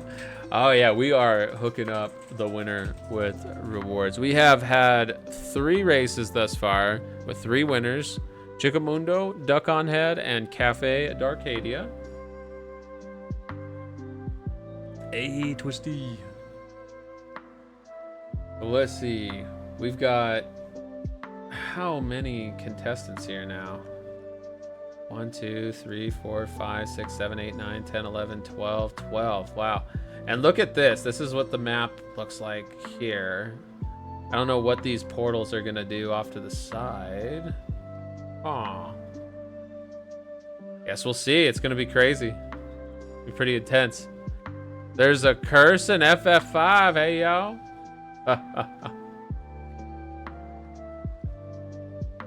Oh, I love those emotes. All right, 1 minute, 15 seconds. No flare. There's your marble. I don't think any custom marbles this time. I think Savvy Hollow has been the only custom one we've seen tonight. But if we do this again, I will have some custom ones for people to pick from next time. It sounds like I can do that. Just like camping, this is gonna be intense. That's right, it's gonna be a very intense marble race. And let's see, is the grounded almost installed? Yeah, grounded's installed, so at least it set itself up really fast. That was good, that's good. Worth gone. Let's see. 30 seconds, last call. Last call, your chances are pretty good. Your chances are pretty dang good. 1 in 14, really like 1 in 13, because I don't count. Combo.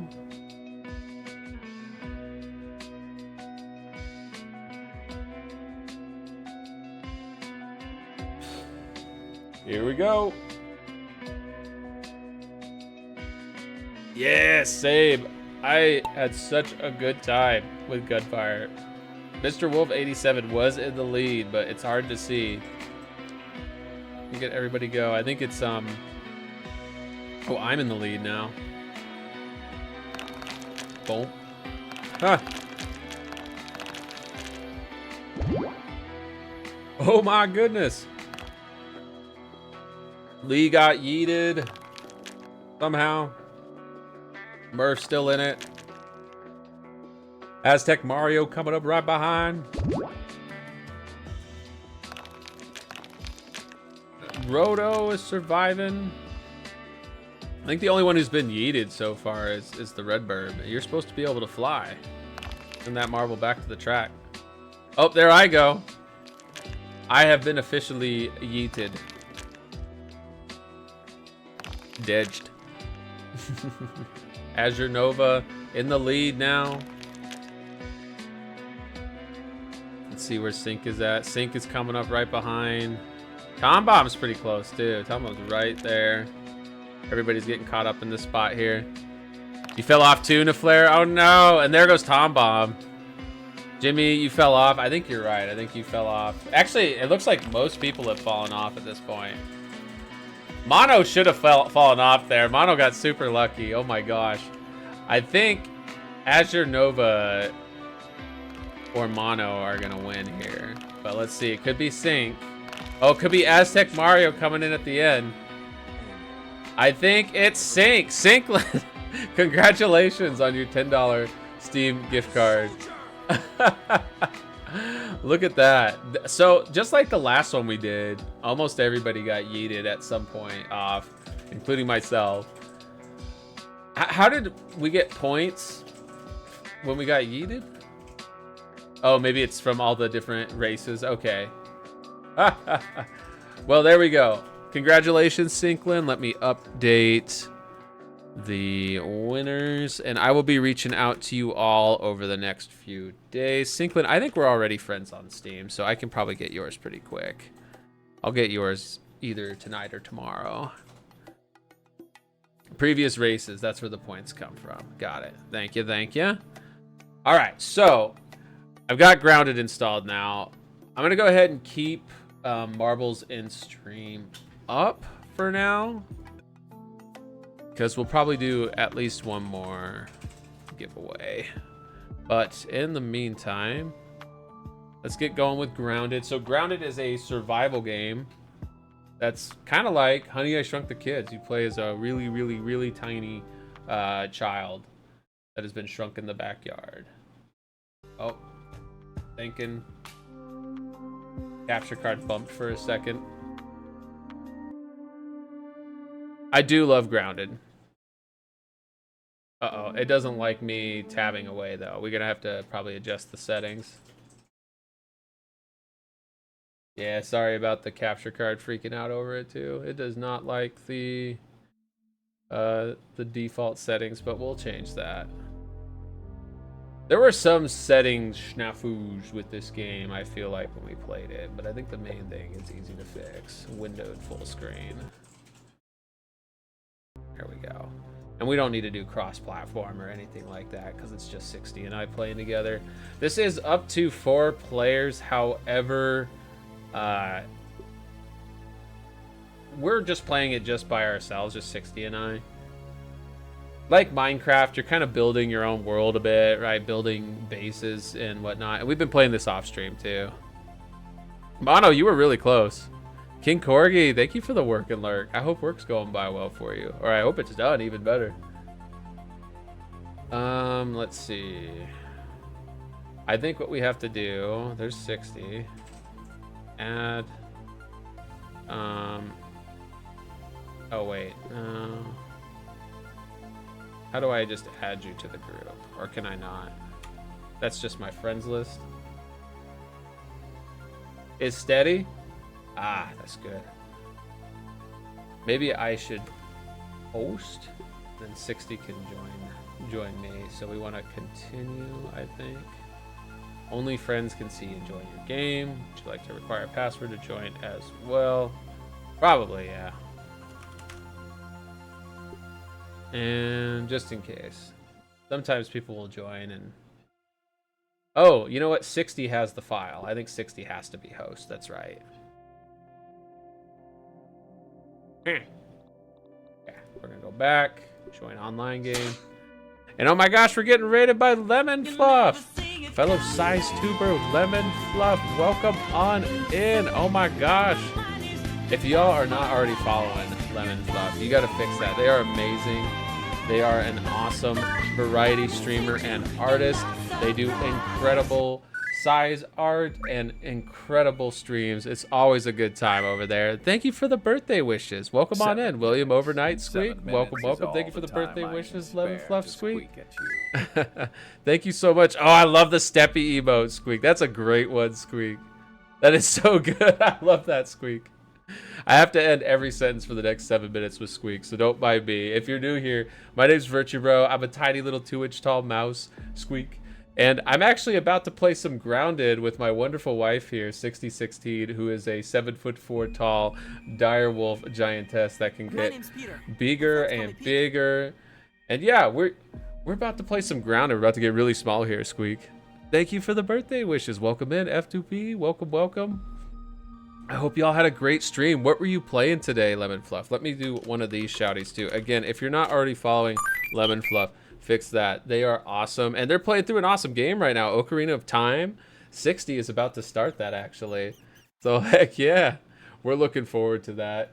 Actually, we'll have 60 on screen here in just a moment too. We were just about to transition to our dual setup here, Squeak.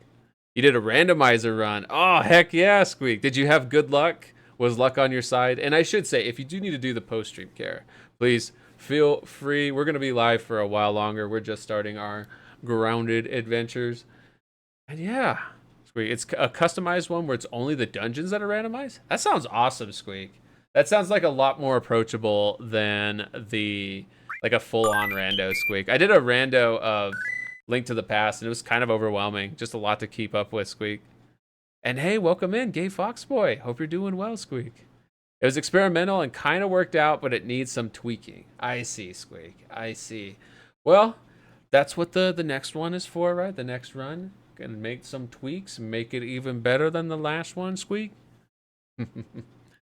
All right, so 60, in order to get you on screen here, I think we need to be in a call, and people want to hear your beautiful voice too, right, Squeak? So are you ready, my love, for me to send you a call, Squeak?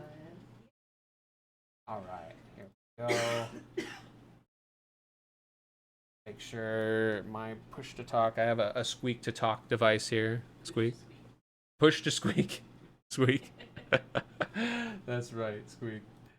All right, I see you are in the call, and this is working Remember, too. a healthy Perfect. mind and spirit I just gotta require remember to a do that healthy so you body. can hear me, Squeak. It's time to hydrate, Virtue Bros. Oh, Murph, thank you for the hydrate, Squeak. Thank you, thank you. And I'm gonna do 60. 60 is thing on her side, Squeak. Yeah, did you want to share your Vignon, Squeak? Yeah, give me just a second here. Yeah, take your time, Squeak. Push to Squeak, you like that?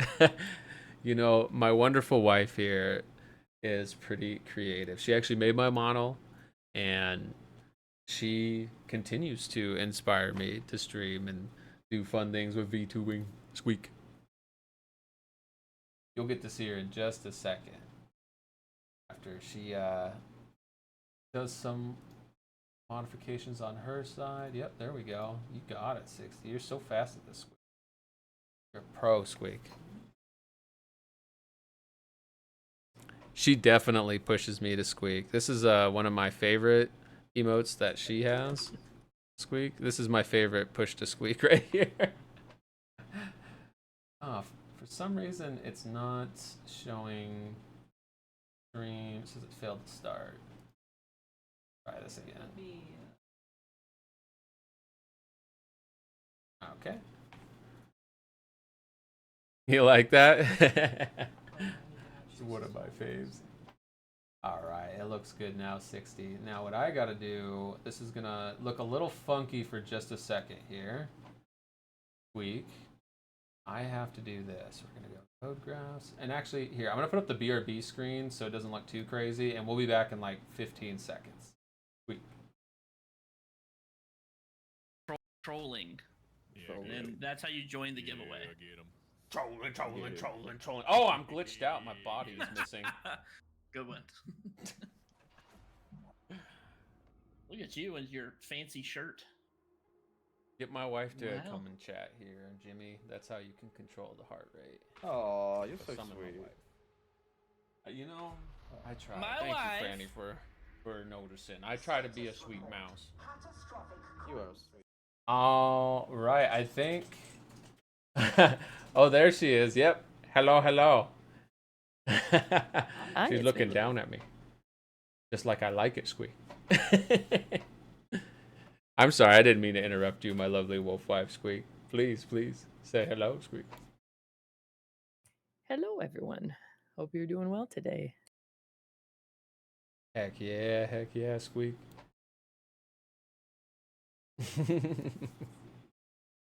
She's still setting some stuff up here, Squeak, but you could see her in the zoomed out camera up above, Big Wolf, and I'm here in my small mouse self form, just chilling on the neck of her shirt. Squeak.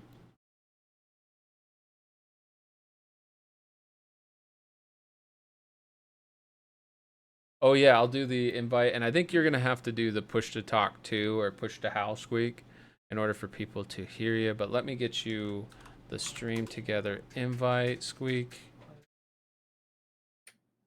I can hear you there. Yeah, that was working, I think. Okay, now it's working. For some reason, it wasn't working before. Hello. You sound beautiful, Squeak. It's working great now, Squeak. Also, I'm gonna turn on the shrink redeem. So now that I'm with the protection of my, or have the protection of my wonderful wolf wife here, y'all can make me smaller. And thank you for the cookie, Squeak. Nom nom nom nom nom. Thank you, Squeak. All right, let's see. What was I gonna fix here? Oh, the stream together. I'm gonna send you an invite, and then we'll be ready to get really small, Squeak. Invite guests.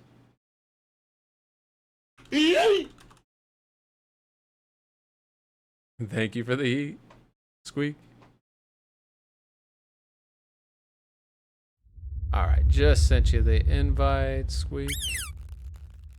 Nip Flare, thank you for the squeeze redeem, Squeak. Oh, lost the Discord stream. What happened? It froze.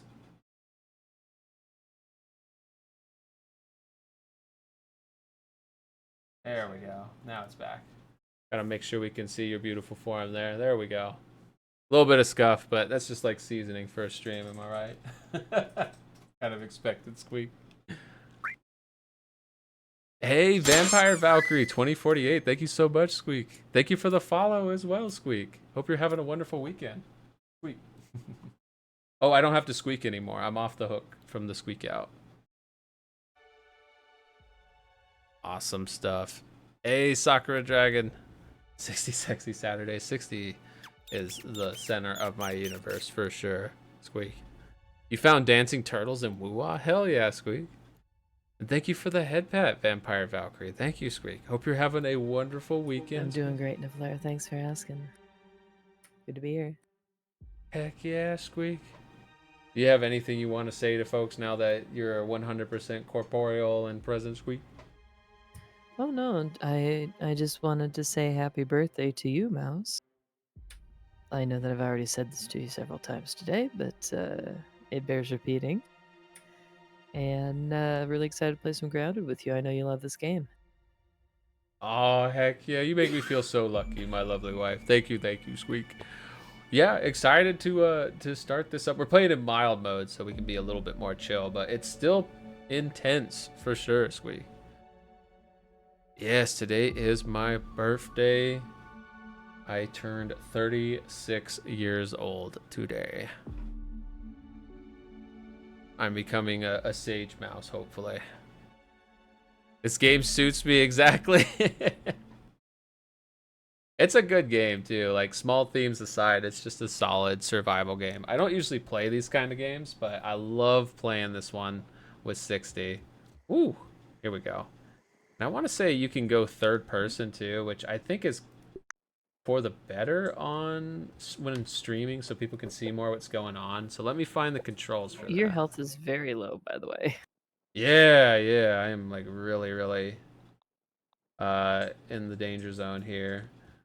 Let's see. It is, where is it? Can't remember what to tell you. Okay. Here we go. So we're really small in the backyard. You can see that's a paper plate right there. I think we were working on this base we were gonna build around here, right? 60. What we were doing. I'm trying to remember. Let me look at the map. It's been a while. I don't remember, but I got a tiny mouse brain. I feel like we came over here because we needed to get something to build something else. So it's like you could collect, I don't know, rust or something over here. I don't remember what it is though. Okay. Well, let's just get to it. Start exploring, finding stuff, building stuff. And you all are young, you know, age is just a state of mind in the end. I feel younger now than I did 10 years ago, and I really do mean that. I'm not saying that just to say it. So we're in really critical shape here. If we die, or if I die, I'll just spawn back up there. So it's not really a big deal. I think what we were attempting to do is build the level 3 tools. You're right. There were some items that we couldn't get because we needed level 3 tools.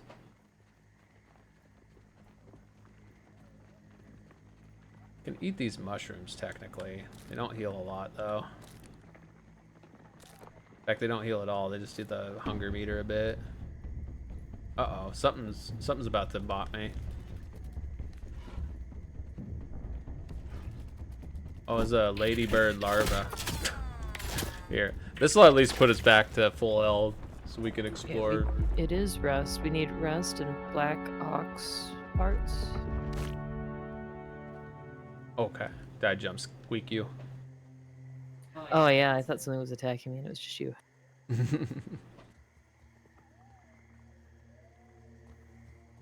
You know, it happens to the best of us.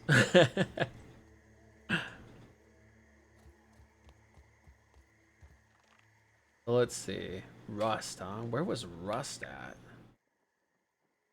So I think it's on like nails and stuff that's in the wood. Nails in the wood. Okay. Well, let's see if. Let me see if I can figure that out. Took a little fall I want to damage. say that's why we came over to this corner of the yard. That sounds right.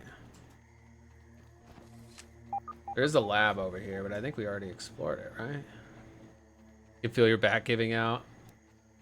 My back started feeling better, honestly, over the last few years. I think it goes a long way, whatever you can do to, like, get your posture perfected. Yeah, see, we need a level 3 tool for the Supreme Marble here. We're looking for nails, huh? Rusty nails. I see a nail right here. I see a bunch of nails, actually. Take a look. Alright, I see rusty nails, but I don't see any way to interact with it. Oh, there's some Supreme Marble right here, but I need a level 3 busting tool. Yeah, I just found that too. Ooh, it's dark in here. Spoopy. What is this place? Is this an ant hill or something? Oh yeah, ants. Termites. Termite hill. Can't even see anything. So combat in this game... Wow, I'm taking a lot of damage because I don't think I have any gear on. Combat in this game, you can actually kind of technically take out anything in the game if you're really good at blocking. Because you can perfect guard any attack almost, other than like AoEs and like spit like that. Termite spit. Let's go back to the field station here. So I went in the termite like area. Also, we should have a way to... Oh, why don't you let me go with you? Yeah. Trying to use my dandelion or whatever to float down, not take so much fall damage. You found some sap. Some yummy sap. You're looking for feet? They're pretty easy to find out here. Think of how big they be. It is a termite worker. I do find it easier to parry in first person, but this works. Did you get one of these lifesteal needle weapons? Actually, I think I got a poison one. Termite bug at mandibles. Prepare for battle.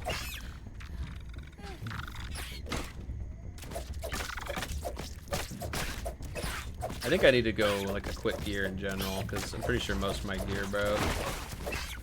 But maybe we can make a base around here or something and make some stuff or go back to base after we get the rust that we need.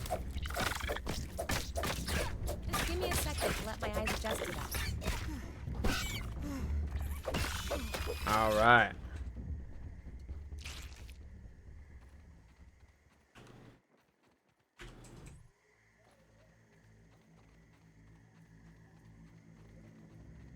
Yeah, if you want, we can gather stuff and build a structure and all that. I don't know if you see the backpacks kind of spread around. I had been trying to do that a bit. Yeah. I've got a lot Yeah, of them you spread need- around. Do you have water?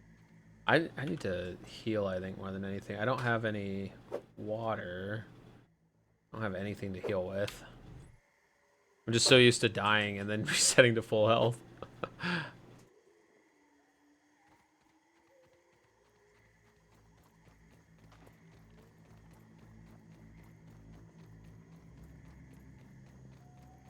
All these backpacks, the sign of I hope all my things are still here. a failure, so to speak. I think it's just a sign of progress.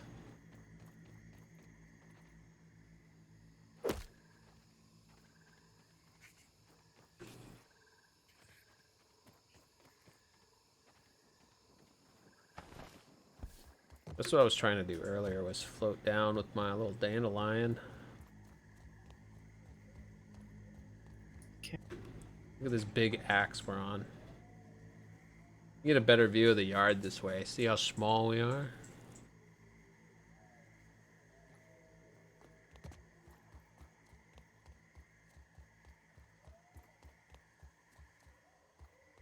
look at us go. Pros.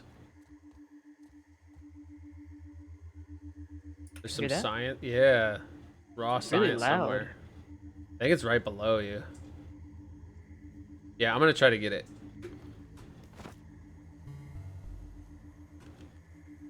Oh yeah, I missed it, but it is right below there, like right below you in a little hole. It's in a hole? Yeah, Like on the ground? on the side of the axe, like on the side of the axe handle. There's like a little notch in there, and then the raw science is in there. Raw science is what you use for, and actually, I'm just gonna respawn just to make this faster.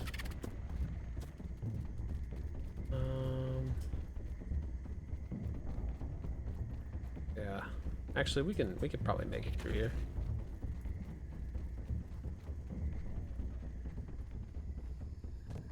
Woklamot, just met her. She's interesting. Yeah, kind of another divisive character, right? I like Woklamot a lot, actually. But it's no doubt a point of contention in the community how much focus she deserves. And she does get a lot. I'm sizzling. Oh, you cooking. I think I can get this raw science now. I think I know what I'm doing now. No, I didn't quite wiggle in there well enough, I guess. It's like a really tight spot in there.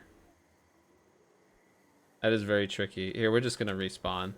Take our fall damage and respawn.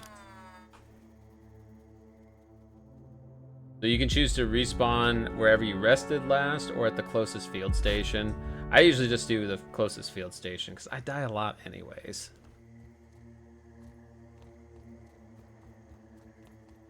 Also, speaking of dying a lot, one thing I haven't done yet this stream, because I know as soon as I start it, I'm progressing to actually dying a lot in real life. I need to try some of these cheesecakes. So I'm going to go grab the variety pack one at least so we can get the ranking started.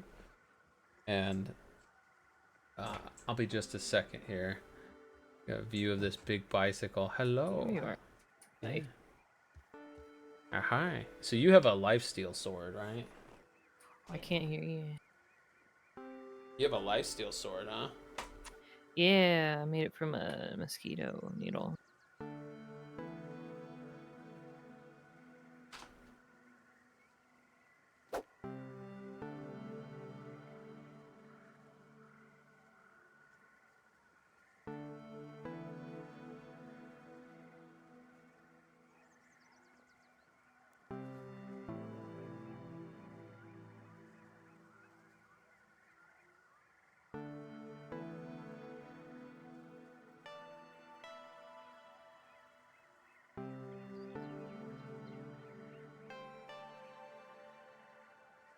Music in this game, by the way, it's so chill. It's very chill. And thank you, Yuki. Thank you. Hope you're enjoying the weekend. All right, so we got the cheesecake sampler here. This has raspberry, amaretto, turtle, and chocolate swirl. I'm just gonna try just a bite from each one because I don't want to go too crazy here and end my life early via cheesecake. Death by cheesecake sounds like a good way to go, but we got a lot of stuff we gotta do. Can't let death by cheesecake happen yet. So let's try. How about first this amaretto one? That one looks interesting. Oh.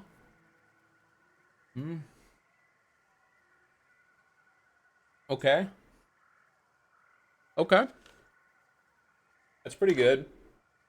I think so it has like almonds on it, like shaved almonds, and I think that clashes with the texture a bit, but it's still good.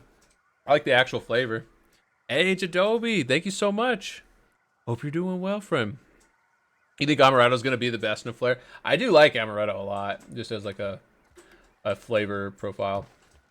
So let's see. I'm gonna go catch up with my wife here and help her out. She's the brains behind this operation, whether it's in grounded or VTubing.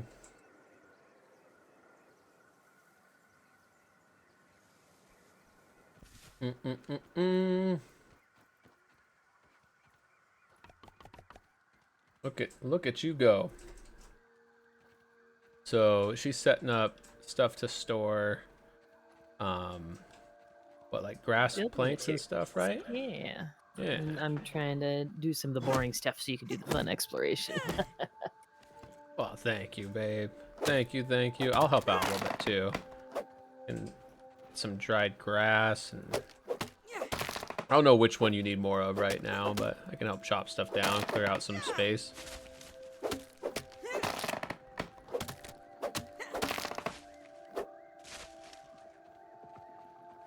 I think it's good that I was able to, well, 60 was able to find this cheesecake sampler so I could try all these different ones without having to buy a bunch of different cheesecakes.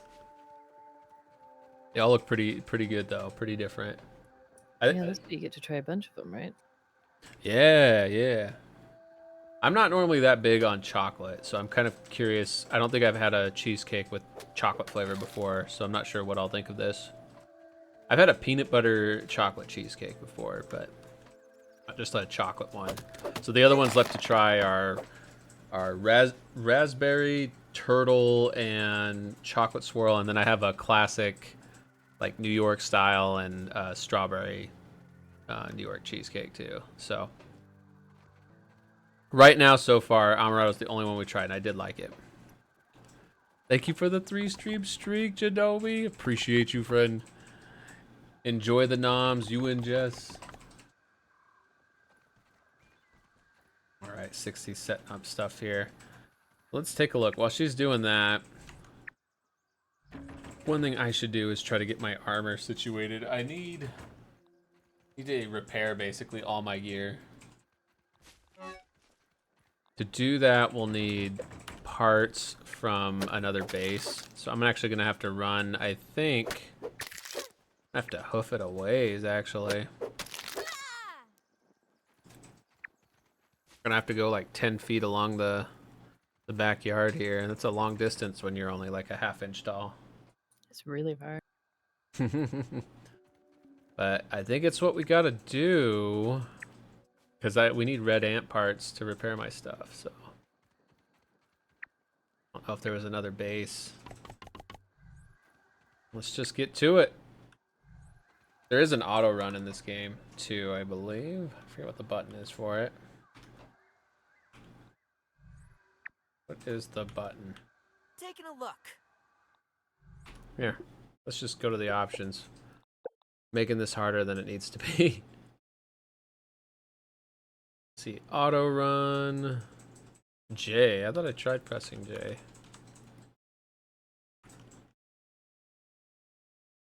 Uh-oh.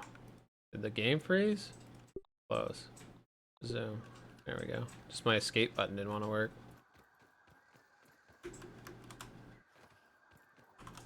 I will stay here at the base and try to build things up here. Sounds good. Thank you, babe. You're doing great. Some fresh gum there. Nom nom nom.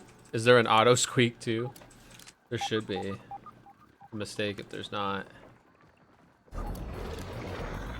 We gotta run fast because a lot of these guys will destroy us.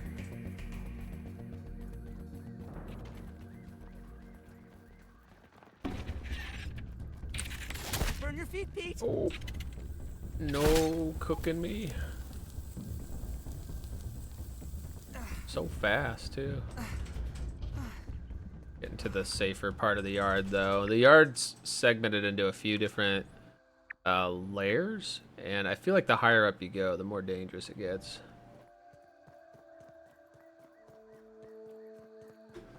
Is this charcoal over here that I can actually farm and get? I don't think so. It's gonna be too hot. Can't even hear the word gum without thinking of the gum wall from your trip. The gum wall. Burning up.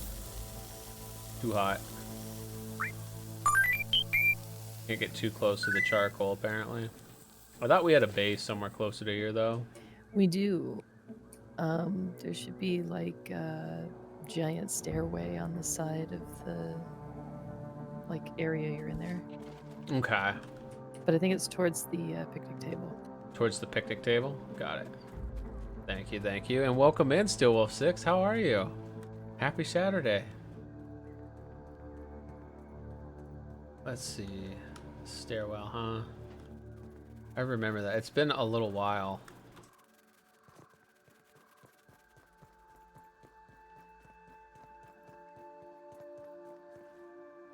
I think it's just more this way. More to the east. While we're running here, why don't I try one of You're these? basically in the right spot. I feel like if you run along the side there. Yeah. Or is it more? No, I think you're in the right spot. I just tried the chocolate. I just tried the chocolate cheesecake too. It's actually pretty good. What'd you think? Yeah, I like it. I tend to like chocolate when it's paired with other flavors more than just by itself. But I think it was pretty good. You didn't tell me about that from Seattle, no. I don't think you did, at least. Oh, the gum wall? You know about it? Yeah, it's like a landmark touristy thing. I see.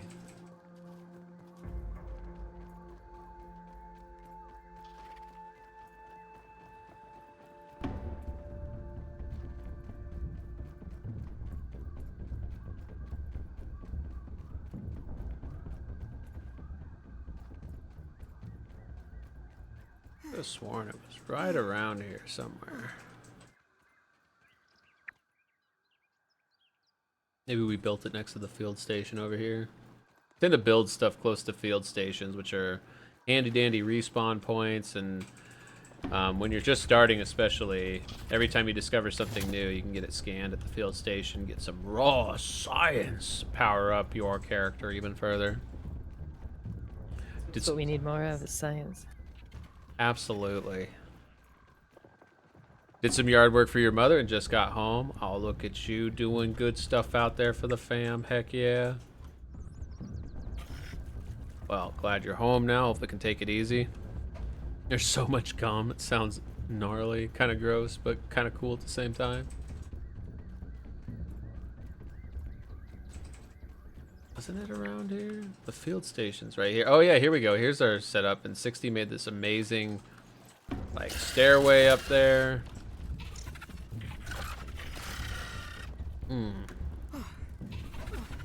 Here we go. It's definitely gross. Kind of want to see it now. I'm like morbidly curious. So bugs and stuff can attack your homes and or bases and whatnot. So something to keep in mind. I don't know what's all in the storage baskets, but if we go to, oops, I'm trying to reset that. We go to repair our stuff. It should automatically use the equipment nearby us, or materials nearby us. Yeah, so there's red ant parts, but we need mite fuzz. What about any of these? Can we do spider kneecaps? We berry leather.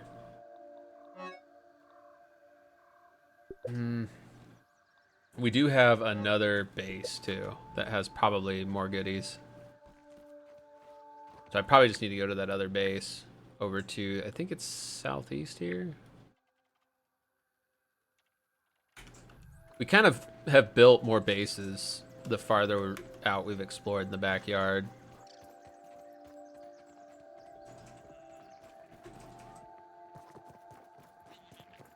I love just looking at the world in this game. It's so cool being this tiny.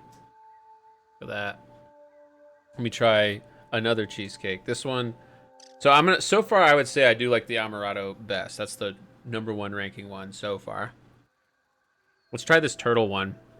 I used to really like the candy, the turtle candy, chocolate caramel pecan clusters, I think.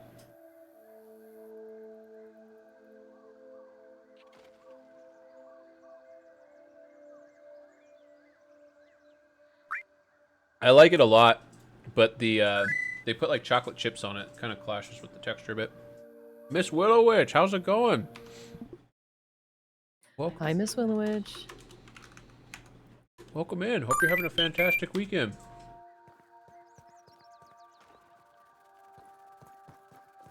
We're doing good over here. I just tried my 3rd slice of cheesecake here.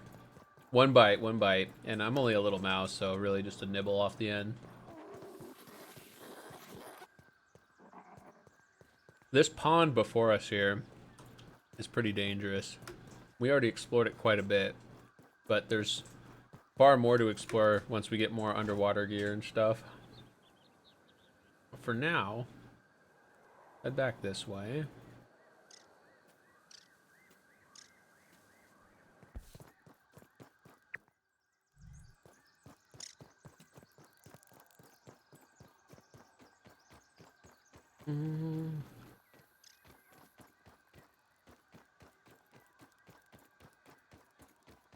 Oh, random arrows from battles long since past. Look at that ant go. These enemies don't hit quite as hard too, so we don't have to be nearly as cautious, but we do need to find our base out here. That should have all sorts of goodies. I wish it was easier to mark the map with that, and it might be. It might be purely mouse error, as in the live mouse playing this game, not the hardware. That's probably southeast here or over here. We likely put it near one of the field stations. I'm really zooming 60, and I know you're really building, huh? That's true. Build, build, build. So far, ranking the cheesecakes, I would say I think I like the amaretto one the most, then the chocolate one, then the turtle one. The turtle one, I like the flavor of a lot. I just don't really care for the chocolate chips. I like me some chocolate chips, but it kind of clashes with the cream cheese or cheesecake texture. IMO.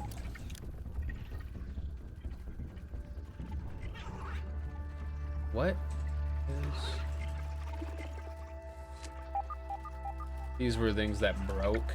So we had a base that we started working on that broke over there, apparently. Okay. Yeah, let's just keep going east. Cheesecake tier list. Yeah, yeah. So far we've got the amaretto, I think, on top, then the chocolate, then the turtle, and now I have a raspberry one to try next.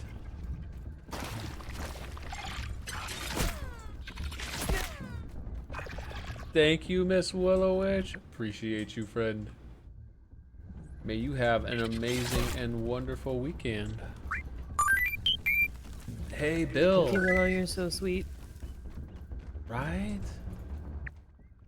The one and only billiard ball VTuber. How's it going? Almost done with that uke, huh? The ukulele? Strawberry's the top for you, maybe peanut butter cup. Yeah, I think strawberry's the top for me by default. I have a strawberry one to try here too, but first we gotta try the raspberry one.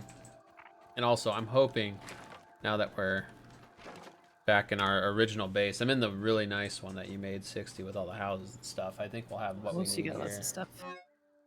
Yeah, no berry leather apparently still.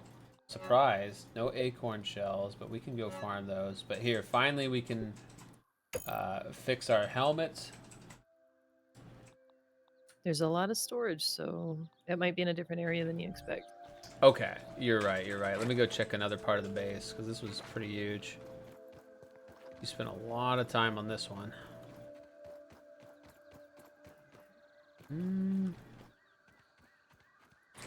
Yeah, so ukulele. Water containers. I don't know. Unless there's another base somewhere. That might be the case. Dewdrop. Just chilling here. I think it's bugged. Sometimes a buggy game. Not just because there's actual insects, but actual programming bugs.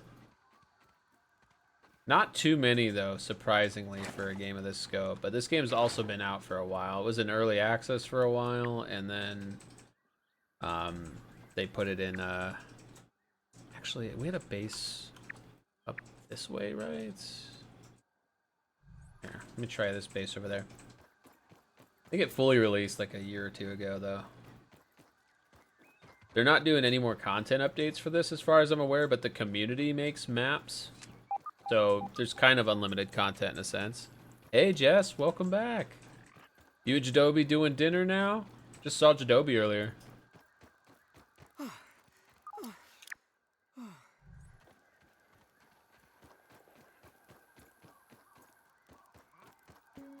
Nice, nice. What's for dinner? Aw, poor guy's got allergies. Not allergies. The worst. Dinner sounds good. Oh yeah, well if you're hungry, we can get that situated too. I still have so many leftovers, but I'm happy to facilitate more food. I do see we have an ad starting soon too. So I'll wait on my raspberry cheesecake opinion until after the ad. Do we have acorn pieces here? We do. This base had stuff. What about berry leather? Still no berry leather. Still no berry leather. But I think we can find berries around here. I want to say there's a berry bush around here somewhere. What I recall is the berries are at the hedge that's sort of in the southeast part of the map. You're right, you're right. Southeast, okay. I mean, I'm sure you can make better gear than what I have, but everything I had was broken, so I figure that's a good starting point. Kind of refamiliarize with the map, too. Having mini chicken tacos and Jadobi's having fish and chips. Heck yeah! Sounds like... That's great. Yeah, that does sound great. We've had some good food this weekend, I feel like, for our standards at least. We've had Chinese food, Chipotle. 60's been spoiling me for birthday foods. I think we're gonna do... It's a special time, so... Oh, well, you make it special. You make my everyday special for me. Aw, shucks. My best. Slurp up this this juice here. Get some both hunger and healing and thirst back. Do need to eat. Pretty low on health and food meter. You're supposed to have spicy ramen with some cheese, but your cheese is frozen. Gonna have to do it post stream. Hey, you know, it'll be definitely enjoyable then, huh? Spoil the mouse sync. Oh, thank you. 9 ad jump scare. Yeah. 3 minutes of ads every hour. Thank you for the birthday wishes. Yeah, we try to get all the ads out of the way early. And not have to worry about running ads constantly. So try to run them at the start of stream while the timer's ticking down, and then every hour after that. We used to do every 30 minutes, but we play so many story-based games. A minute and a half every 30 minutes was kind of disruptive. So we switched to the 3 minutes every hour, which encourages me to take breaks and stuff too. Oh, is this a battle toad? Heck yeah.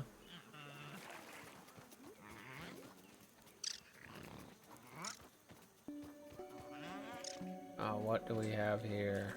Soda.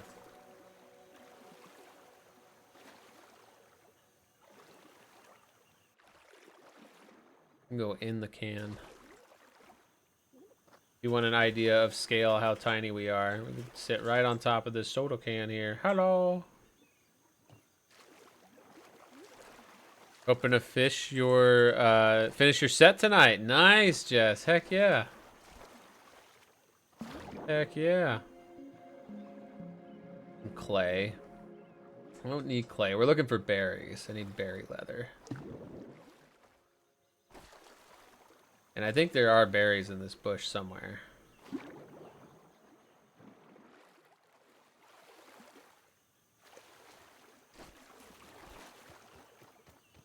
All right, everyone should be back from ads. Thank you for your patience. Yes, the 9 ad jump scare. I'm sorry. We do ads on the hour for 3 minutes, so we don't have to worry about it for a whole another hour. We get them all out of the way at once. So thank you for your patience. And yeah, now we'll try the raspberry cheesecake. So far the rankings are the amaretto one, the chocolate one, and the turtle one. Let's see where the raspberry lands. I tend to be a fan of raspberry, especially with cheesecake. But this one, I'm not going to lie, it looks a little, mind the squeak, a little off. I don't know. It's like there's too much raspberry, not enough actual cheesecake.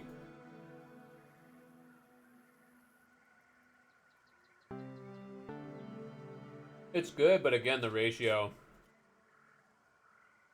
of raspberry to cheesecake is way too much. There's like more raspberry, whatever this is, than there is cheesecake. I've never had a cheesecake like that where there's more of like a more frosting or topping or whatever than the actual cheesecake part. Normally I really like raspberry cheesecake too, but that one's so far the bottom. I think that's mostly just the way they made that though. Normally raspberry cheesecake is pog. That's just not a very good one. Some of the people in the kitchen, the restaurant you work at, call you Yoshi. Yoshi, huh? Big Yoshi. That's kind of 60s thing on Conker's channel. Big Yoshi. Big Yoshi. Love it. There's one of those bugs that gives us parts for the level 3 tools over here where I'm trying to build. It's really scary. Okay, I can try to get over there right after. I'm almost to the berry I think I need. No, it's hard to find. Oh, here's one. Kind of low to the ground. You like it? You like the nickname Yoshi? Heck yeah, Yoshi's awesome. Who doesn't like Yoshi? Okay, we want to use, I think...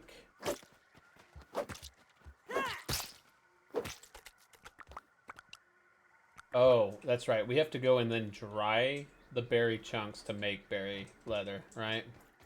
That's right. We gotta, like, dry the berry chunks out, make berry leather. I suppose that works. All we need is a little bit, so I'll just go back to the base. As a pet.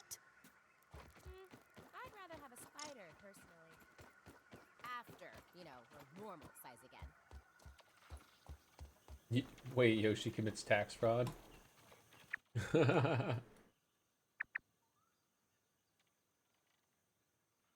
wonder why this station doesn't show as explored for us. Or maybe this is explored. Yeah, it is. It just looks funny. We need to go to right here, I think. I think we have stuff to dry out the berry chunks, make berry leather, fix our armor, and then we'll go meet back up with the wife.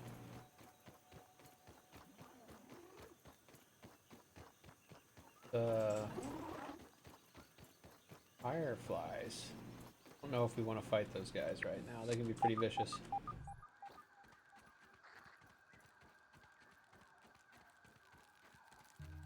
So yeah, the cheesecake ranking so far. The amaretto, so Neflair, you're correct thus far. The amaretto's the winner.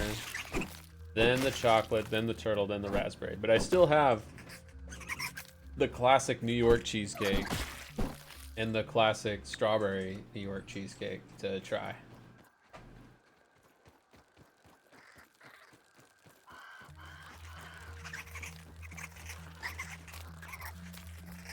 Get out of here. Actually pretty low on health.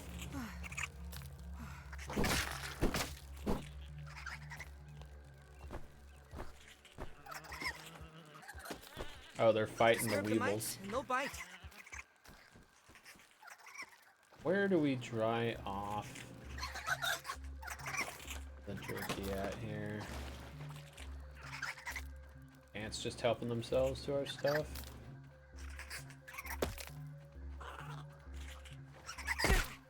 Oh, we're so low on health. Oh my gosh, we're getting raided by Conker Chimera. Welcome on in, Conker. Doing some Atari streaming. Welcome, welcome, welcome. Everybody, if you're not already following Conker Chimera, you you got to fix that. Conquer Chimera is an incredible retro streamer, musician, content creator, and all-around amazing spider squirrel. Welcome, welcome, welcome. True facts about Conquer Chimera. Welcome on in. And also my collaborator and your birthday present. That's right, that's right. So for those who were there at the start of stream, Conquer did the art for the arcade cabinet. It looks so freaking good. So good. 60 and Conquer did an incredible job. I'm very grateful. Very, very grateful for our new Just Chatting scene. The continuing stream going great. Thank you for bringing the party over here, Conquer. And Tiny, I hope you're doing well. Hope you're all having a great weekend. We're playing some Grounded now. The Wolf Wife and I having a good time being small. Hey, Tiny. Very tiny. Do you want to recap your cheesecake tier list? That's right. We're also ranking cheesecakes right now. I don't know where to hang the berry chunks, by the way. I don't even know if we have anything here for that. But You need a drying rack for that. that's right. I don't know where we have a drying rack at. Thing. Maybe it's in the other base. Which base are you in? The like one that we very first did, I want to say, near the where you start the game. There might not be any drying racks in there, but there are in the next base that we built that's kind of close by. That's right. I'll head to that one. Ant crossing. Yeah, you like Grounded, Conquer? You got great taste in games, both retro and modern. And you want to see the Just Chatting stream? Yeah, absolutely, absolutely. Give me just a second here. Now 60 is gonna disappear, I think, while we do. Oh, I don't mind. We'll be back in.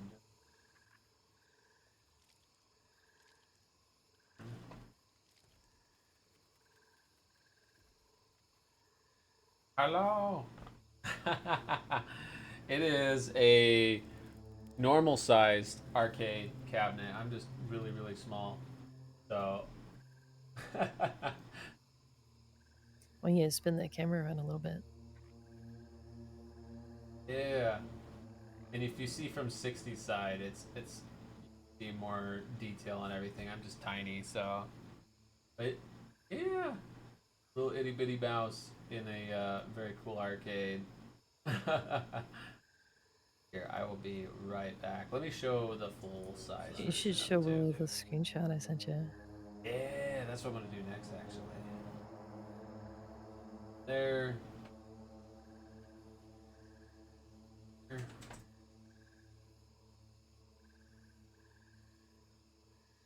Ooh, there we go. That is amazing, isn't it? They did so good. They did so good. Here's the zoomed out version. Uh-oh. Don't get me. You see 60 there. Look at that art. So good. The logo, the game boxes. Absolutely incredible. Absolutely amazing. Did you see the close-up I sent you?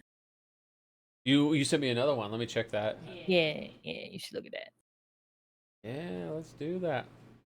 Conquer did such a good job with the game art. Oh, absolutely. Here, let's show that off. Let's see, downloads, image. Yes, Mappy inspired. You did great. You did amazing, man. Virtue Life. Virtue Row in space. Virtue Row 2. The quest for Steppies into the wolf's maw. I absolutely love that so much. That is so great. The true genius is in the details. It really Great work, is. Conquer. That is so awesome. When you play together, does she just like hold you with the joystick in one hand so you push around together? Yeah, that's the true mouse and wolf co-op. Oh, and thank you for the emotes. Does it come in virtual reality instead of virtual reality? That's a great question, Mr. Fancy Panzer. We were playing a game. You know, if you bring up that scene and you turn the lights down, it'll glow. Oh, I'll set that up for the next time. I don't have a lights out like you do. That's awesome though. Yeah, you'd have to like manually flip the switch in the lights menu. We'll set up a command for that because I think that'll be really cool. You want fan art now? There are a lot of amazing artists in this community. I'm very, very lucky for sure.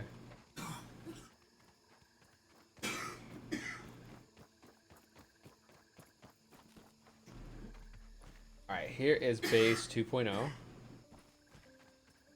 You're good, you're good. Just looking for the drying racks. It's possible we had them outside too and bugs destroyed them, because I think if you leave stuff alone for a while, bugs will eventually go and destroy them. I don't see... Oh, there's a roasting spit.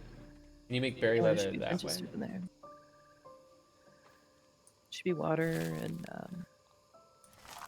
well, you can't make leather with that. Yeah. You can cook.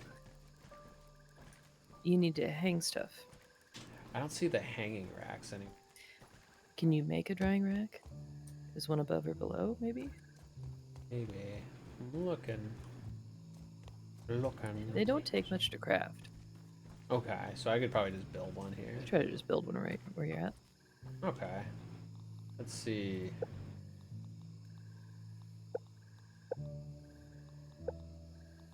We need jerky rack. Need bombardier parts, which I don't have.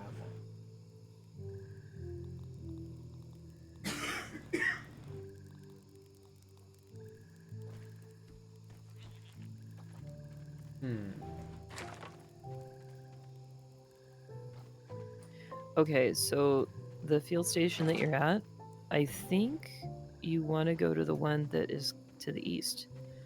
And that's the one where we have like a lot of stuff. Okay, got it, to the east. Heading that way. Thank you, my love. That's like the major base, I think.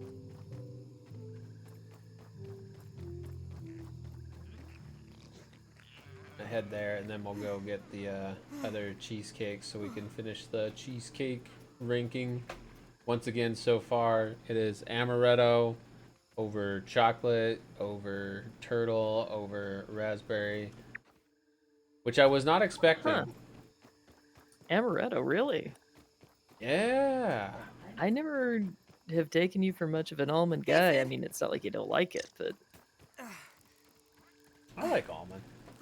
It's a good flavor. I like lemon, poppy seed, almond muffin. Oh my gosh, I'm gonna get eaten by a mite.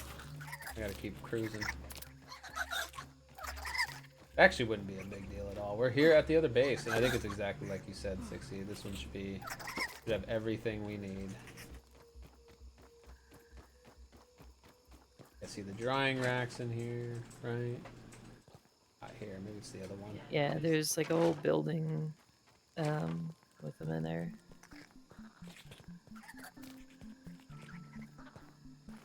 That's right. You did such a good job with this. Oh, let's soda here. Such a strategic place to have it too. Yep, here's the drying racks. So let's hang our berry chunks. Oh, and there's some weevil jerky just chilling here. So we can eat that. Some health back. In the meantime, I think we need to wait for the berries to dry completely. Let me go grab the other cheesecakes while we wait for the berry leather to dry here. Just a minute. I love that emote so much, Conquer. You've done a lot of awesome stuff with your channel. Especially since going affiliate, you've really done a lot. Alright, I'm gonna step away. I'm gonna be right back. My natural at this game comes from the mouse life. Thank you, Miss Willowitch. I'm good at getting stepped on when I want to be and not when I don't want to be. By the way, Willow, if you're looking to commission art, VGen is so fucking good. Go there, search for what you want, find a bunch of people that are excellent.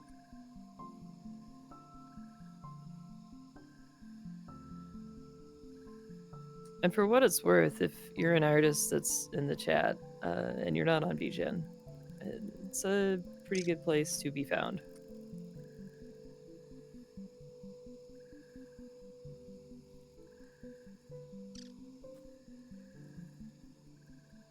I am back, and I agree. VGen's great. There's a lot of good artists on there. There's some artists that they aren't able to get on VGen yet. You have to get invited, but for the ones that are on there, yeah, I've had really good experience.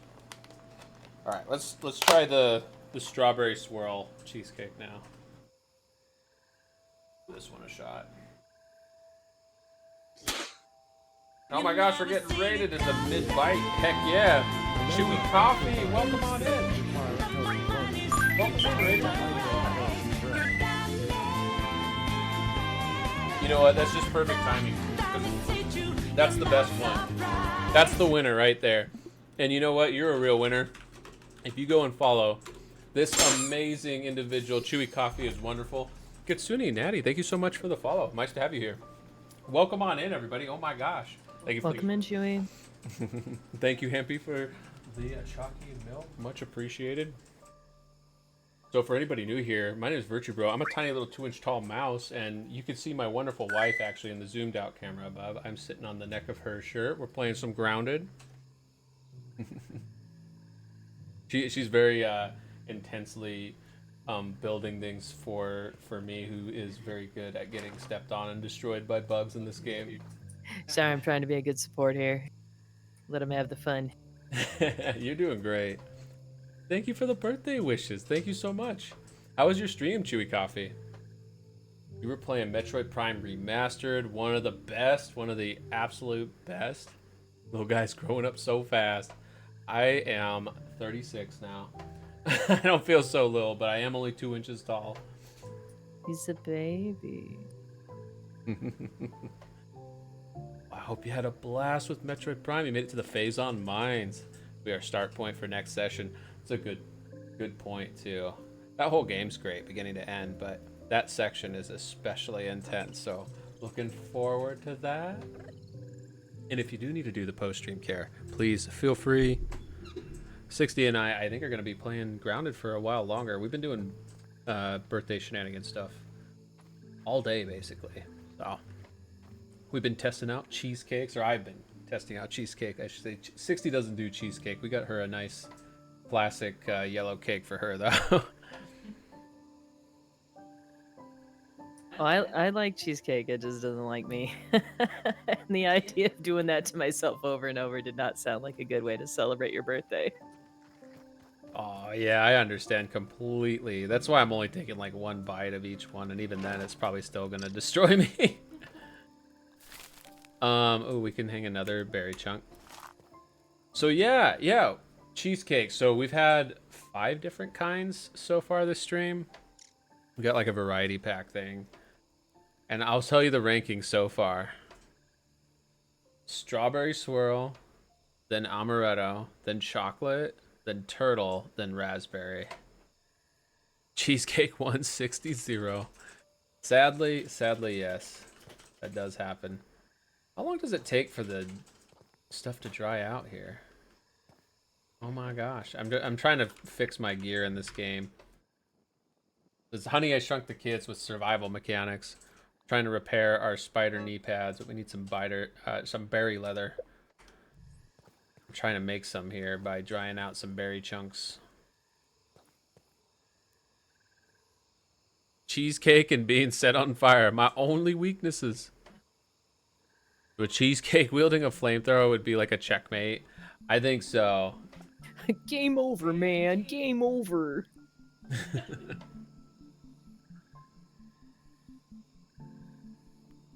Well, I don't know how long it's going to take to dry, so I'm just going to go back out and be reckless. Like to keep this for close encounters. We all need a flamethrower occasionally, right? You never know. You never know when you'll need one.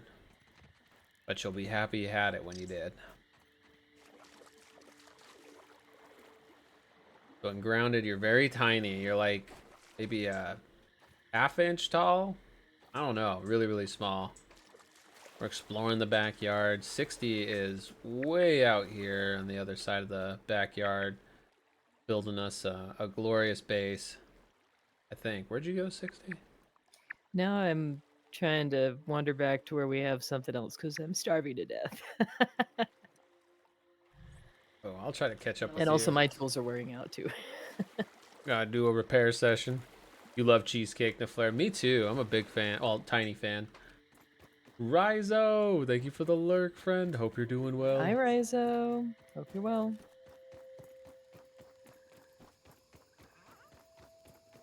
By default, the game's in first person, and I think it looks really good in first person. The detail of the environments is phenomenal, but I kind of like keeping it in third person for stream so y'all can see more of the like field of view. See just how tiny we are in comparison. And while there are like RPG mechanics, kinda, it's still mostly like a survival game. Instead of experience points, there's raw science to find. Remember trying out Grounded when it first came out? I haven't played it in ages. It's good. They've, I think, only just recently, within the last year or two, done the first or the actual official release, but it was in early access for a while, and we didn't start playing it until after official release. So, not sure what they've added since you played it, but very impressed with this game. It's a lot of fun. I don't play a lot of survival games, like Minecraft. Even the first time I had played that outside the like web version they used to have was somewhat recently with our friend Conquer there. Tired LOL, just got home after a few days. Oh my gosh, and sorry about the shouty being possessed like that. Let's give you a proper one. Well, I hope you're able to rest and recover now. It's good to see you, friend. Have some soda. Nom nom nom soda. We can have some apples too while we're here. Let's chop up some apples. Hey, Mr. Ant. You're welcome, ants. Better than starving, I think. I don't know. It doesn't even really heal us. But it does improve our hunger meter a little bit. We don't starve. Yes, of course, Rizo. Hope you're enjoying the weekend.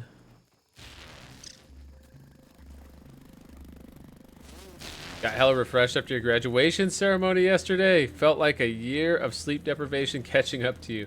Hey, big congrats. Congratulations. Yeah, that's amazing. Huge congrats.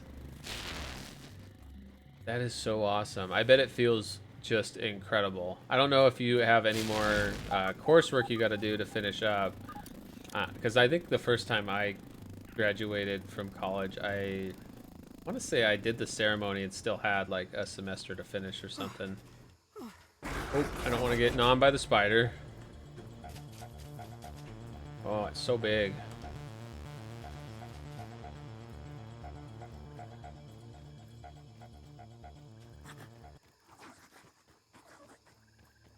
Look at this spoon. That's a spork. Nice.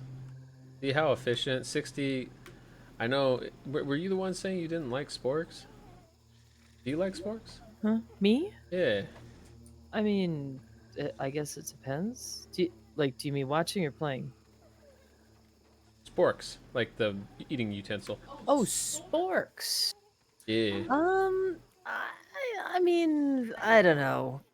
I find that they're rarely useful as a fork. Fair enough. I was gonna say this seems like a pretty efficient way to eat a mouse. I thought you were asking me about sports. It's like, what? What's a sport? Have we not explored over here? Guess we haven't explored much over here. I thought we'd gone almost everywhere on the lower floor. Courses are done. Gonna rest up while putting in applications to community colleges and universities. Sooner you get some teaching experience started, the better. Excellent. Spore was an experience. Spore, yeah, the game. Put so many hours into Spore back in the day. Cool game. I didn't actually own it, but I had a friend that had it. Can we get in there? Milk Muller bottle? Let's try. Get some upgrades here. Here we go. We can use this to improve our various stats. Best way to eat stews. Get the meat with the tines and the rest with the spoon pie. There you go. And thank you, 60. Thank you. Where you at? I think southwest of you. I don't think we explored around here before. I don't recognize this part, and I think I would have grabbed that milk muller, or you would have.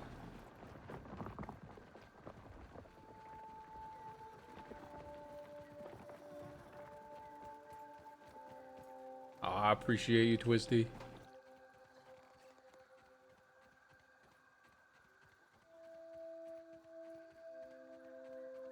Husky weeds here. What else is over here?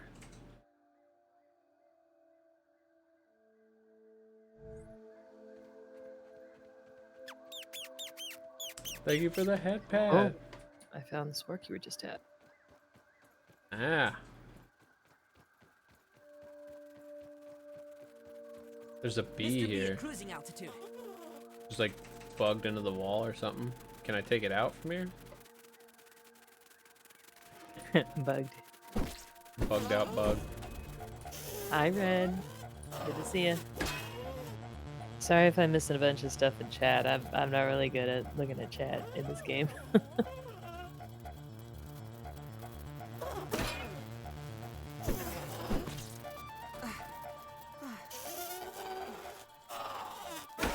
Oh, it got me. It was bugged out, but it's still better at being a bug than me. Okay, we're gonna respawn, I think, at the field station that's close by. Yeah, right here. I think this is where we hung the berry leather, right? No, never mind. Thank you for the shrink, Viking Hawk. Thank you, thank you. All right, we're gonna try the last cheesecake now that we're in a safe spot-ish. So, the last one to try is just the classic New York style cheesecake. No other flavors or anything, just classic New York cheesecake. Itty bitty mouse, that's me. I'm so tiny. I do my best to be small.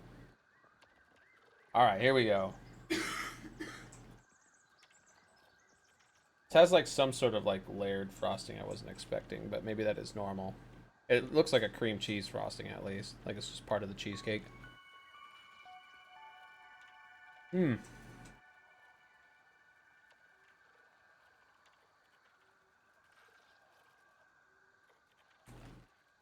That's good though. It's a classic. Honestly, I think I like that even better than the amaretto one, but not as much as the strawberry. Harlow, have a great night. You're amazing. You enjoy curling up. Rest well, friend. Finished up a session of Repo with a streamer friend. She was going to raid out. Got hit by follower bots that spammed her streamer at the end. I'm sorry that happened. We haven't had that happen before, have we, 60? Follower bot spam or whatever. Sorry, I forgot to cue my mic. We haven't had that happen before, have we, 60? A follower bot spam? I don't think so. Yeah, we've had the, of course, the best viewers here ones, but never follower spam. Sorry that happened to them, though. Strawberry is best. Yep, Conquer. That is actually my ranking, I would say. I would say it's strawberry, then the classic, then the amaretto, then chocolate, then turtle, then the raspberry. You got that once, Jimmy? I've seen it happen to other people. I know one thing you can do to kind of reduce the chance of it happening is require people to have verified phone numbers on their account. If you do that, then you're less likely to get those kind of raids. Heathen. Yeah, Niflare. The amaretto one was really good, surprisingly. Like I was not expecting to like it as much as I liked it. For Paper Mario Thousand Year Door, such a good game. Classic, absolute classic.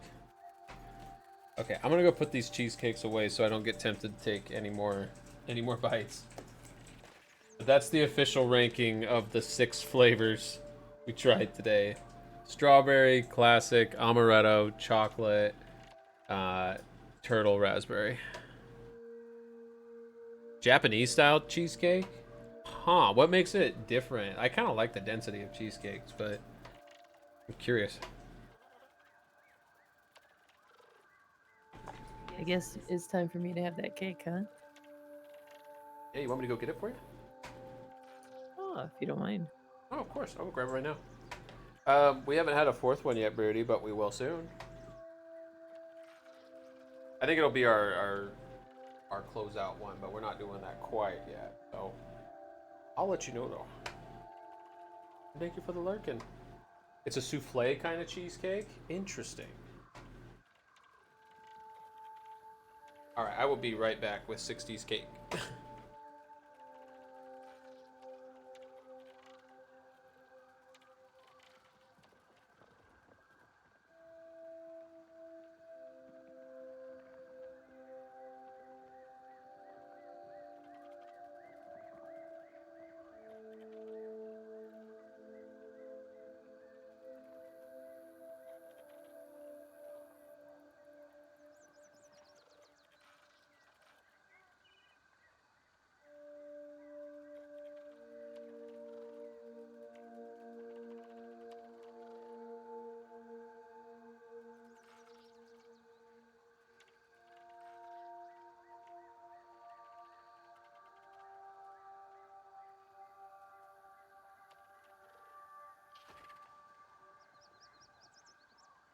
Go, my lovely wife.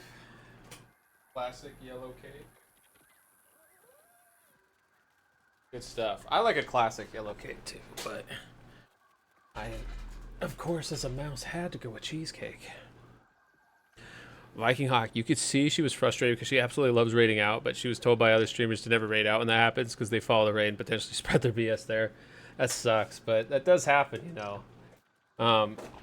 Sorry that happened to her though. That's a bummer. 60. Does she have Saribot going? Yeah, good question. Really good question. All right, let's find 60. Let's head to the wolf wife. Where are you at? I do not see you on the map anywhere.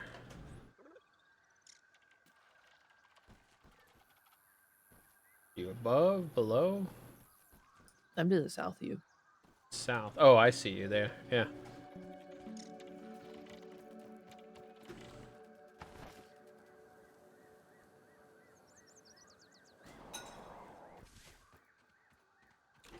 A quick search shows there's a place called Sweet Garden near you. They got Japanese cheesecakes if you ever want to try one. Okay. We got a lot of good options for like everything here, so it doesn't surprise me. You mean near us? You mean in Las Vegas? Yeah, that's what they mean, of course.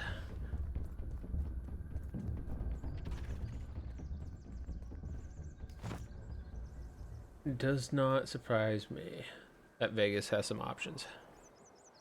Oh, this seems like something that would be easy enough for me to execute. Okay. It's like a meringue style.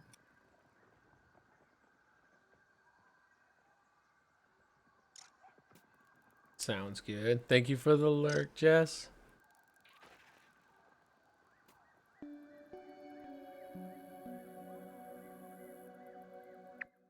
Let's see. Let us see.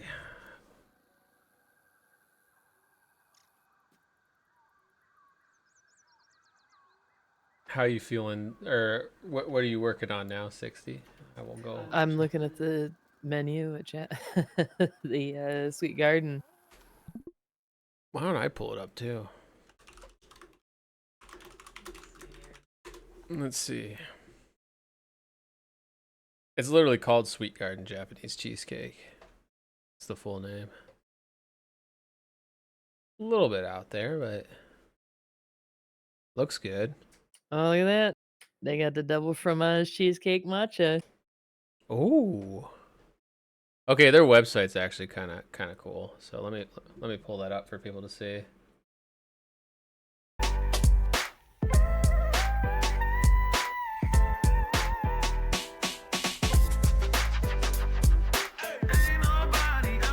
It does look really good.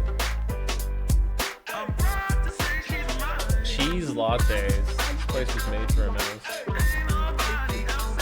I'd say that's one of the only good things about living in Vegas is that there are a lot of world-class chefs that come here to kind of strut their stuff.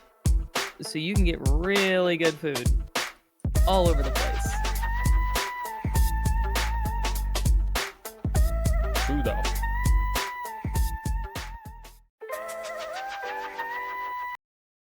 Awesome. You thought an ad was playing? It Did have. you look at the menu though? Oh, I should have. No, I just watched the trailer.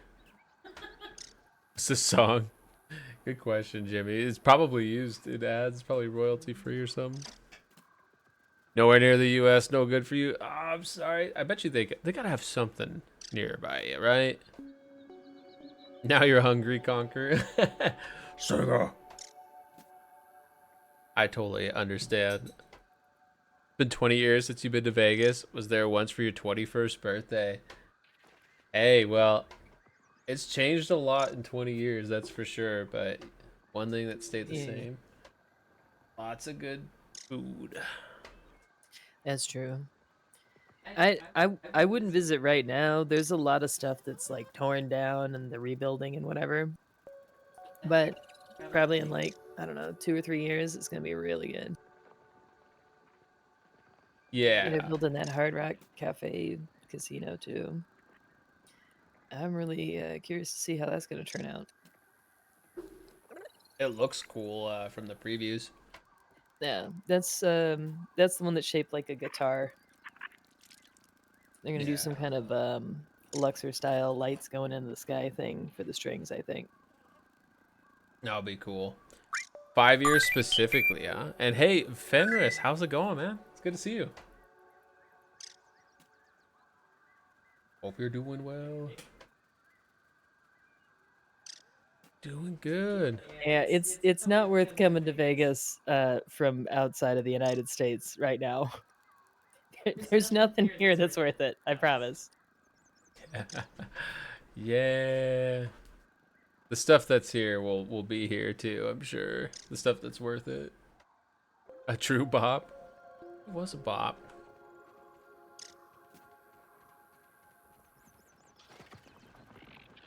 Ant spotted. It's a friendly ant, don't worry. The red ants don't attack us, I think, if we're wearing red ant gear, which I am. The tullies. This mosquito is gonna attack us though. Yeah, you're wearing their gang colors, so they're cool with you. Exactly.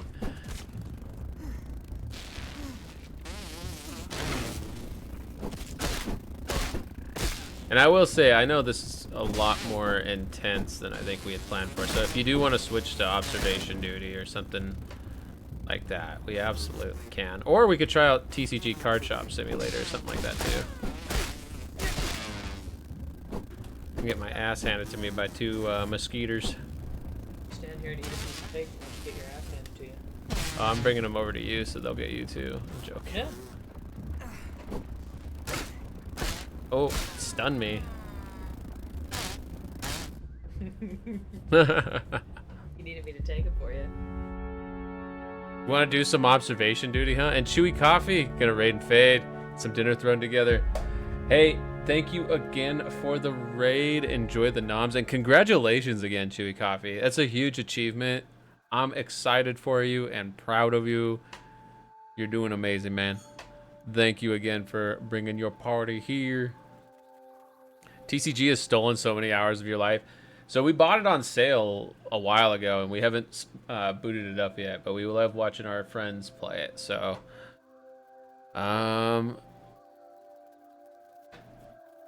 what do you think, 60? Do you want to switch gear?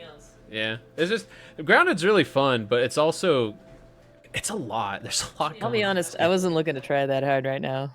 Yeah. I mean, I will for you because it's your birthday. No, I love you, babe, and we can do something that's more chill. We're gonna super quit, not just quit, power quit, not just lurk, power lurk, featuring Vile Council. Alright, let's do some observation duty. We hadn't finished 5 technically, right? We hadn't finished one of the maps. Power lurk. I love that. Vile. Shout out to Vile Council. Do you want me to send you the power lurk command? You can if you want. You really want to try Observation Duty 3 in VR again? That sounds wild. That's one of the only Observation Duty games that I have not played extensively, and part of it's the whole first-person perspective. All right, all right. Oh, I couldn't hear you, my love. I just heard. Oh, I was just saying it'd be crazy to see you try it out. Yeah. We barely used the VR at all since we got it. Maybe we should try it then. Which maps did we do the last time? We did the metro, the house, and was it the apartment? We didn't do the bank last time, right? Try the bank. Basically lurking yourself while you rapidly progress this idle game. Hey, thank you for the lurk. Good luck with the idle game. We are testing a new reporting system. No need to report the anomaly type anymore, but too many false reports will cause a system crash. All right, y'all hear that? So we don't have to report the type. We just have to report the camera, the room, and there's 1, 2, 3, 4, 5, 6, 7, 8, 9 rooms. So there's a lot to track here. So for those unfamiliar with this, I'm going to explain it instead of letting this guy explain it because the beeping is unwelcome. No. So I'm on observation duty is a spot the difference horror game. So there will be some scares, just to warn y'all. Occasionally a jump scare, usually not too bad or too loud, but do be ready. And what we're doing is we're going through all these different cameras and seeing if there's anything that changes. And Jimmy, have a great night, friend. Thank you so much again. Appreciate you, brother. Rest well. So kind of like I Spy with this game, we look to see maybe the phone's missing, maybe the phone gets moved over here, maybe the chairs get switched out, and maybe it's a monster that tries to eat our faces. See you, Jimmy. So the pictures can change, stuff can go missing, stuff can get added. And the goal is to make it to 6 a.m., just like a Five Nights at Freddy's game, right? Make it to 6 a.m. Doing a 5th prestige tier, so each tier resets all the way to the start. Been playing the game for 72 days. That's actually a lot of prestiges for just a couple months of gaming, actually. Virtue. Yes. Virtue. That the guy on the right. Mm-hmm. Then he kind of looked like Spock and Kirk had a baby. He does. He does. That's all I had to say. Oh, you're Also, not wrong. this guy kind of looks like Tom Green married with a giant set of abs. I think you're right. Oh my gosh. Wild. All right, there's probably an anomaly up by now. Tab green.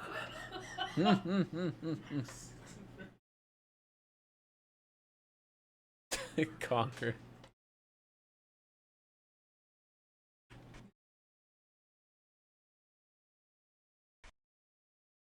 Usually they're pretty good about giving you a nice one at the start, but it could be anything.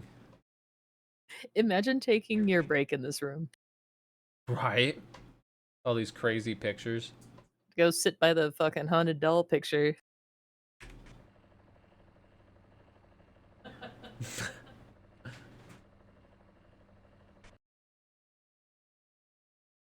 Was this picture always a ship? I think it was.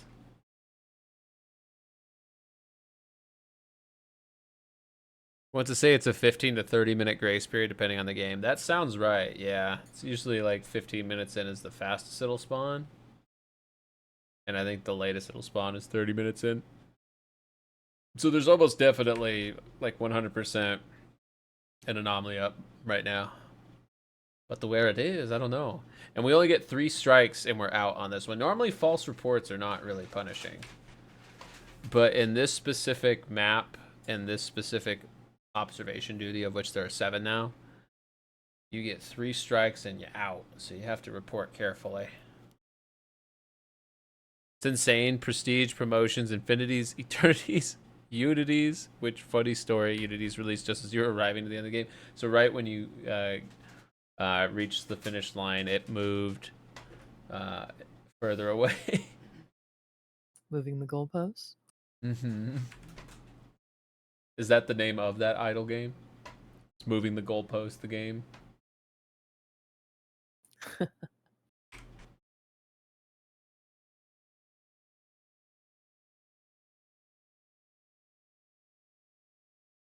So if you see something, feel free to say something. We may not report it unless we're all kind of sure because of the whole 3 strikes you're out. But still, because like right now I'm having trouble seeing anything. Right, I don't know if anything changed at all.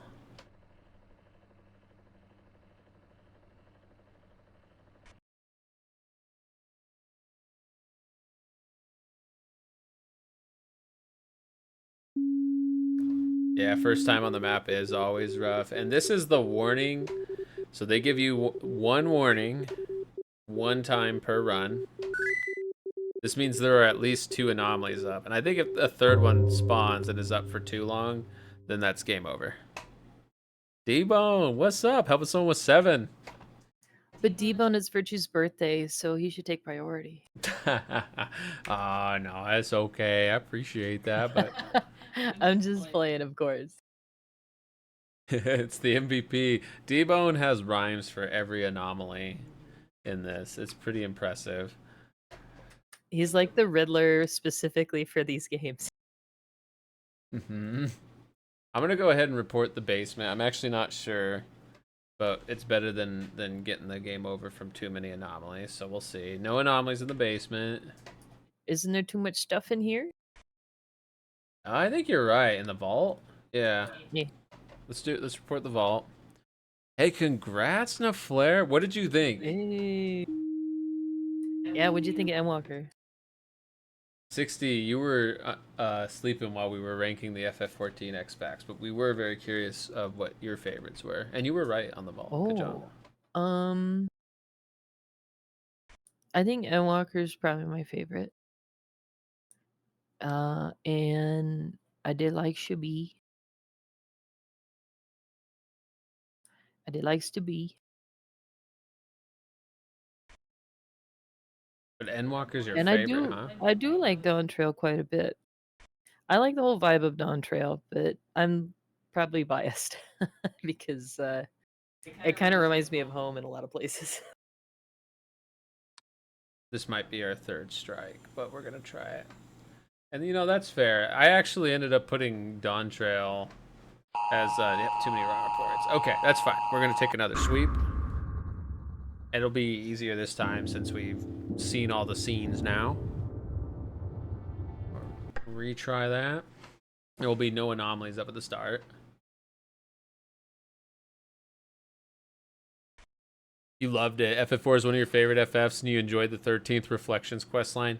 Oh yeah, I love that too. So freaking good.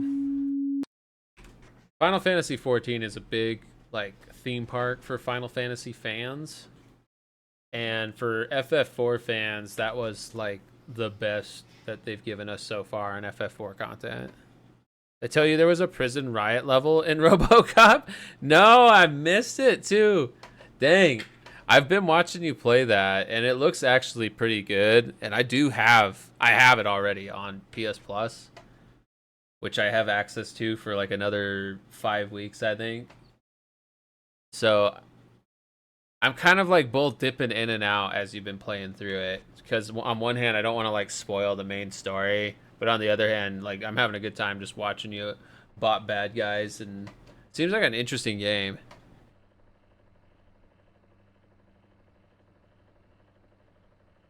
The controls on the console felt weird. Yeah, that's what I would be playing on is console. So I was gonna say, just to finish what I was saying about 14, is that I just enjoy playing 14. I'm not that picky.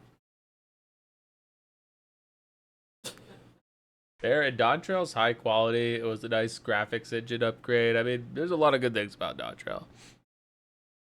Well, I appreciate that I actually got to play it at launch with you, because there were a lot of X packs I couldn't. That's true. And DeFlare, this is actually a rare exception for this series. They didn't bring back the 3 strikes you're out, I think, after this. And I think it's only on 3 maps in this one. The other 3 maps are the standard rules where you have to report the like anomaly type, because that's kind of the trade-off in this is you don't have to report the anomaly type, you just report the room. So if you see that something is off, like I feel like something's off here, but I don't know quite what it is. I could report it and see what happens.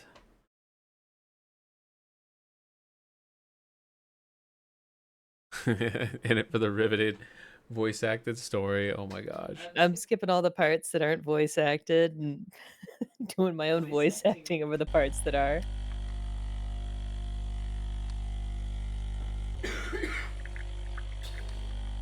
The like coffee machine's on. Yeah, you're right. Such devastation was not my intention. Y'all caught the coffee machine. Nice. You're so good at that.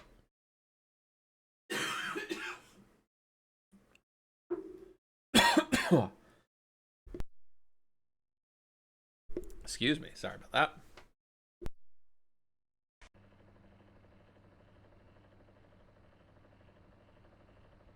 We both need matching shots of Dayquil, I think. Remember, a healthy mind and spirit require a healthy Yeah, I body. think you're right. It's I'm time actually to doing hydrate most. Virtue Yeah, Bro. that was just a weird kind of coughing fit.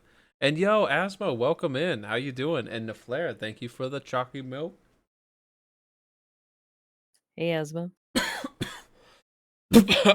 Excuse me. Oh my gosh, I'm having a real bad coughing fit here.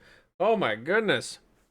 I was like gonna sneeze there too. I'm gonna sneeze, cough, all at the same time. Is that even possible? I don't know if humans can do that, but mice apparently can. Yuki, I ain't playing no game to read. Reminds me of when I was working at Blockbuster and kind of a rednecky place in the outskirts of Phoenix. And a guy came in all pissed off because he'd rented Kill Bill Volume 1. And in the beginning of that film, there's subtitles, right? And he was pissed off, and he slams this DVD down in front of me and he goes, I didn't rent no movie to read no Chinese book. And insisted I give him a refund. All right. Wow. I didn't play no video game to read no book. I guess it's supposed to be on, but now we know, so that's good. I couldn't remember, so I wanted to test. And yeah, that is wild. 60. That is so wild. Did the cart live in here? It was a weird spot. There, it was like the Blockbuster the furthest out of town, so a bunch of like the legit cowboy type dudes would drive in and rent Kill Bill Volume 1 apparently. You have a series of questions, Asmo. Hey, shoot. I'm happy to answer however I can. Was something off here? No. Chairs are all there. It's tough. The cart was there, 4 gold bars. That's right. Dang old book. Favorite color, favorite flower. Oh, there's the warning. Thank you for the claw machine. Misquits, how are you? Misquits is an artist that has done amazing art. Emotes, stickers, Bunch of different stuff actually for 60 and I. Welcome on in. You're sick too? Yeah. There's quite a few of us that are under the weather. Oh, feel better soon. Yeah, we've been fighting it all week. Must be something going around. Yeah. Oh, this one is messed up. The camera at the counter. All right, let me read Asmo's question here. Favorite color? Probably teal or turquoise. Favorite flower? I've not really thought about that. Maybe I'll just say I like the ones that make my wife happy, and she likes daisies, so I'll say maybe daisies. But even then, I don't know. I don't really. Flowers tough. Humanoid or animalistic? If animalistic, favorite animal. Well, my favorite animal is a wolf, actually. But other than wolf, mouse, I guess. Mouse most represents me. Wolf, well, I married a wolf. Guess the proof's in the pudding, huh? What's below the picture on the left in that last room? See a chair, or did you mean over here? In this room? Oh yeah, that doesn't look like it should be there. Good eyes, good eyes. D-bone rhyme activated. Fix it fast if you are bold. On a filing cabinet, a head that's old. Yeah, Viking Hawk caught it too. Yeah. Good catch. You love games with lots of lore. One of the reasons why you love the Nihon Falcon games. Oh yeah, Kiseki is so lore dense. Ys as well, but Ys also moves at like Ys is Kiseki if you give it a lot of sugar and maybe cocaine or something. It just moves fast. I like that about Ys. What would I do if a bunch of people started protesting the release of 2-inch mouse from my stomach? Like one of those groups that finds some criminal for whatever reason they think should be free. I don't think... I might be joining that protest. Free the mouse, free him. He is what we call a willing prisoner. Yeah. I sign up for this. You don't see me hopping a taco every time 60's around? Also, is it this room you're talking about with the missing chair, or is it this room? Or missing plant, missing plant. Plant in the corner is what we lack. Plump. Plant, plant, plant. There's no plant. There's no plant there. There's no plant here. But there might have been supposed to be a plant. I don't remember which room that Duvone's talking about. I don't think it's this one. See, 60's coughing too. Maybe it's something in the air. Yeah, Legend of Heroes has been around forever. Dying. I got the plague. You? Yes, you. Okay, I'm just gonna guess conference room because I don't know which one. There's like 3 rooms with black chairs, I think, and we're about to probably hit the timer. Let's see, is this it? Yep. Yeah, there we go. It was actually a big plant too, so. Nice. Pick one: fire, water, earth, air, life, death, space, time, or creation. Wow, that's some pretty intense ones there too. How about only one? Yeah, what about if you pick the power of creation, right? Then you can kind of cheat and do the rest, right? So you can create your own fire. I'm gonna make alternative fire. Do y'all have red fire? I have green fire because I use powers of creation to make it. Captain Spurk. Captain Green. Spurk. We now have multiple characters that are in this game.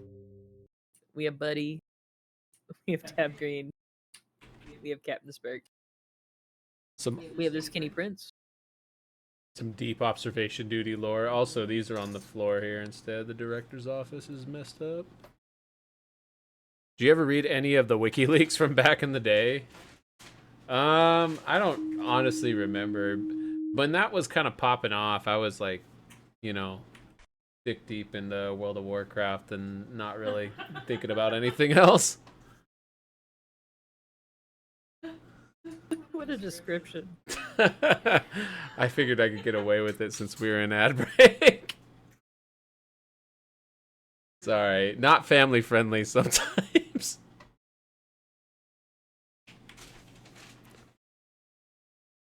Now you'll be turned into a TV person like you. Heck yeah. Gonna be cool like Asmo. Sounds good to me.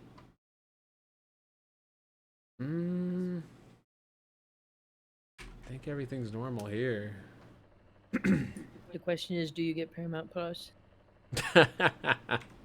Yeah, we still need to watch the second episode. Oh my gosh, I'm so surprised you didn't already watch that.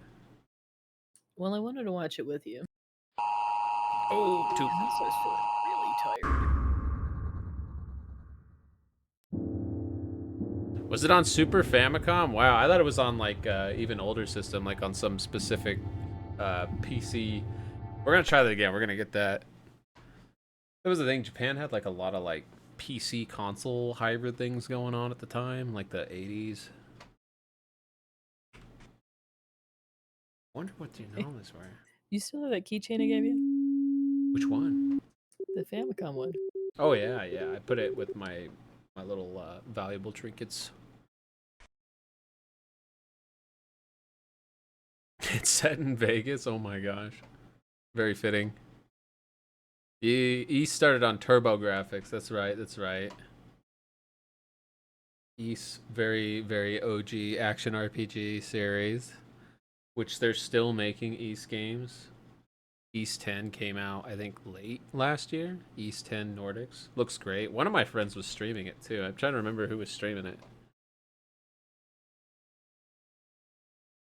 Ah, yeah, fair enough. The NEC PC 8801. Everybody knows about the NEC PC 8801. I mean, come on. Who didn't have an NEC PC 8801 in 1989?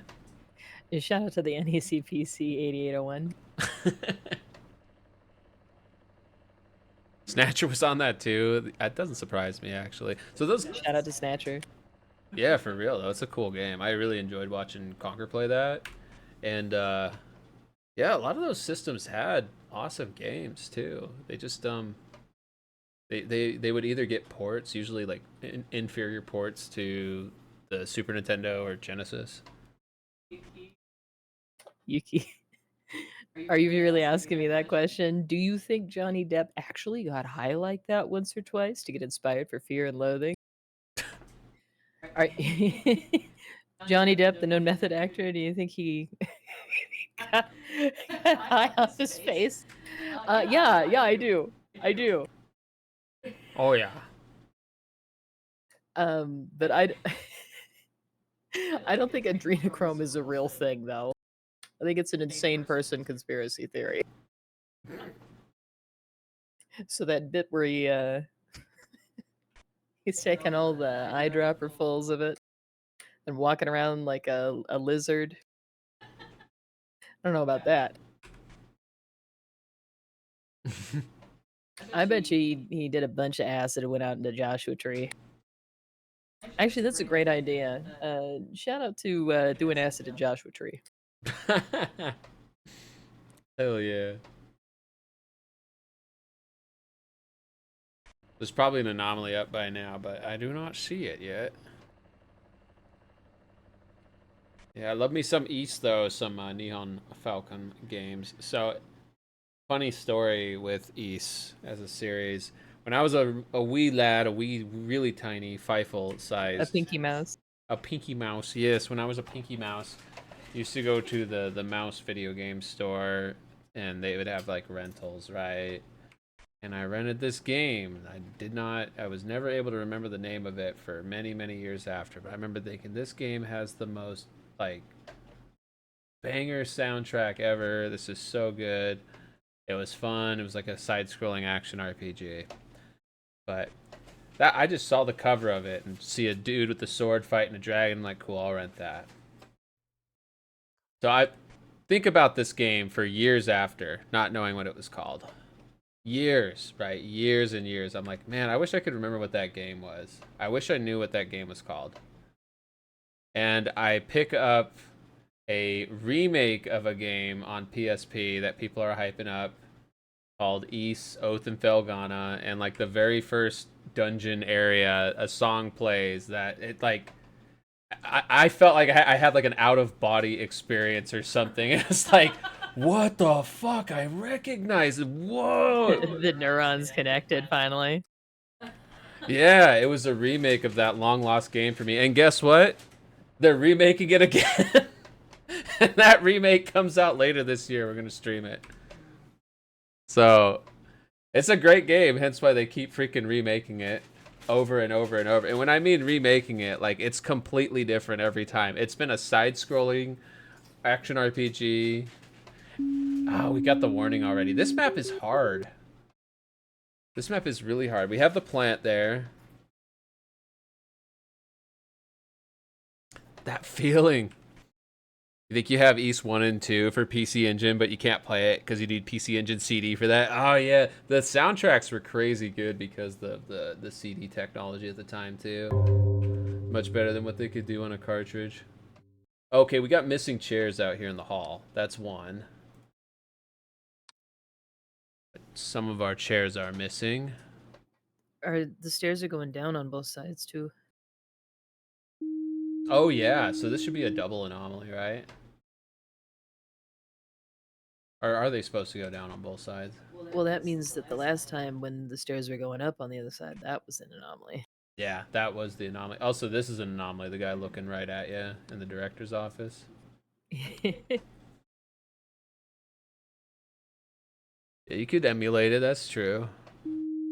No judgment here for emulating, especially like lost media or not lost media, but rare media that's hard to come by physically now. Yeah, Restan. I've not played it, but I'm familiar with that one. One of the YouTubers I follow, that's like one of his favorite games of all time. It looks hard. It looks really hard. Like Ghosts and Goblins hard. Abandonware, that's right, Yuki. That's right. Yeah, you know Ghosts and Goblins, that's right, 60. 64. That's a great skit. I feel like we're missing something here, but... Hey, Rev, how's it going? Yes, thank you. Feeling good. How are you doing?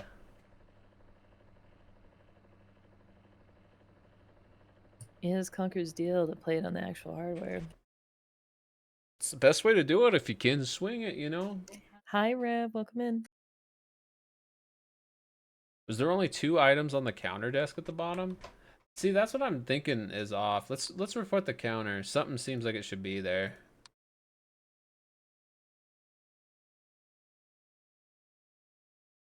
Retired consoles that are hard to find. One of your most favorite games of all time was released on Sega Saturn, which is almost impossible to find. Is it Panzer Dragoon Saga?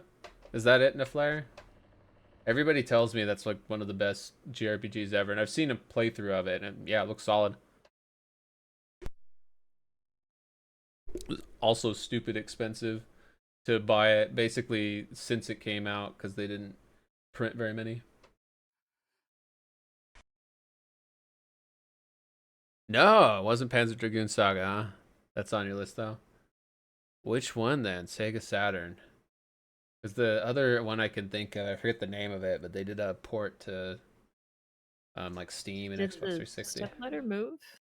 Maybe that's what's it in the vault? I feel like one was closer to the camera. Yeah, I think you're right. You always tell people to buy the JP Saturn. Ah, yeah, well, you were right. Yeah, it was over here, or supposed to be over here. Yeah. Good job. I did it.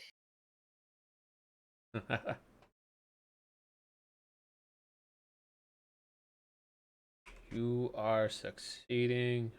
You're knocking out anomalies left and right. Albert's Odyssey, The Legend of Eldian Pike, an adventure. Hallway. The painting it in the hallway is weird. Oh, yeah, you're right. It changed. Good catch. It was already weird, but that's even weirder. As weird in an abnormal way. I'm not familiar at all with Albert's Odyssey. I will have to go look into that.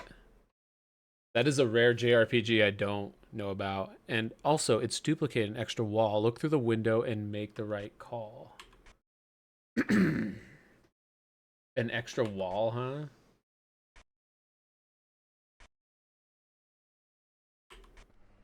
Look through the window and make the right call. Missing a camera? What are we talking about? The picture in here always like that? No, that one's different too. Okay, well, let's report break area, but I don't see this wall one. Gotta find that. Tired Rev joined your mom and bro for grocery shopping. Stopped for dinner before heading home, but got glow in the dark green paint. So excited to use it. Noise. Oh, it's a working design sport like the Lunar series or Pop Mine. Okay, I would like that then, I'm sure. I love Lunar.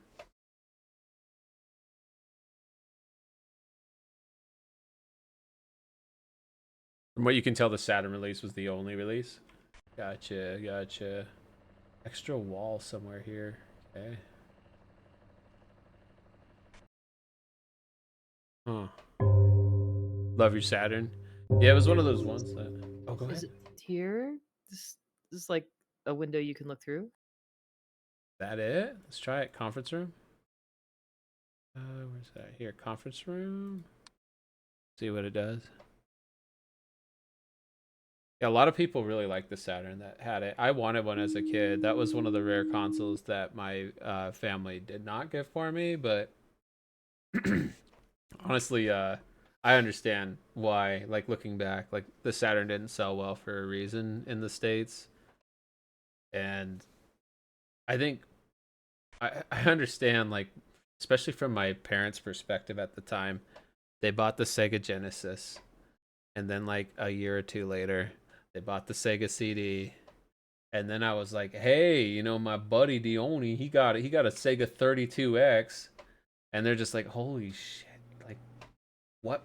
How many freaking Segas do we need to buy here to play games?"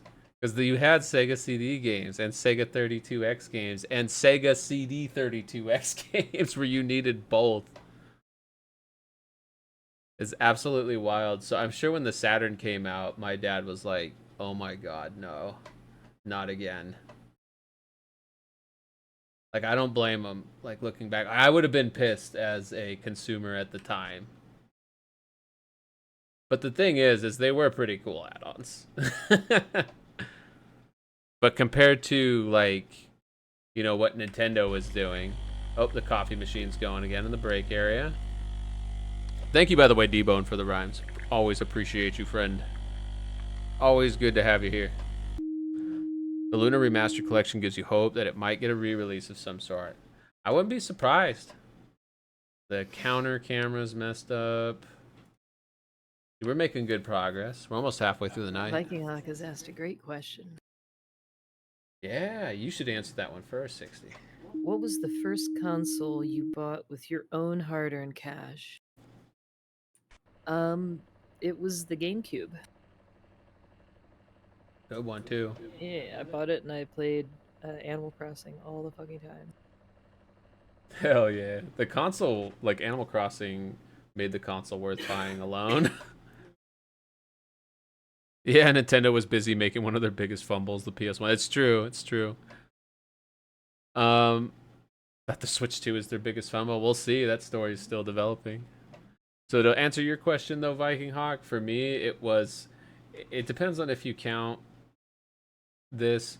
So the PSP, I, like, specifically washed dishes for the family for like 4 or 5 months, and they equated that to, like, you know, enough money where my dad bought me the PSP. But as far as like my own job, which I got my first job when I was 15, that was the Xbox 360. That was my first console I bought with hard-earned cash. And that was funny too, because I went to the bank to withdraw money from my account, my own, you know, child account with my parents.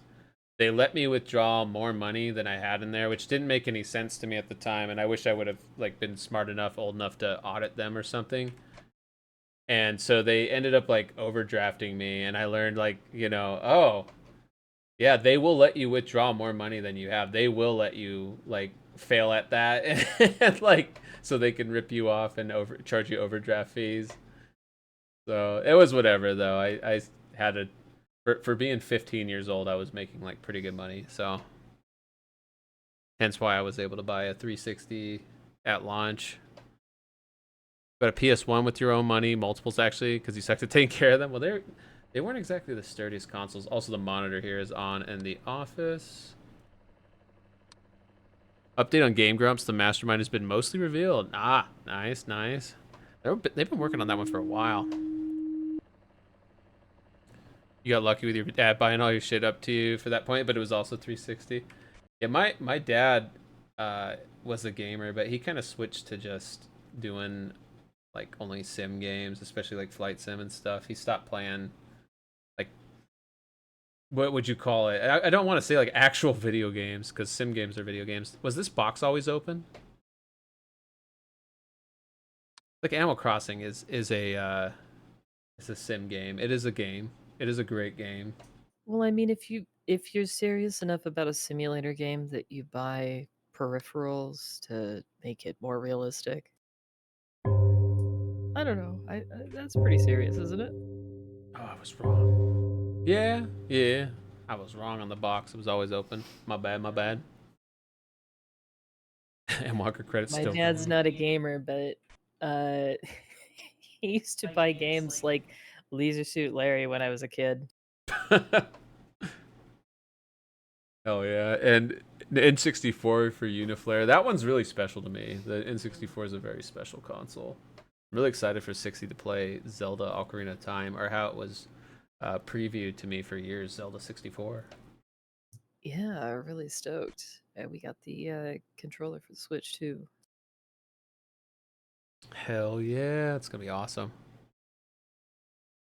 You ended up buying 3 games before you even owned the PS1, Alien Trilogy, Die Hard Trilogy, two trilogies. We'll say one of the NBA games. Nice. Dad never even brought back the milk, let alone a console. Oh, damn.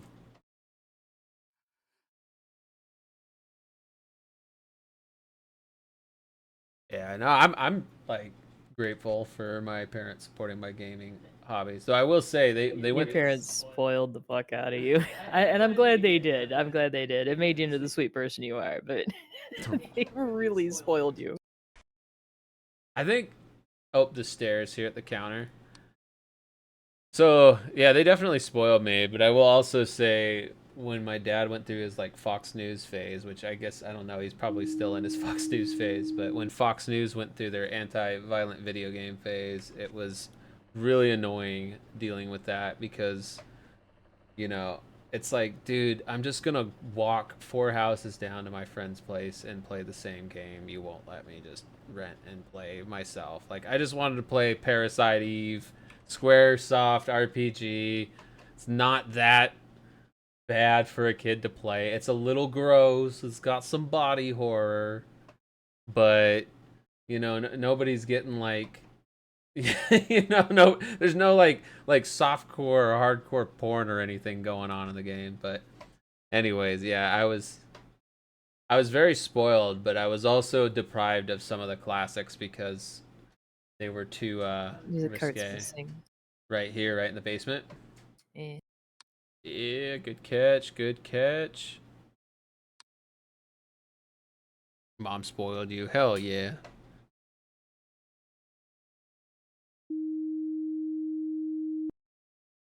You're able to buy your own by that time. See, I was close. I was getting there. Not quite. My parents did not want me to play video games or use the computer. They didn't want you playing Night Trap like Conker said. They were worried you were going to get brainwashed into wanting to kidnap people. Oh man. Your mom bought you GTA 3 on launch? Hell yeah. See, my mom didn't care. She was pretty chill about that stuff. But my mom didn't watch Fox News, really. I mean, she had it around because my dad watched it. Is there something extra here? This table seems extra cluttered to me for some reason. And we only have one more strike, so... Dang, 275 bucks? Japanese import version, 15 bucks. Do that and maybe you can patch it or something. Plumbers don't wear ties. Plumbers don't wear ties. Didn't we watch a video on that? I think we watched a Mega 64 skit on that recently, didn't we? No, you're thinking of Super Mario Brothers 2 Bloodlust, Oh yeah, that's one of my faves. which is the fake game they were advertising. The counter chairs got switched out. Oh yeah.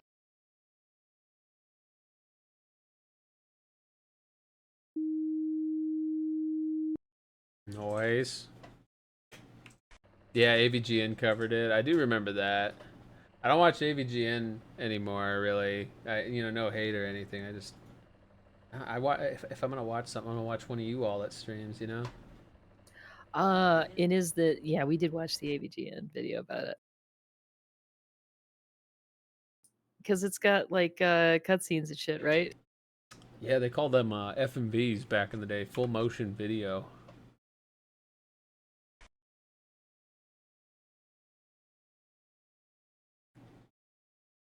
New stuff is missing. What made it popular back in the day, just getting it older. Getting older. Ugh, I can't talk, I swear. I haven't even drank all stream. I haven't drank at all on my birthday. But I still lost my ability to speak, apparently.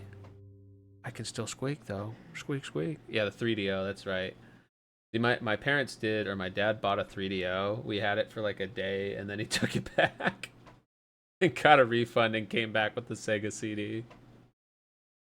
Which, granted, great choice, Great choice. The Sega CD actually has a lot of bangers. Oh my gosh. Too many anomalies. We're getting there though. We're getting it. I wonder if there was too much clutter on that. I want to go back to that camera real quick.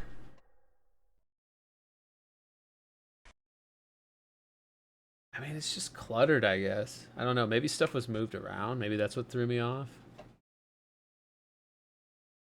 3DO is criminally underrated, huh? I don't know, like what games would you recommend on 3DO? I've heard it doesn't really have much of a library.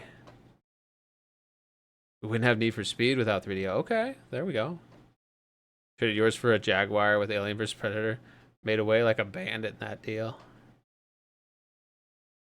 Hell yeah, Atari Jaguar, let's go. Great system. From some perspectives, not so great in others. But great streamer, I can tell you. We have a streamer friend. Did you still want food from that place?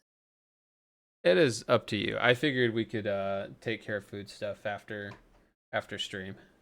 If you're hungry though, we can get stuff situated now. Did I see something move in the background of that shot? Did it? In like the office part or whatever. Where there are desks. I mean, like in here? Yeah. One of the pictures is different, you think, Naflare? That one is good. I think these are good. Different here? Maybe it's the wall and the break. In front of the laptops.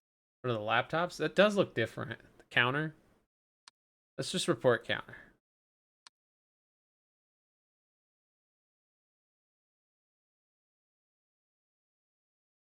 Road Rash, Gex, Need for Speed, Killing Time, PO'd, Captain Quasar, Police Knots. That is a lot, actually.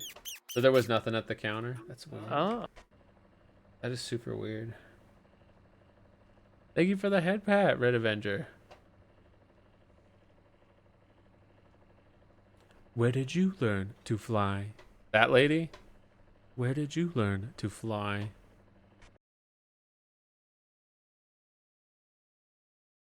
You're getting dunked on by a rudimentary AI. No flare, they're still going. I know, right? They're thanking every person on Earth. The games are expensive because the handlebar feature they have, right? It costs. That's a premium feature, right? Handlebars on a cartridge. Oh shit, handlebars for real? Kinda. The tops of the cartridges, if I remember correctly, they have like a lip to them or something. Trying to remember. Just pulling up. Oh, I see what you're talking about. Oh, you. It is kind of like a handlebar. It's an intense gaming. You think you can just play the Jaguar? No, you gotta slam that thing into the machine like in a commercial. Sparks flying out. Oh god, the screws are behind the label. That's awful. So if you have to change out the battery or something. That's unreal. Whoa. The credits though doesn't surprise me. I don't think I ever actually watch them all the way to the end. I always just skip because I know it's gonna go forever.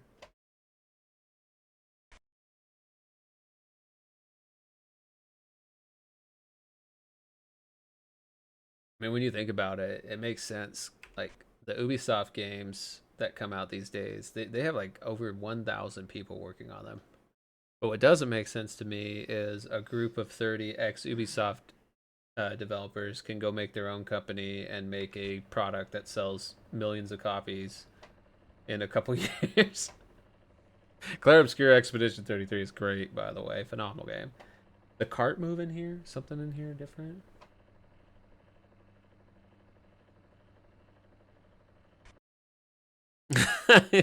they faked you out, huh? I think we were missing papers or something in here, that book at one point. That was one anomaly. So for anybody who's joined in recently and doesn't know what we're doing, we're playing I'm on Observation Duty, which is a spot the difference horror game. So we're shifting between There's the different extra wall Where's the extra wall? in Oh, the this thing. room. Okay. Yeah. Record it. Back here.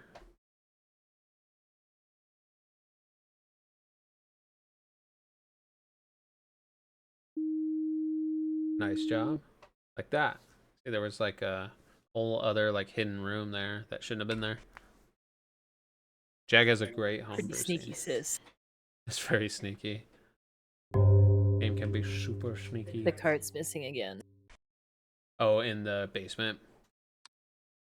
Mm-hmm. Yeah, you're right. Give us back our cart.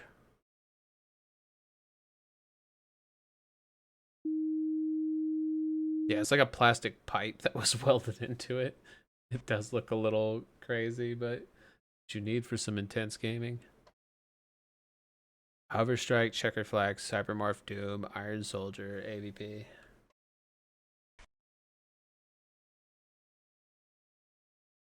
What about the Dreamcast though? That game had, or that console had a lot of great games, and sadly was like the death knell for Sega. Do you remember the Mega 64 rap about the Dreamcast? No. Ain't nothing but a Dreamcast, baby. Oh yeah. See, man. Hey, I see a head here that shouldn't be here. Let's report the break area.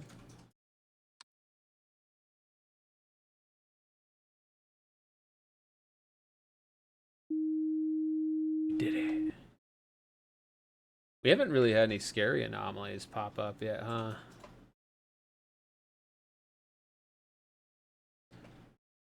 Sega T something Jet Set Radio related. Hell yeah. I would love to see more Jet Set Radio.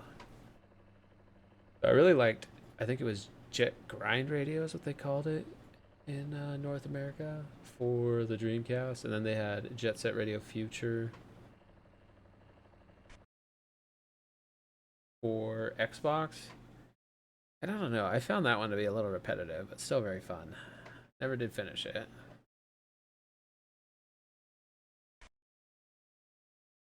Oh, PSO, let's go. And Skies of Arcadia. Turn down that random encounter rate, and I think it would have been received a lot better. It's a great game. Very ahead of its time. Power Stone, super good. Finally see the end of the credits. Nice job, Flair. I went ahead and I posted the Dreamcast rap on Discord. Oh, yeah. In case there's any of you that haven't experienced it yet. Thank you for that. Just so you know, the video is 17 years old. This video can a license to drive a car. Mm-hmm. Wild. Time flies.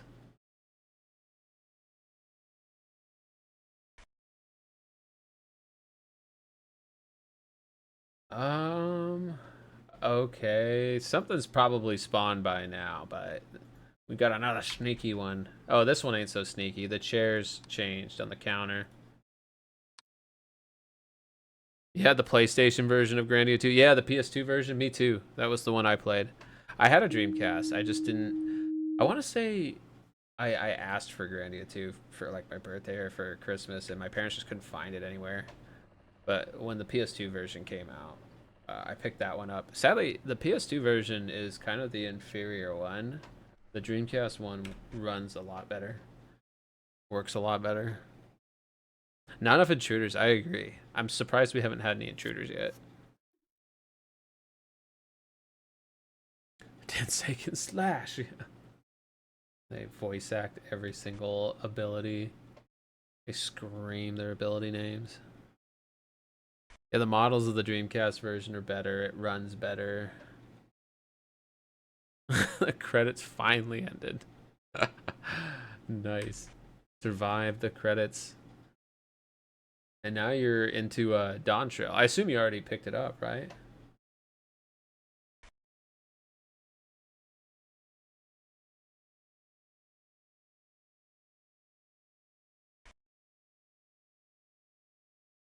There's probably an anomaly up by now. I've not got the warning yet, though. Was this TV always on back here? Let's see. This always here like that? Yeah, maybe. TV was always on. Thank you.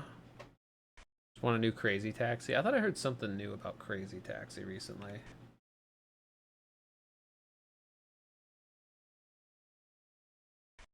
I do really like Crazy Taxi. Alright, there's the warning.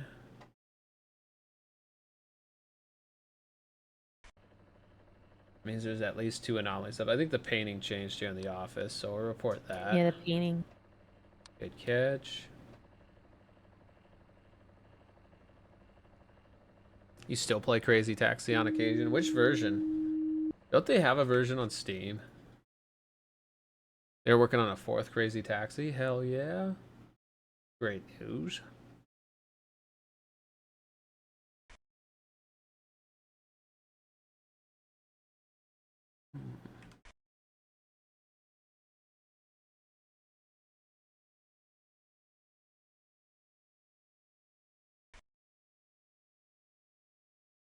Let's see. We're not missing a Yeah, camp. stuff moved here. The like railings. Oh, you're right. Yeah, they're like surrounding it now. Good catch. All. Emulated on Dreamcast. Gotcha. Only the DC version has the original soundtrack with Offspring and Bad Religion, though.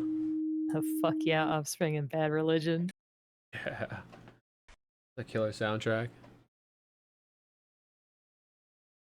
A shout out to Dexter Holland.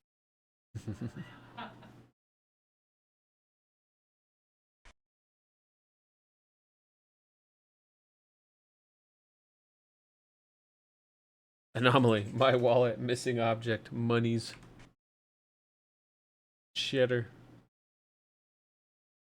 Did that light flip around just now? Am I crazy? I'm gonna watch this on my stream preview because I think I'm going crazy here. I want to make sure.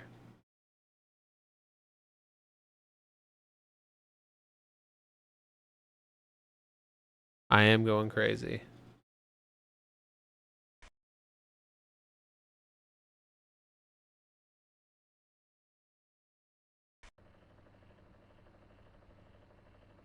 Hmm.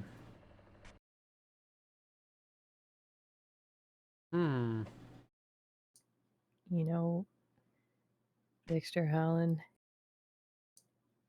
and the lead singer of Bad Religion and I have something in common.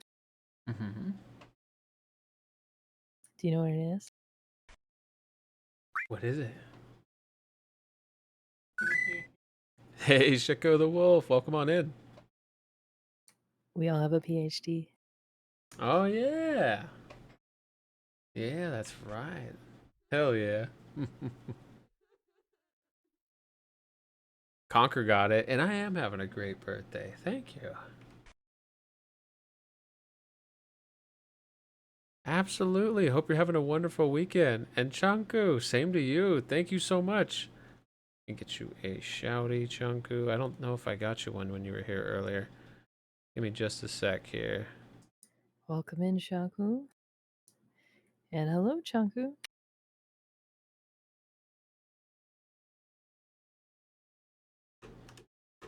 Thank you so much. Thank you, thank you.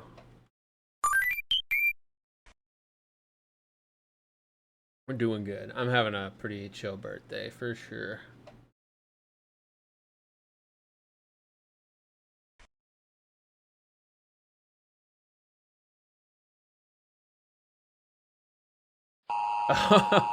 But too many anomalies. Maybe I'm too chill. I'm not on my anomaly game. You